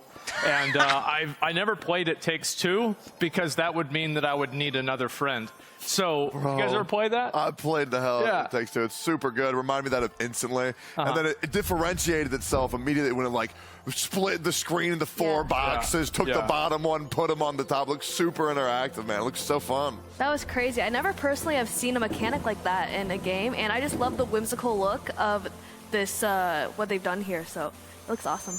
Yeah, I've never played It Takes Two or had a bird mount or anything like that. But yeah, see that? Look how cool that bird is. That's a cool bird. You see how cool that's a cool bird. Look at that! Wow. Yeah, this is beautiful. It's a beautiful game. I mean, this game reminds me a lot of Brothers: A Tale of Two Sons. If you guys really, that game. Wow. What are you doing in that game? The art style is incredible in that game and in this game, which I'm very excited for. And yeah, I think this could be a phenomenal game. People love these kind of games where you basically play with your partner or your very close friend, and you just go along with a great journey like this, and it's just very cozy to play with a friend or, you know, somebody at night. Oh, absolutely. And last game we took a look at was Patrick's Parabox, and this is you know what this game reminded me of? Drugs. Peeling the color stickers off a Rubik's Cube and then putting them back where they all match up. Oh, shit. Because I've played games like this back in the day, and I would always, like, I would do, like, the first 2 or 3 levels, and I would think I was, like, some kind of a wizard or something, and then, like, level 5 would come around, and I would just... You know what this reminds me of? The world's hardest game. Yes, but you can move at your own pace. Yeah, it looks and reminds me a lot of the world's hardest game. But this one just feels way more, I guess, intricate, is what I would say. I thought it was going to be like the trailer where we were actually in a box over and over again, so... You kind of are. Yeah, that's true. You were in a box. But I think I like the simple movement of it. It's like looks very easy to play and get into. Yeah, I was watching the trailer and my head started to hurt and it didn't really make any sense. And then now I'm seeing the breakdown footage. I get it, but still, like, I don't think I'm smart enough to play a game like this. But it looks cool, so I can watch other people play it. Yeah, this game is just honestly very confusing to watch. but I'm sure, you know, once you get your hands on it, it's a very exciting game do to they play. have like an amount of time which they have to talk for? Like, what's the deal? And like the viewer eventually figures it out before the streamer, and then that viewer calls the streamer stupid for like a month. Yeah, no, I know this kind of stuff very well. I've got a lot of experience with that, and yeah. Anyway, that's pretty much where we're at. Obviously, Fucking if you viewers, guys dude. want to Twitch vote chatters. on these games, discord.gg/OTK Network, and you guys can vote on this game. And you're also going to, of course, be able to decide the person who will win the $25,000. And Asmund, really quick before we go, this is actually the PC. In case anyone wants to know, this is the PC that we were talking about. This is the mech PC that is brand new. This is the OTK PC. I think it's sticking on his head, You bro. can see it with the camera, but that's there. the PC. Yeah, there is a PC over there. So that you don't Yeah, get that's that PC, but it's like next to it. Yeah. Yeah, that's the Got it. PC. We'll be back. Okay. All right. So listen. Band-Aid, bro. I'm a little bit annoyed to say that cosmetic? this, okay? And the reason why is because a few days ago, S-Fan got a chance to play Wayfinder. What? You guys can check out the trailer right now.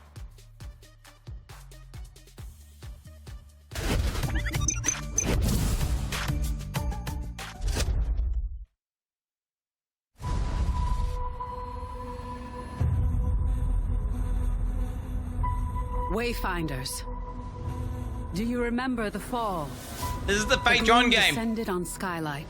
This is the Fake John game. Fake John's talking about this game. Rallied to protect the beacon and This paid a terrible price. This game is literally Wilson. You fell, and the world was broken. This game is literally Wilson. Remember who you were, who you are, and return to us. This world needs champions.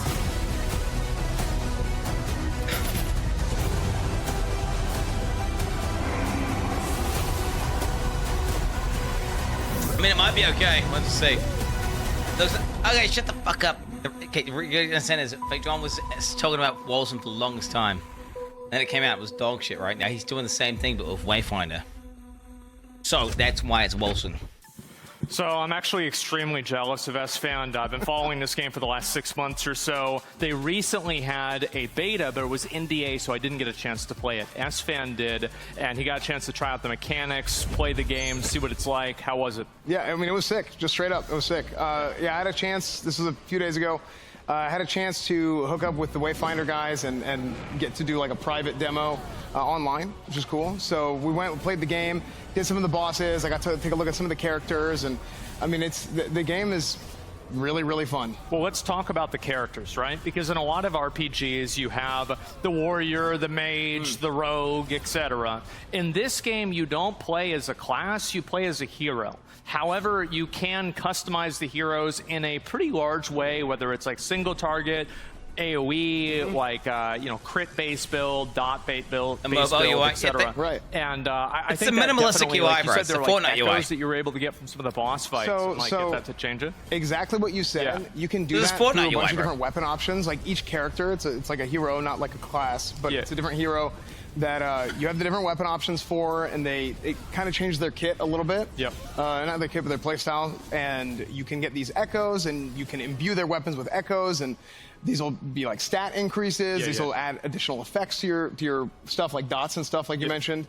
And yeah, I mean, I love. What's that. the boss fight like?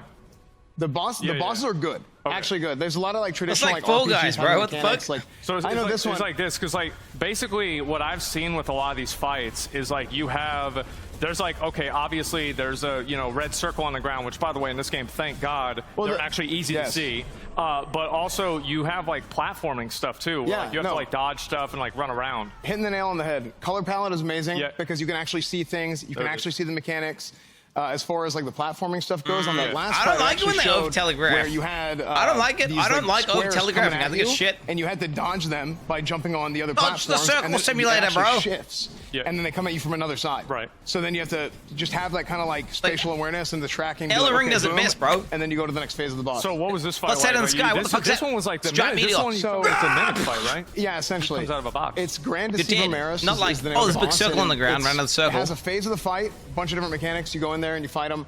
And, yeah, D4's dog shit at for the as end well. of the phase, splits up into a bunch of different chests. And then you go and you open each chest. Sometimes they explode, they do something. Sometimes it'll be like a mini boss. telegraphs everything, yes, and then but if you pick the right it's chest, subtle. then it It's actually not- goes it's into not the next circles. phase. So like, do there like tanks and healers and DPS? How's it work? I hate circles and lines and it's not like a traditional setup like not that. Trinity, but like is it like a soft Trinity kind of like where it's like kind of like tank based? Well, you I'm not have contradicting you myself. Kind of. Okay. Yeah, Okay. it is kind A of like subtle that. cue, But it's not like, exactly okay. like that. Everybody The has boss like goes healing, like you have this. potions like Okay, so Then you know he's about to go. You get like boom! potions and stuff. I mean, the way Right? they use the potions, it's like a type of heal. Oh, It's it's not a big like a frontal slow charge cone, or red anything. It's like circle there's in like a front of delay you. to it, Oh, and boom. I need to So move like the out. boss does something like, can you like parry or like, cause like like in like Valheim or like a lot of games nowadays, Yeah. like they've got You a fucking ton stupid of jet! like perfect parry, perfect dodge mechanics. Exactly. Right? Do So they have that? They have that exactly. They have you can parry, you can dodge.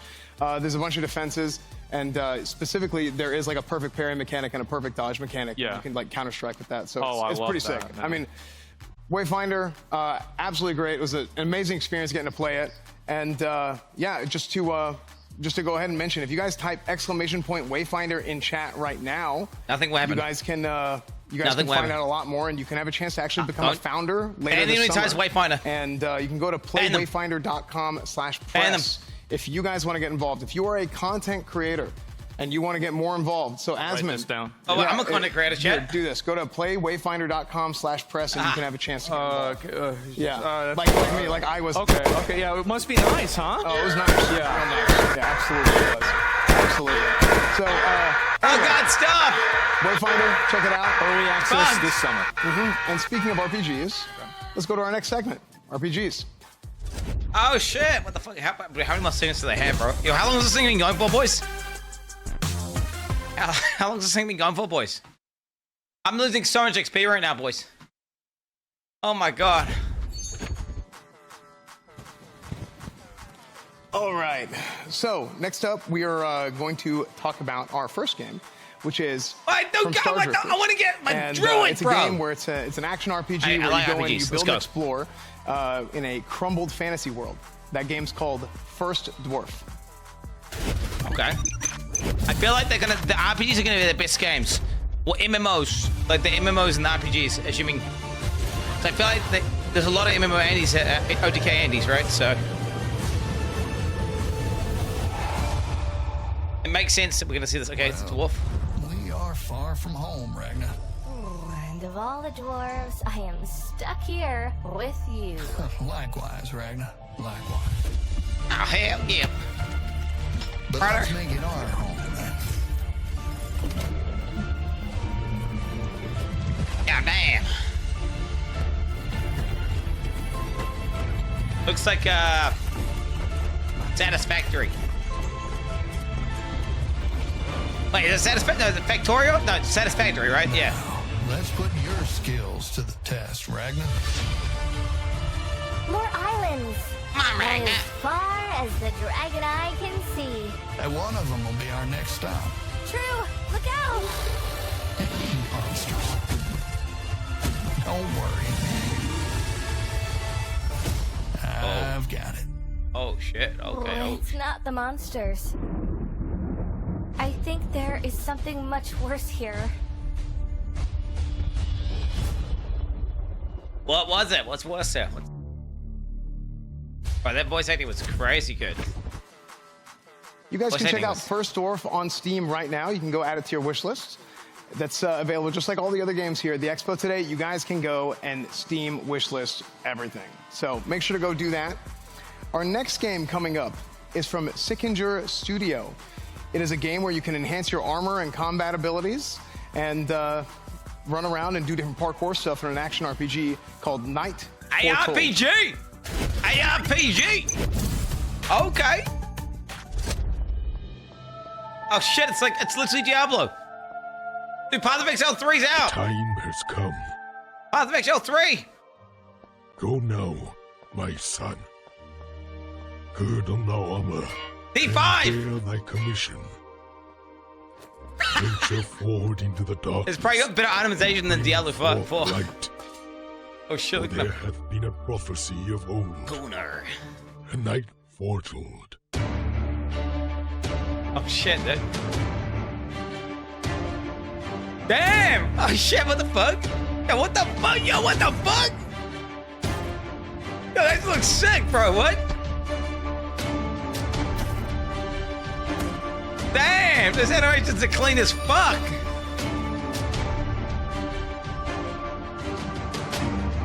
Straight over. Oh, look at him. He's fucking parkour god, bro. Oh shit, how does he move like that with armor on, dude? That you looked alright.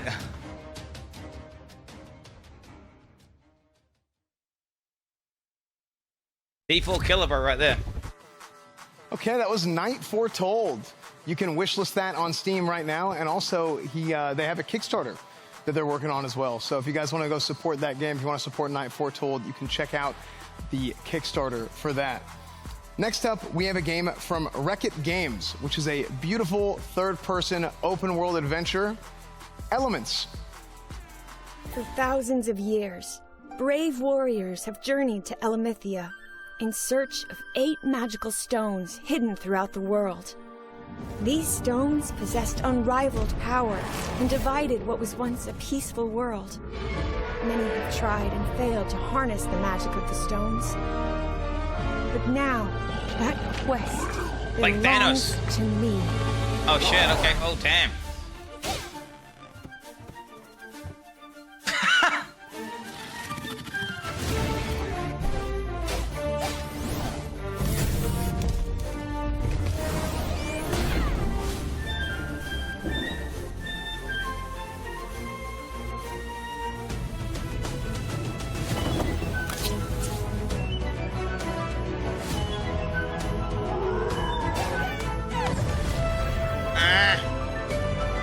I hate the aesthetic. Hate the aesthetic. Ugh, the aesthetic is so dog shit. Like, specifically the character design just looks trash. I like that. I don't mind that. Like that title, the font, the fucking chamber, all that looks nice. But it's the characters just look so shit. Oh, because it's a girl, dude. Nah, bro. You guys can add Elements to your Steam wish list today. So make sure you guys go do that. Check it out on Steam. Add it to your Steam wish list. And we are actually going to go ahead and throw it over to NMP and the Variety Gaming Desk to discuss our RPGs. Thank you so much, S-Fan. And honestly, I am so excited because those trailers just blew me away. Like, you can ask Chance. I was just beaming with excitement. But before we get into it, I have to say, check out the merch, guys. We have the merch. The merch, yes, that merch is on sale right now. This is available. Yes, that's available. This is available. Those are available. It's all available. Check it out right now, guys. OTKnetwork.com. You can scan this QR code thing, whatever that is, the barcode. I don't know what it is. I'm too old. But either way, Chance. Yes, sir. The games. So, I mean, we love the merch, by the way. Yeah. So we got the RPG games. We have the honor to go over some of these. Those were sick trailers, and Nick was actually freaking out. I was freaking out. Like oh that isn't like he was actually like, what is this? Oh my god. Our RPG games can be some of the hardest to pull off because they're just such I mess with my mic. They can be just such massive projects, especially these big open world games. And for these indie devs to kind of take on the task, it's a tough one to pull off. But let's talk about First Dwarf as our first game here. So right off the bat, one thing I noticed is that little dragon started out on your shoulder, and by the end, you were riding it. I don't know what the kind of progression is on the dragon there. So you're thinking maybe it grows up and you end up using them as a mount? Flying around. So you've got dragon management, you've got your mech management, which you can clearly see on the screen, and you've got your staple RPG farming mechanics of growing your house, your building. And speaking of building, I saw some connecting wires at one point, which is going to be some fun base management. So kind of seeing their take on all of the progression in this game is really going to be it's really cool because normally you go around as a character yourself and do it, but you get in a mech that helps you kind of optimize how you get resources. And also the size of the world feels massive. It is. It feels like you see that mountain in the distance, you can go there. And that's what I was saying with like these RPG open world type games can be so hard to do for an indie team. And this game looks to have pulled it off. But not only does the mech help you farm and whatnot, I saw it doing a little bit of combat at one point. So we've got farming, you've got combat, you've got exploration. And the way you explore is what looks to be on the dragon fly. I see lava at the bottom here. So not only are you exploring the islands, you're exploring the bottom. This seems like a really rich world to kind of dive into. And I'm really curious to see more. Yeah, Zelda's dead, guys. True. Anything you'd like to add, Seer? You said it all, Chance. You are the variety gamer. Okay, what does this game remind you of? Risk of Rain 2. No, I'm just kidding. Nick, what do you think? Because you were really excited. I do want to hear your thoughts. Because you know me, I love to be able to build things and sit there and grind, you know, by myself. And this seems like the perfect game for me to do that.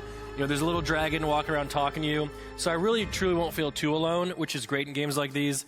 I'm looking here. I see mana, and I see the back of the mech has a blue pool in it. Maybe you collect the mana, and it fills up the mech. Yeah, and there it is. So, that is awesome. Robot management. You see the dragon on the shoulder. We're going to have to wait to see more from these devs, I assume, to really see how it all plays out and how it all works together. But this is a massive open world, you know, indie game, and it looks to be really cool just based on what we get to see here today. I cannot wait to actually play this game. So let's check out the next one. The next game on the list was Nights or Night Foretold? Night Foretold. So can I talk about why this is so sick? Go for it. I mean, you can just see it. There's nothing better than the satisfying movement in a game. And look at that. You fly over objects, you parkour, you can slide under a table. I was losing my mind at this movement, by the way. Oh my goodness. I think the big highlight to this game is the movement. The movement is cool. It looks to be, you know, it is instead cool. of just Let me be facetious swing about your it. sword, swing your sword. It's a large. I want to know the control. Did you see the loot drop right there? It was green and he picked it up. Yep. That is. We're gonna have uniques, legendaries, chests. The progression of this game, I'm really curious about. Unironically looks good. Like I unironically want to fuck with that game. I love the World of Warcraft looking character panel. I see the stats. I see armor. I see health. I see speed increase. Clearly, the dev knows that the parkour is awesome, and you can amplify your speed. That is so sick. I see a top-down open world here with probably quests. Guy just did a front flip into the city. Like it's just, so it seems to be a really big driving point for this game. Yeah, when you have fluid movement like that, it just like creates an overall kind of, you get little dopamine points in between doing tasks, and just that alone is going to make it so fun to play. I'm 100% going to be playing this. A lot of dopamine coming in from all the gear upgrades, and I can see it here. It keeps it pretty simple, and it's going to feel pretty good. So there he goes. Holy shit. This guy doesn't use doors. So I'm curious to see more about this game, but the combat and the parkour is the real highlight. I've never seen anything like that. That was a cool Absolutely. flip. You ready to check out the next game? Yeah. Let's check out Elements. Yeah, next game on Elements. This looks amazing. This game looked like trash. I mean, it looks crazy. There's so much going on here, bro. I want to know how. Look at that sword. I want to know how big the dev team is, because this is a massive project. There's so much going on. I saw multiple different weapons, so it's not just one weapon the whole time. I see tons of different mounts. I saw flying. I saw spells being casted. There's building mechanics. Farming, crafting, gliding, climbing. It has all of it. Even swimming. I saw some swimming mechanics at one point. So you're going everywhere. It looks like there's a lot of freedom, basically, to do what you want to do in it. Look at the. Oh, this is. And so the animation just looks janky and mid, bro. And again, you got multiple weapons. Yeah. So it's also my god. Resources, and you can cut down trees. I love farming in games. I'm a farming nerd when it comes to games. I love to be able to sit there, grind, collect resources, and then build, craft, make a base, make a house. I mean, it looked like you could make a little village. Like, do you know if it's multiplayer? At one point I saw them. I saw 2 people in there. Okay. If it's multiplayer, that is crazy. So we can play and he can go do his own thing. Am I not invited, or who's not invited? No, I think this game. Okay, the ramp mount's kind of cool. You can play with Co-Carnage. That would be awesome. My pleasure. You want to play with Co-Carnage? I would love to. I'm not good enough, so I probably don't deserve it.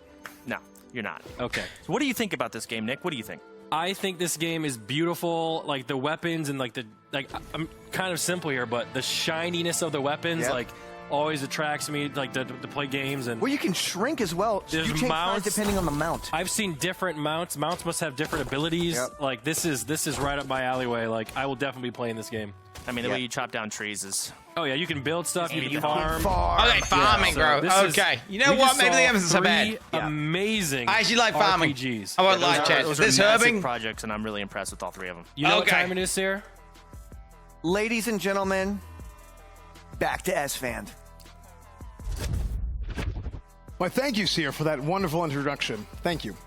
Guys, next up, we have a trailer for Evercore Heroes. Check it out. World premiere, guys. Holy shit. Well, Evercore times OTK. Using hard cross labor, competitive PvE.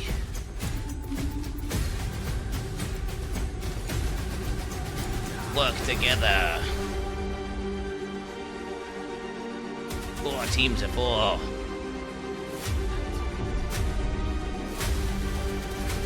Kind of reminds me of like Castle Tower Defense. Oh, no, what's it called? Castle War Team. What was that a game called? Fortress Castle Warcraft 3 mod.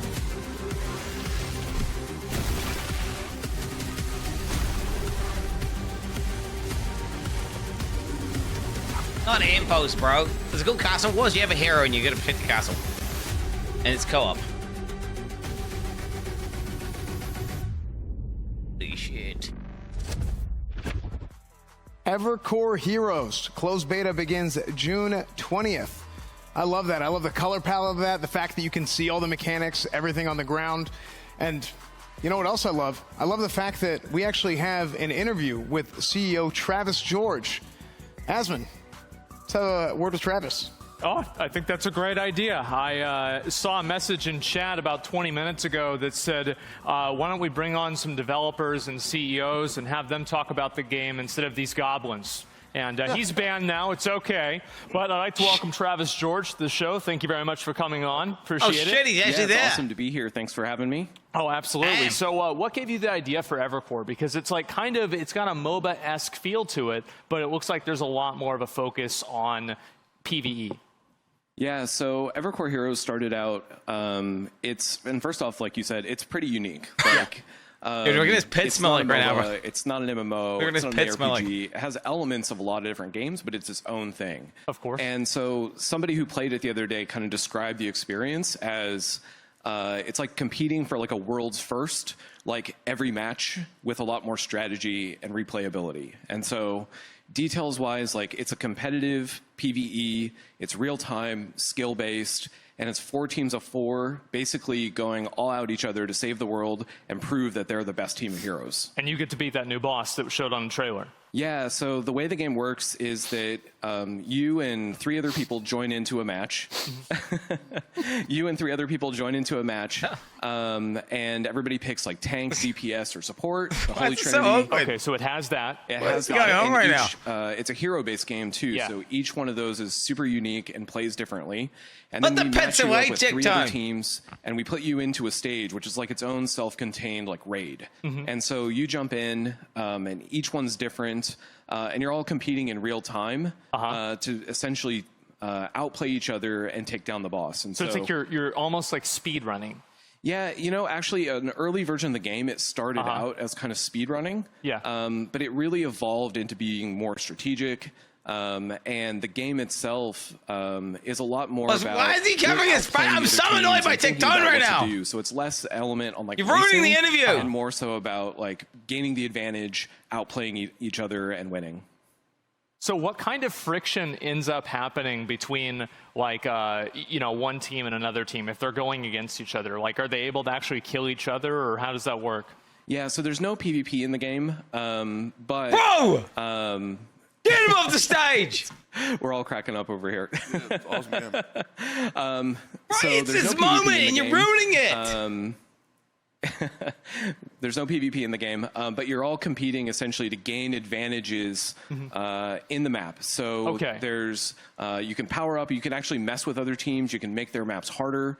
Oh wow! Actually, in the moment, you can actually real time like mess with them, like So you can like grief them, like increase the mob's health, or make you like an AOE happen. send enemies to attack their base and try to mess them up and get them out of their flow. You can steal resources from them, gain advantage. So you really have to outplay the other teams.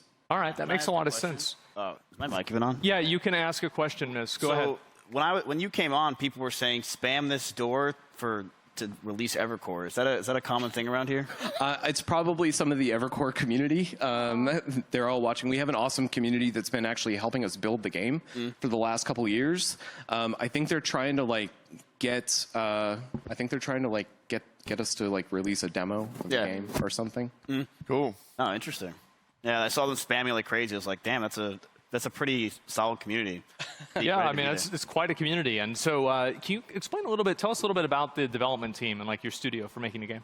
Yeah, so we're Vela Games, and this is our first game. We've been around for about 5 years, actually, and it started with 3 of us. Pretty awesome to have a couple really awesome, cool co-founders. One has worked in AAA for like 20 years on all kinds of different genres. One's an anthropologist who worked at Riot Games like twice over her different periods. And me, I've worked in games for 20 years now. Wow. AAA. Got into MMOs because I was playing so much vanilla WoW. All right. And then eventually I ended up at Riot in 2008 and worked on League for about 9 years, including all the different kind of crazy modes like Dominion and Twisted Treeline and some of the stuff that nobody saw. But then also I was the lead producer for like season 2 through 4.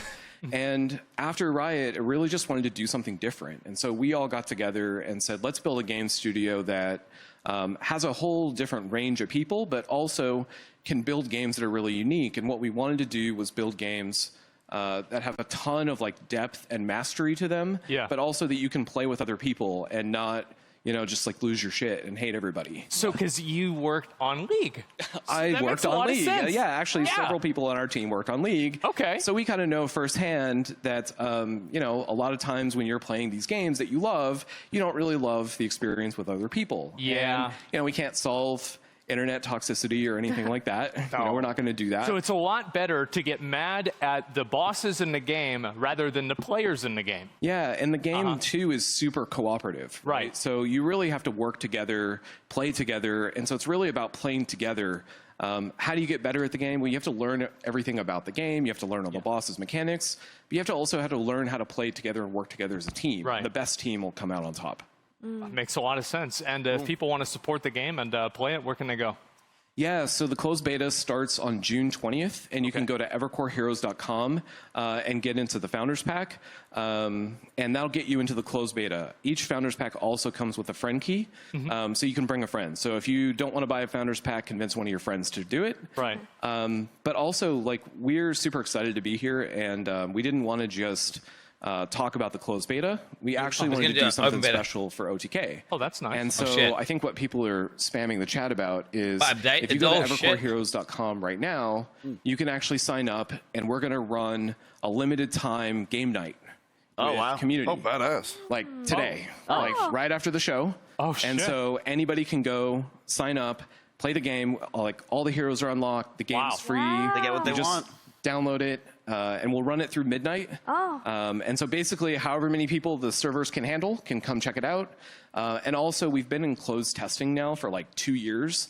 And so the NDA is now gone. So if you want to make some content, get an early jump on streaming, you know, if anybody here does that kind of thing, can check out the game tonight. And so go to evercoreheroes.com, play the game tonight, including the Hard Frost Harbor map, which we just showed, which nobody's ever played. Wow. That's awesome. Awesome. Yeah. Well, anyway, thank you so much for coming on the show. We really appreciate it. And now, whenever I get home, I might actually try it out. So thank you so much. Yeah, thanks for having me, and thanks, chat. Thanks a lot. Yeah, chat was very supportive. I was impressed. So, again, thank you very much. Evercore Heroes, Travis, thank you so much. And we're going to go ahead. Sending we're me going to move on over shit. to a break. Pathetic. This could be OTA ad. What the fuck was Tectone doing, bro?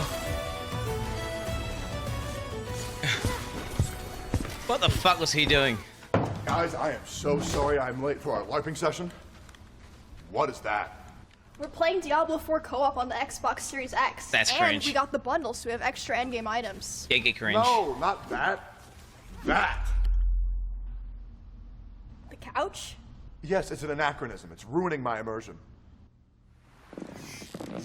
And the Xbox and the TV aren't?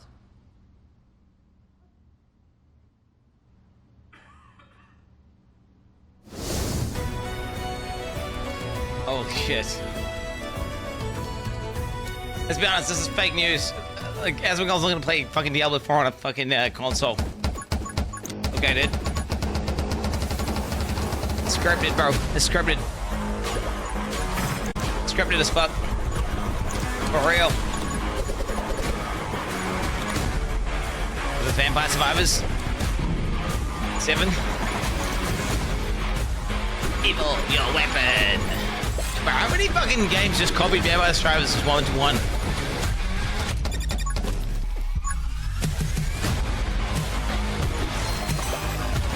How do you ever know which is a good one?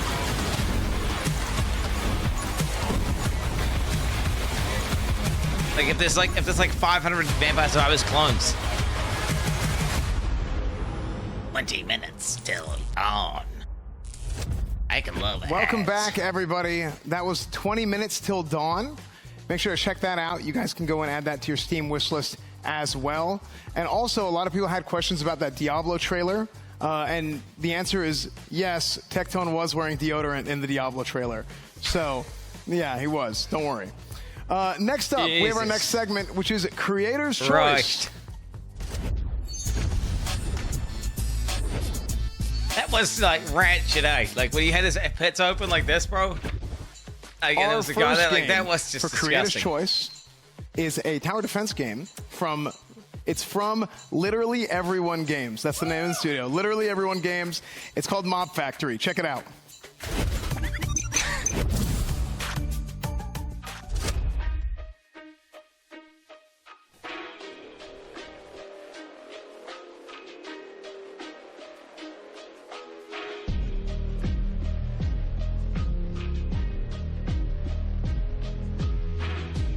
Okay. Mimics going down the line. So it's like a TD, but like 2D, bro.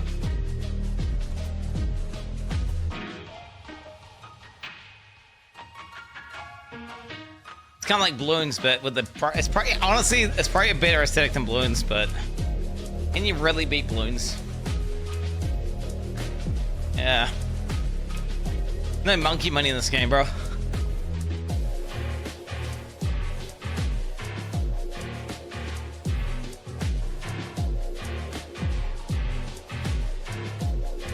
Look at that. Why are the apple cores going through there? Okay. It's a game.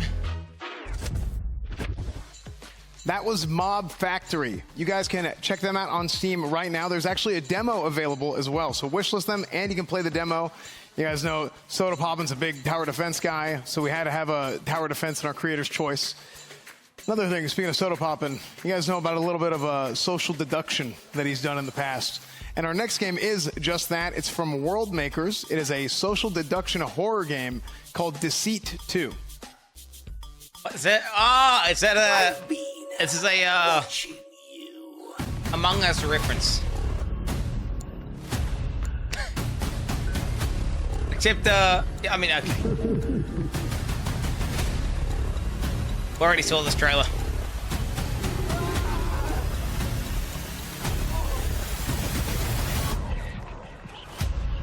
Yeah, this trailer looked better than the last trailer we watched, at least. But, yeah. All right, that was Deceit 2, which is actually in beta. It's actually in beta until the 12th of July. So you guys want to go ahead and check that out now as well. Make sure to Steam wishlist everything. Our next game coming up for Creator's Choice is actually from Barrel Smash Studios. Is it Barrel Smash Studios Party Limited? I think that's, is that right? Okay, it's actually a roguelike action strategy game with building involved in it as well. And that game is called Riftbound. Yo, does anyone remember the Immoko Rift online? That game was dog shit. Actually, I enjoyed it. I actually PvP'd in that game. But, hey, it didn't be dog shit. The PvP was pretty good. I like the PvP. What's this though? I'm getting AoE 2 vibes with that interface. What is this? Okay. Pods. Roguelike progression.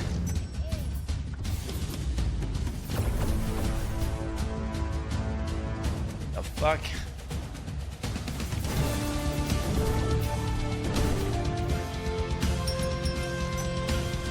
So it's like Plants vs Zombies mixed with Slay the Spire.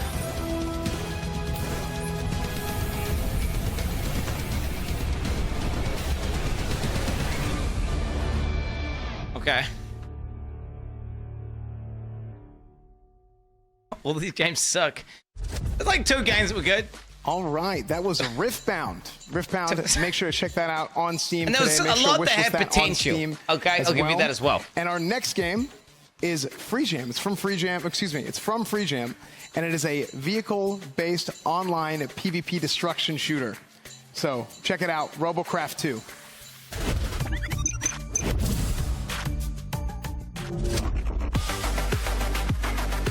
Oh shit!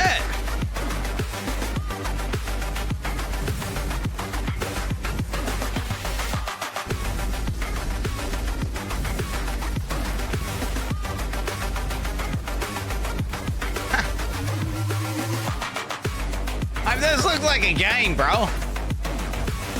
That looks like a game. Can you actually make the robot yourself? Like, how does that work?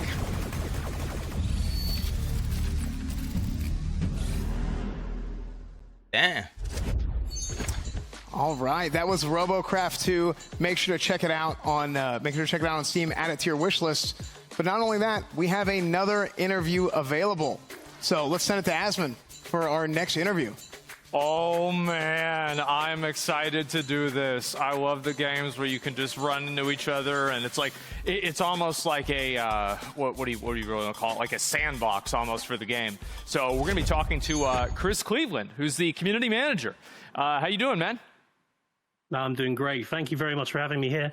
You've been having some incredible games here. I'm really looking forward to going back and wishlisting some of them as well myself. Well, hey, thanks for being one of them. So what caused you to make this type of game? No, he's not.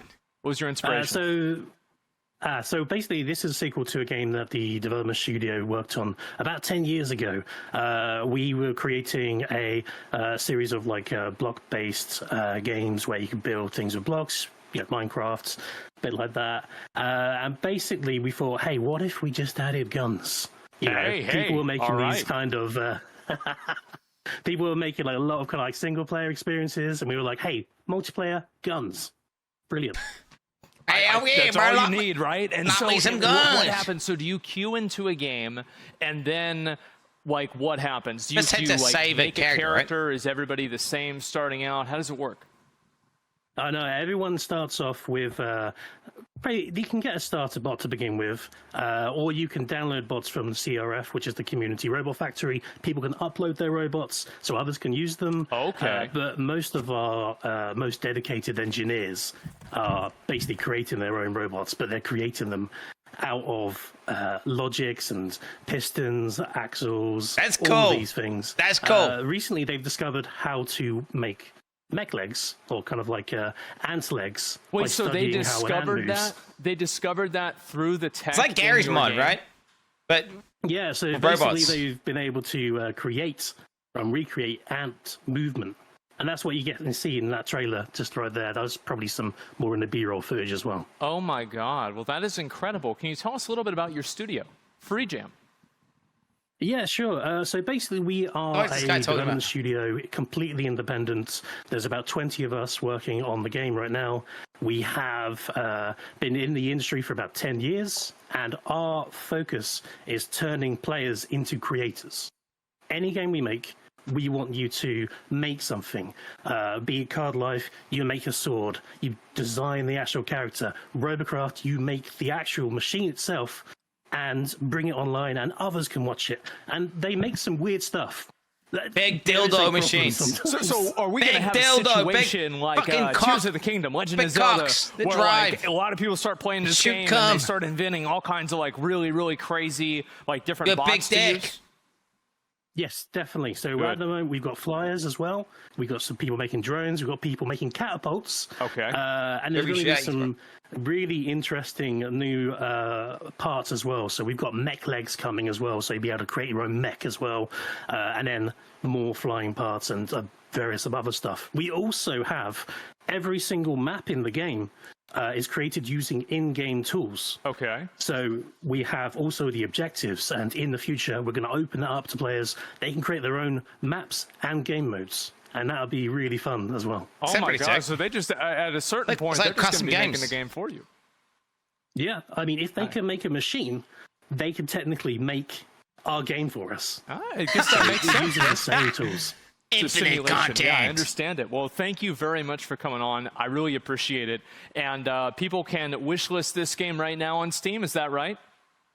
Yes, you can go to Steam to wishlist the game. You can also sign up for the playtest. And if you want to, and you want to play a really early version with kind of like scheduled time-based multiplayer, you can download it right now from robocraft2.com, the pre-alpha.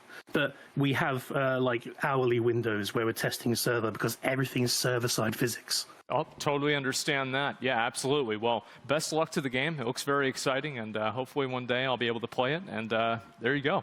Thank you, man. Thank you very much. Absolutely.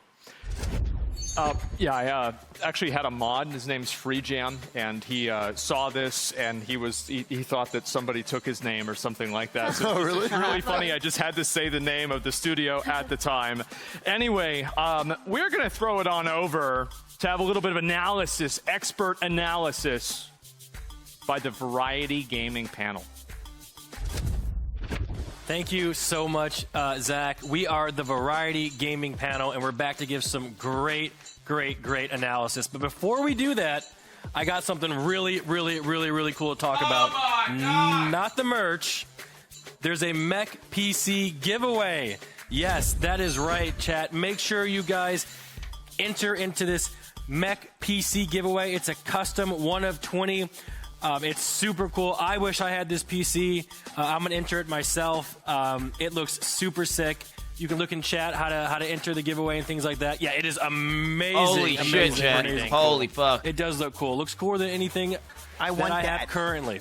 I want that now. I want it. It looks even better than normal Star Forge PCs. I'm gonna keep it real. Those ones are cool. Look at this. Look, I mean, this is just mind-boggling. And they're already the best PCs in the universe, so this is even a step up. This is the best PC of all time, Seer. Yeah. Like, yeah. It is greater than. I'll give a best PC in the multiverse, if you will. Right over there. Yeah, whatever that might be. It doesn't even have 249s in it. Super cool, super sick. So, the fuck is this? You ready to get into the games, Chance? I absolutely am, Nicholas. You look super excited. So I am. Let's just hop into the game. So, Chance, I have to give it to you on this one. Yeah. Okay. He's finding no ways right now. You are great at tower defense games. I know that's your thing. I'm not going to BS it. You just don't have anything to say.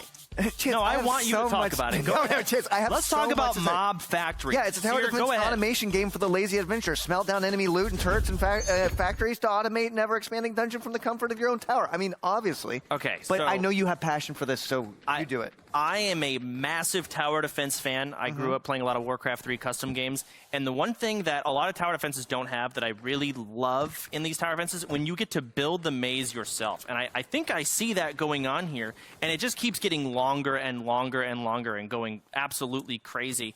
And there's a lot of different towers. I see some damage numbers coming out, but the mazing is really what feels good in these kind of tower defenses. So when I saw this, I'm like, yes, it's about time. It looks, I love the art style. I love the pixel guys. art. I'm not a big fan of mazing. Pretty good, at least in the trailer. I don't know if it's in the game, but it's always excited for exploitive. this tower defense game. Always exploitive. Me too, Chance. This is like a game that I'm going to play when I get home from a long day of work. I'm just going to get back and relax and, sit there and play this game. It's super cool.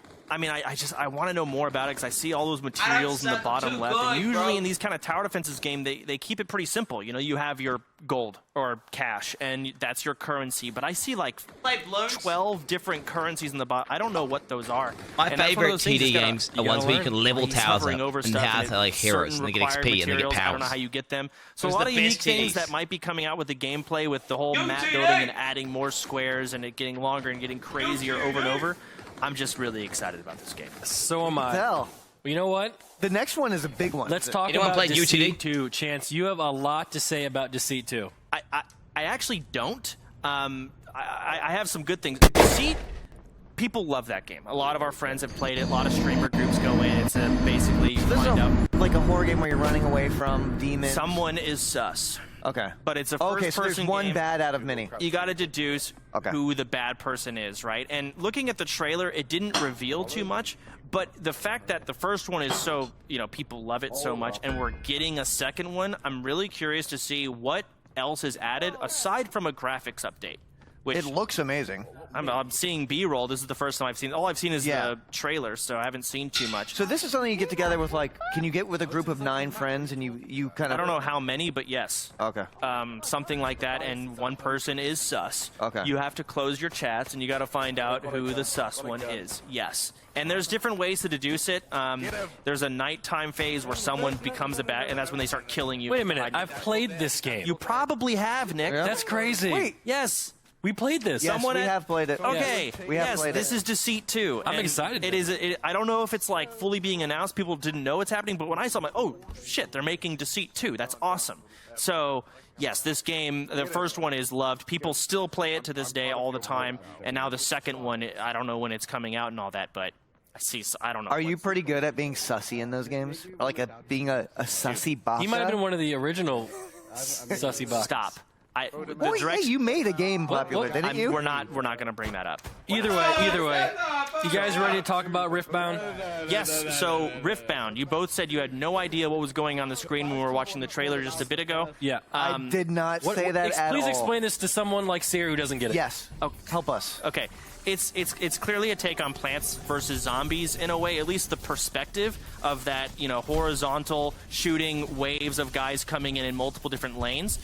There's going to be different towers, I guess, that you place and you survive as long as you can. It's a roguelike. So you guys ever played Plants vs. Zombies? I have not played that game before. I was at that time too busy hitting the clubs, meeting women, and just driving really expensive. Okay, well, this is what I see in this game is a variety of different towers, a Pikachu-looking thing in the back there. And I saw some map progression, kind of like Slay the Spire, where you select which direction you want to go, left, right, select loot, upgrades. I'm not sure how the roguelike elements are in this game. I'd have to play it to see, but I know that I see cards now. Okay. So it's basically a Plants vs. Zombies meets a modern roguelike, and they've got some other elements added in that are, spells casted. It looks like, I don't know what they just did. That looks like a boss fight. I see barricades. Sierra's funny as fuck. Sierra's quirky, you bro. gotta survive. You got barrels being thrown, towers being killed. It's a really fun You game. did a remarkable job at explaining that. Did I? Yes. Okay. You know what? You want to put it to the test again? Let's explain RoboCraft 2. Well, we got to talk to the dev, actually. So this was amazing. The fact that... You're talking about for RoboCraft. Yeah, moving forward to RoboCraft. Right. We got to talk to the dev. Yeah. And I think it was really cool that, they have a community of 16 million people, and the fact that they are literally Community management. Yeah, developing the game. They are creating vehicles and making mechs and fighting them against each other. That is a crazy deduction of what this game is. One thing I really like is how it's a lot of community-driven stuff. So Warcraft 3 custom games have always been like bringing out some of the best, things in general when you allow your community to make stuff, and that seems to be the foundation of this game. Yeah. You build your own crafts, or your community does, which you can download. The game does look but sick. not only that, he said you're going to be able to build your own maps. He's got their community claw, building, bro. What the building fuck? like Look at that thing. Centipede. The community is making the game I mean, what it is. The physics and capabilities that it's giving the gamers themselves is absolutely insane. It seems like, each piece can be blown off. I don't even want to know the physics It looks behind like that. someone's flying there on the right side of the screen. We've got flying machines. We've got centipedes. Okay. All of these are built by players, which is insane. That is... and then you throw it into this kind of twisted metal vehicle battle thing with flying stuff and walking stuff mixed in. I mean, shit, we might have a map with water and we'll have a This boat. looks really cool, and I think Sierra will be really, really bad at it. Absolutely. No.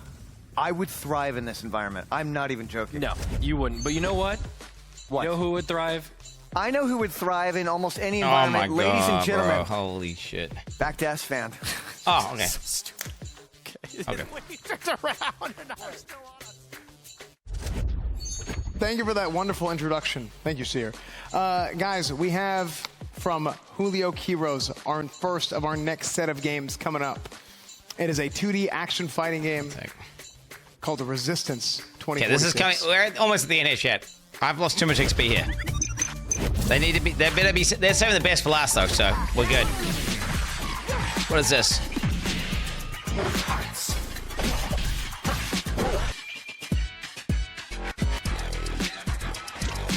Okay.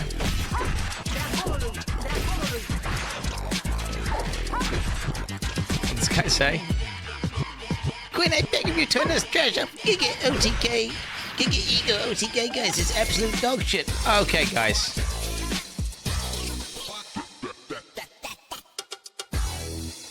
I mean, I don't think a lot of them have that big of an ego. Okay, maybe NMP. Resistance 2046. Okay. That looks sick. It's like a it looks like a trash talk game. It might be one we might do in the future. Okay, we'll but see. other than those two, guys, our next game coming up is from Soul Game Studio. It is a bullet hell Metroidvania type of game, and it's called Mini Shoot Adventures. Soul doesn't have a fucking ego, right? I don't think he has. Soul doesn't have an ego, guys.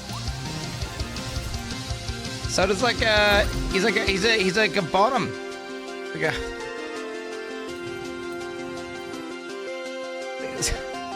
his PNG girlfriend that owns his ass now. That's what I saw whenever I tuned into the stream anyway.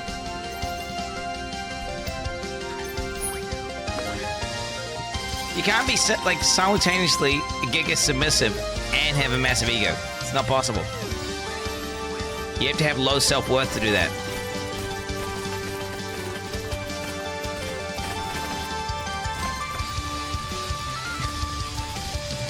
Yes, you can. I'm a power bottom. Wait, what does that even mean? What is a power bottom?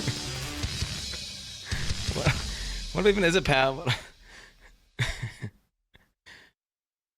What does that even mean? Like, what, you just get your ass giga fucked? Like, what does that even mean? Like what? Like, on the bottom, like, that was Mini Shoot Adventures. Make sure to check that out on Steam. You can add that to your wish list. And also, as well as Resistance 2040X, you can add that to your wish list as well. All the games, you can add it to your Steam wish list. If you want to do that, make sure to go and check it out. There's going to be a whole page with all the games from the expo on there that you can go through and you can add them all to your wish list if you guys like. And our next game is from Last Credit Games, and it is a top-down bullet hell arcade shooter, and it's called Bullet Casters. Okay. All right. Bro, who enjoys bullet hell games? Like, I know Alcazar does, but like, why? You gotta be giga autistic to do this, right? Hell yeah, I can love a bunch of balls on my screen, make my character like go bing, and then flash, and you take damage, and then...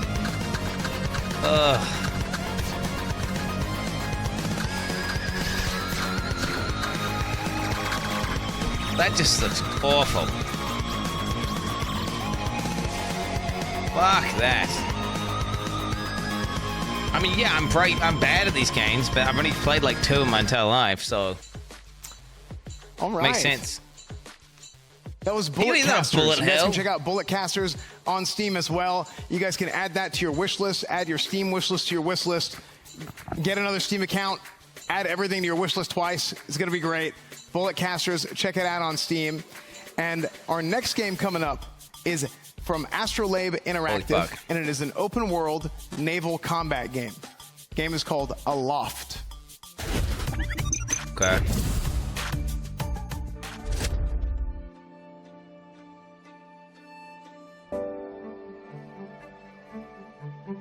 Ooh, farms.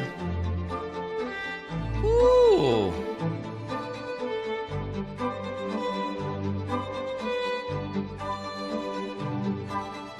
How do you kill each other?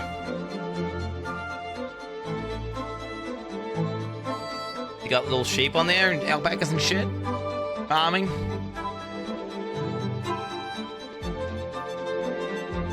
Fucking windmills? Damn, what the fuck? Damn! Oh shit! What the fuck? Hey, what do the PvP look? What does it look like when you kill shit? How do you fight? I want to see the combat.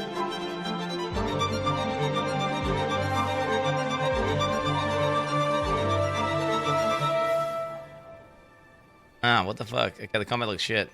The one's no comment. All right, that animal update is coming. The animal update is coming. There at the end of June. You guys can get the demo right now. You guys can wishlist it right now. Bit of a sandbox game, super cool looking. And for our next game coming up, it's from 85 Plus Games. It's I don't know.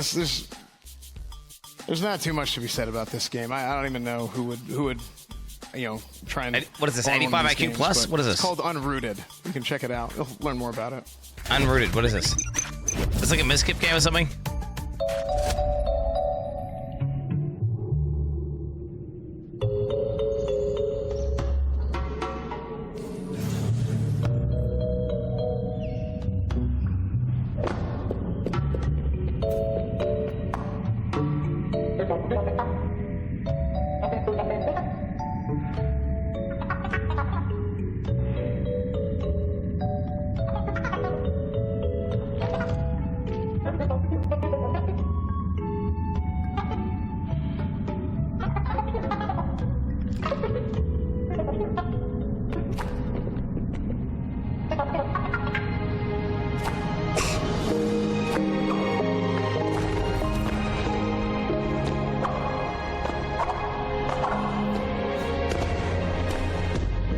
Oh god, I see. So it's kind of like what? It's kind of like Jump King, but with the root. And Makoko Seed is chewing Jump King. And then they got like the Animal Crossing voices. That was Unrooted. Yes, Unrooted, the game that Mizkif paid Sinak to work really hard on, and then he was going to take all the credit on it. So, Unrooted is available to be added to your Steam wishlist now. It's coming very soon, very, very soon. So let's throw it to the stage to discuss. Asmon? All right, well, here we are. Well, let's go ahead and talk about it. I think Resistance 204X was the first game. Miz, I mean, I'm sure you've probably taken extensive notes on the game. What do you think about this game? Asmon, Take a look at it. I love this game. This is exactly what the Game Expo is all about for me. It reminds me of Nidhogg with a little bit of Lethal League, two of my favorite games. Really exciting to play this. I love the controller adaptability that you could do right here in the game. The art style to me is just something that stands out. It's that like 70s style that they're going for. Really pumped for this one, and I think it can go very far. And you can get it right now in your wishlist chat. Resistance 2040X. Go ahead and grab it. But Emily, what do you think? I agree with what you're saying. We said earlier that this would be a great trash talk game, and I completely agree. I think it's the anti-air concept is also extremely cool and different, and I think it looks great. So, Miz, you like Lethal League. Who's your favorite character in that game? By far, the girl with the hair on it. The girl. The girl is by far the best character. The girl. Yeah. I play a lot of games, so I don't really remember characters as much. Right. Yeah, this looks like a fast-paced, cool fighting game. Really cool visuals, bright colors. It looks great. Yeah, exactly like Lethal League. Cool music. Which I'm really excited for. Yep. Emmy, what's your favorite character, by the way, Lethal League? Candyman. Ooh. Do you have one? I seen anyone play Lethal League. What the fuck is Lethal League? I have no idea any of this is. No, it was Candyman. Makes sense. Next game, Mini Shoot Adventures. Well, take a look at that, see what people have to say. And you guys have any thoughts about that game? Yeah, this game, I think it's a very unique style. I do like the camera, how it's panned out a little bit. This game is the kind of game, and I may be wrong, I feel like I'll be in like a Discord call with like people in OTK and like S-fans talking about a stream and I'm not really listening. So I'd play this game in like the background and just like kind of do both at the same time. Oh, not listening to your friends. What else is new, Miz? I just feel like it's a really it seems like a really chill game to play. It's the Galaga-like shooting with those kind of bosses look fantastic. And this actually reminds me of a game I used to play when I lived with Nick. Oh, wow. That's beautiful. I mean, I feel like this game obviously looks like it's a very, very chill game. You know, it's a very relaxed game. You can just sit back and play it. which means that if I played this game, I would go absolutely fucking ballistic, apeshit, getting mad at it, quitting the stream, getting mad at people, banning people, etc. Yep. But I mean, to be honest, it plays very well. It plays very well. It's extremely responsive. I've seen this whole thing, I think, a couple of times already, and I was actually really impressed by just like the movement and everything like that. What'd you guys think about it? One touch that I like is the bold outlines on all the projectiles for the bullet holes. So it's really easy to visually see what all's happening on the screen. So even when it's cluttered, it's very easy to read. And I really enjoyed the smooth movement. It looks like butter, just the way that the character's going through it. So, yeah. So, like, we had this game, and this is I like think saying it looks like butter of the next game. So I don't said that as well. Is that, what the fuck's wrong with Americans? And it's kind of like, imagine if that game that we That's just a hot saw had like knife 50 for other butter. ones at the same time. Because someone said that, like, keep saying it looks like butter. Like, butter? What the fuck? And so, like, I remember these types smooth of games like whenever I would I mean, go like, to the I don't get it, arcade, and they cost a lot of money. It was like probably $3 or $4 just to get through the first level of this one. What do you guys think? It looks like butter. Reminds No, me they of say it Toho, look and it's got really cool bosses. I like the animations and colors. like a hot knife through butter. This game. It's like it looks so hard, but that's like part of the challenge, right? Is being able to beat the levels. So it looks very fun and challenging. Yeah, the art style really, I think. Go back and check the VOD. Go check the VOD. Someone said it looks like butter. The smoothness that you're having with the frames, I think, chick is just said incredible to do as an indie developer. Smooth like butter. No, wait. Overall, this game go check really it. Great, Aspen. So he definitely says some shit like. Whenever I watch runs of games like this, I watch many bullet hell games. They keep saying it looks like butter. One of my favorite things to do is watch people play the game on ultra butter is a super hard fucking expert, blocker. and then they do everything right, except for they get hit by one thing. Butter. And I call them stupid. That feels so good. Have It's like you ever watching played the Super Hexagon? Say what? Super Hexagon? No. See, Super Hexagon reminds me of this a lot. Really? You're like, it's crazy, like, feels Dankman style game, but at the same time you're trying to... So anyway, the next game is a loft here, and I was actually, I kind of like that. I mean, so you have, like, a boat, but the boat is a rock, and instead of water, it's air. And, like, it makes sense because it's, like, a loft. Because it's, like, lofty, it's in the air. So what do you think about that one? This game is, I mean, in my opinion, this looks super cozy. This game just feels cozy, incredible art. I could see myself playing this with Britt, really excited about it. The flying mechanics in this game, I think, are also going to be very exciting. It just overall, the customization that's available. Bringing these games to light is really what the Game Expo is all about, and I'm really excited that it's here. I wonder if you can actually make the turtle, because they had the turtle in the game, and that's part of the animal update that they're showing. But I wonder if you can actually like put enough rocks together and make it look like a turtle, and it's like it just turns into a turtle. I know that they have the goat, so I think this game really does have everything. It has, you can customize, you can build, you can pet animals, which is coming soon. Yep, that's what's important. Yes, exactly. The flying mechanics alone Look, are very impressive for an indie developer. And also having a boat in the air that is customizable is... This is not your handwriting, dude. Who's... What the fuck is going on over there? This isn't your handwriting. What are you doing? This is Chance's handwriting. What? They literally stole Chance's notes. Oh my god. Are you kidding me, dude? Everyone cheated on school. I thought I'd do it. What? That is actually true. Speaking of stealing somebody else's stuff, let's actually look at the next game, Unrooted. Yeah, so this is just basically Jump King. Okay. Yeah, so I was actually about to say, this game reminded me a lot of Jump King. Yeah.